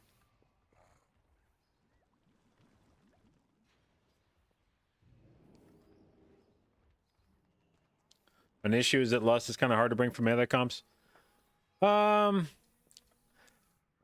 Sort of. Although there are plenty of ways to get Lust in as a melee comp. It's just the specs that bring Lust.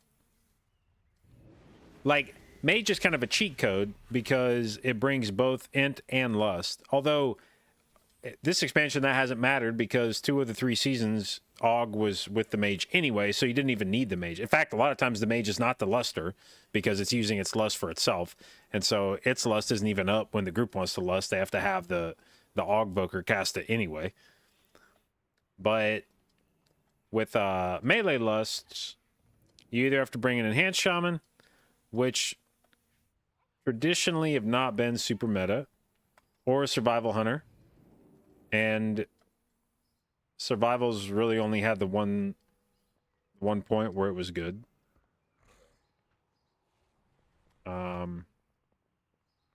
or now an Augvoker, but for whatever reason, Aug has not ever really seemed like it was used for melee comps.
Kind of want to play with a Brewmaster just to see what kind of damage the Brewmaster's doing. I know it's good. I've been expecting you. Dude, is this tooltip accurate? Do you actually gain 131 fucking bursts with this thing? I feel like that, like, can't be right.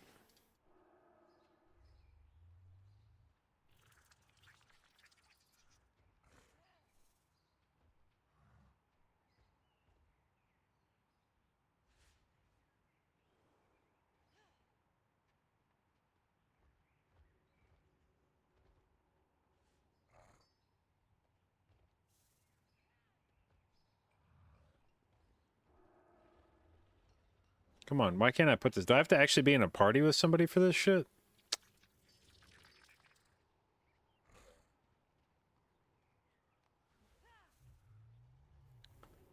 Do I recognize anybody out here? Anybody I could invite to a group?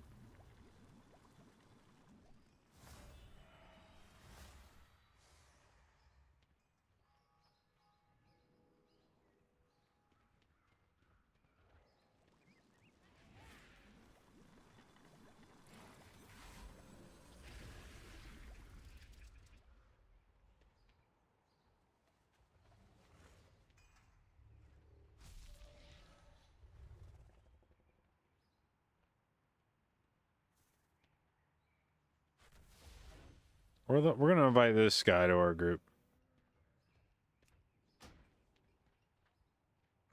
He declined my group invite instantly. What the fuck? What kind of tech is this? Let's invite this guy.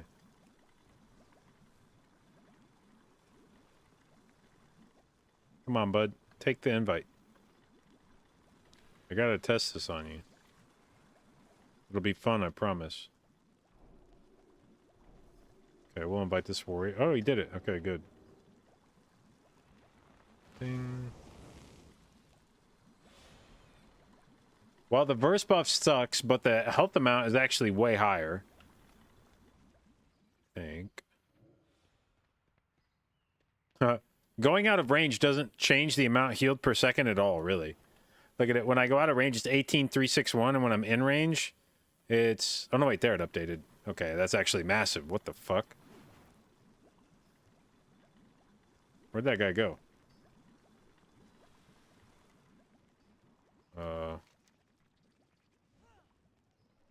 Wait. Is he like...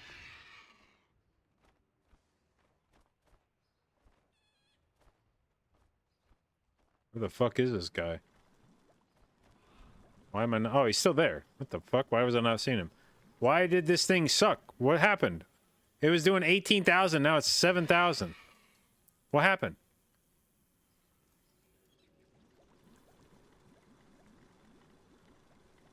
Hello?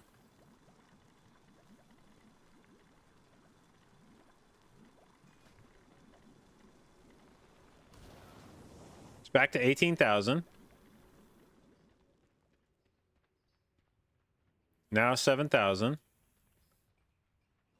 But when I move back in range, it doesn't go back to 18,000.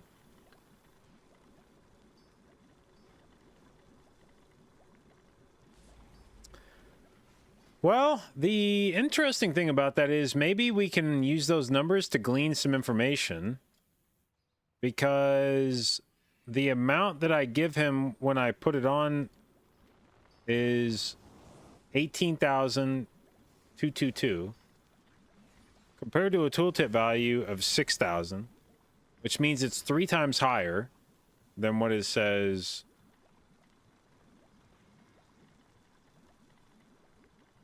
So if the verse buff got affected similarly, then it would be giving you 400 verse, which seems like still shitty.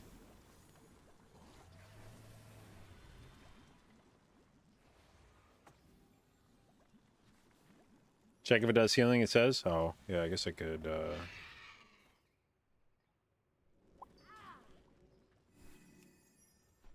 healing me for 8,000-ish.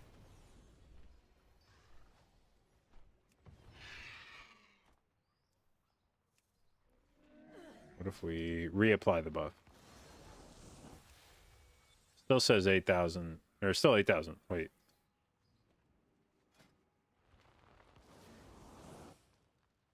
Still 8,000. What the fuck? Come on. How do I get it to go back to the good number?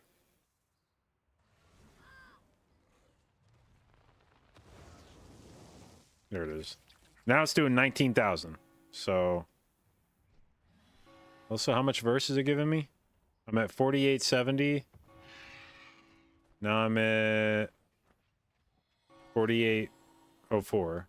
So yeah, that seems like an accurate amount.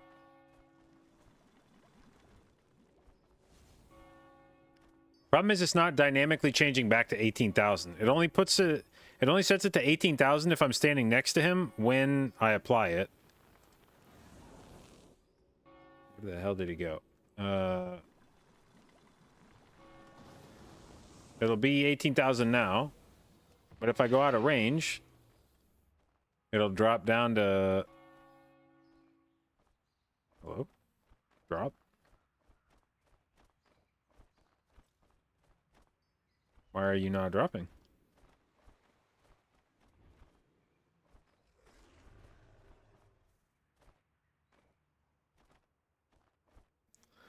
What a weird fucking trinket.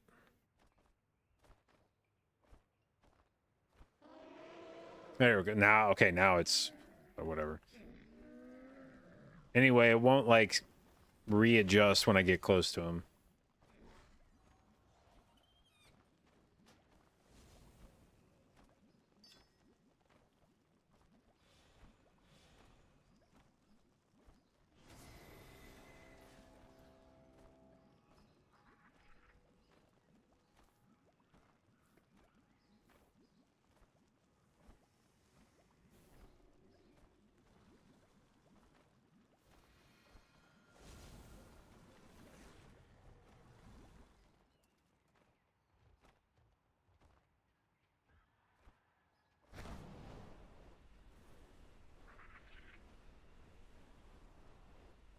Okay.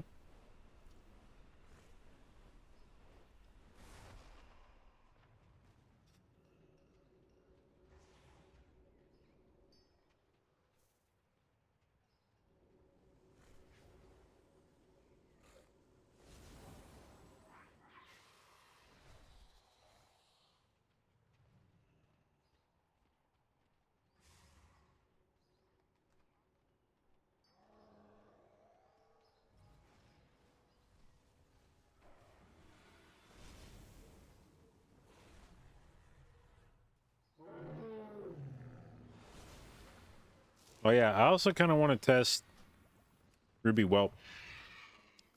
Let's go find a dummy. I don't suppose this thing hits for like 1,000,000 damage. Where am I flying?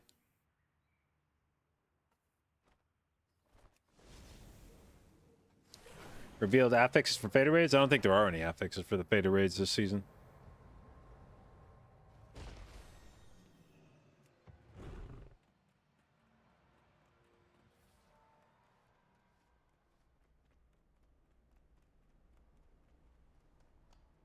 Just harder bosses? Yeah, I mean, just like scaled up bosses.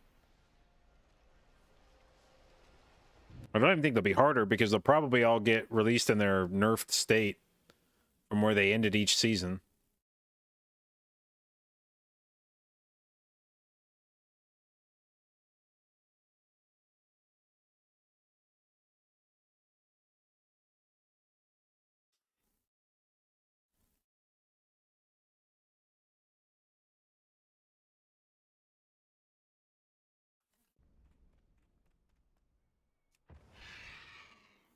All right, little Ruby Whelp show. What kind of big damn can you do?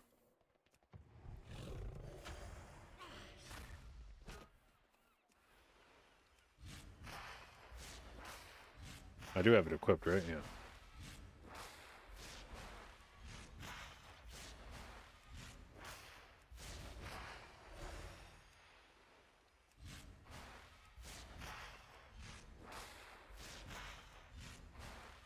Don't know if there'll be a race world first.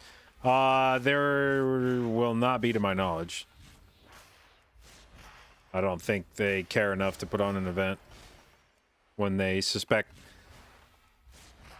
I'll confidently say no, there will not be a race world first. Because there's 3 different raids. They're releasing in staggered order.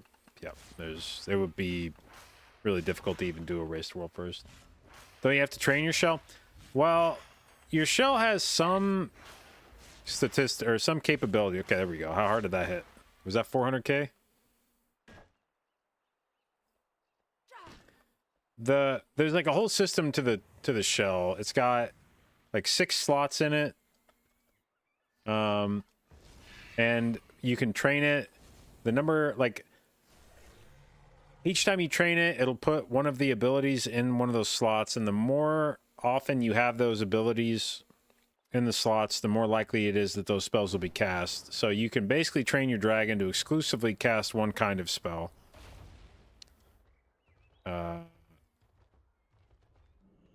There's a script you can run that'll tell you what your current mixture of stuff is. I have some, in fact, it's probably based on what I had season 1. I probably have whatever I trained my dragon to do season 1 still on this character. I just don't know what that is. But all I wanted to see was him cast the fire breath and see how much damage that did.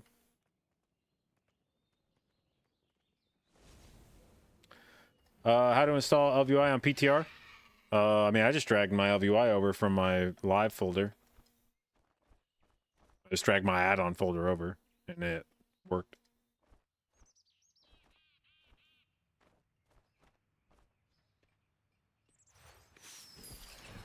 Ooh, 4,100 tenders. Let's go. Hail to ye, adventurer. You just want to buy some stuff on PTR?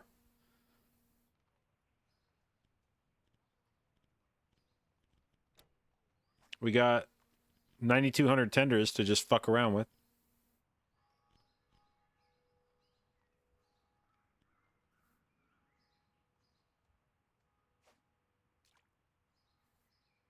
Poor posture. Thank you for the sub, babe. Appreciate it. Welcome to the jdotbabes. I hope your account isn't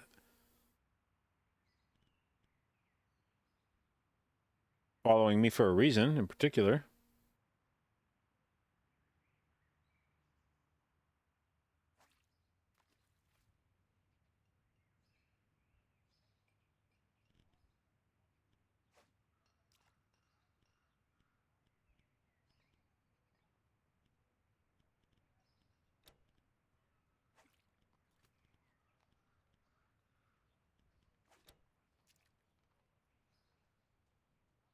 Goodbye to you.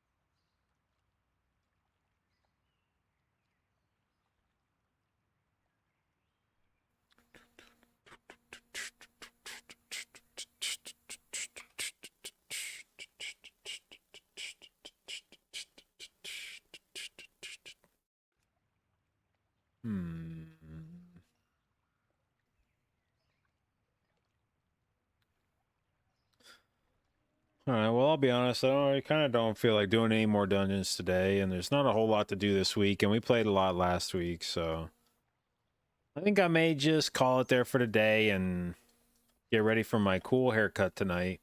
And hopefully tomorrow you see a brand new me with much different looking hair, much sexier, and maybe our desire to slam WoW keys will be restored after that. So anyway, hope you guys have fun watching. I have fun streaming as usual, primarily a Mythic Plus stream, so if that's something you're interested in or want to learn more about, hit the follow button. I will do my best to both educate and entertain you, and I will see you tomorrow.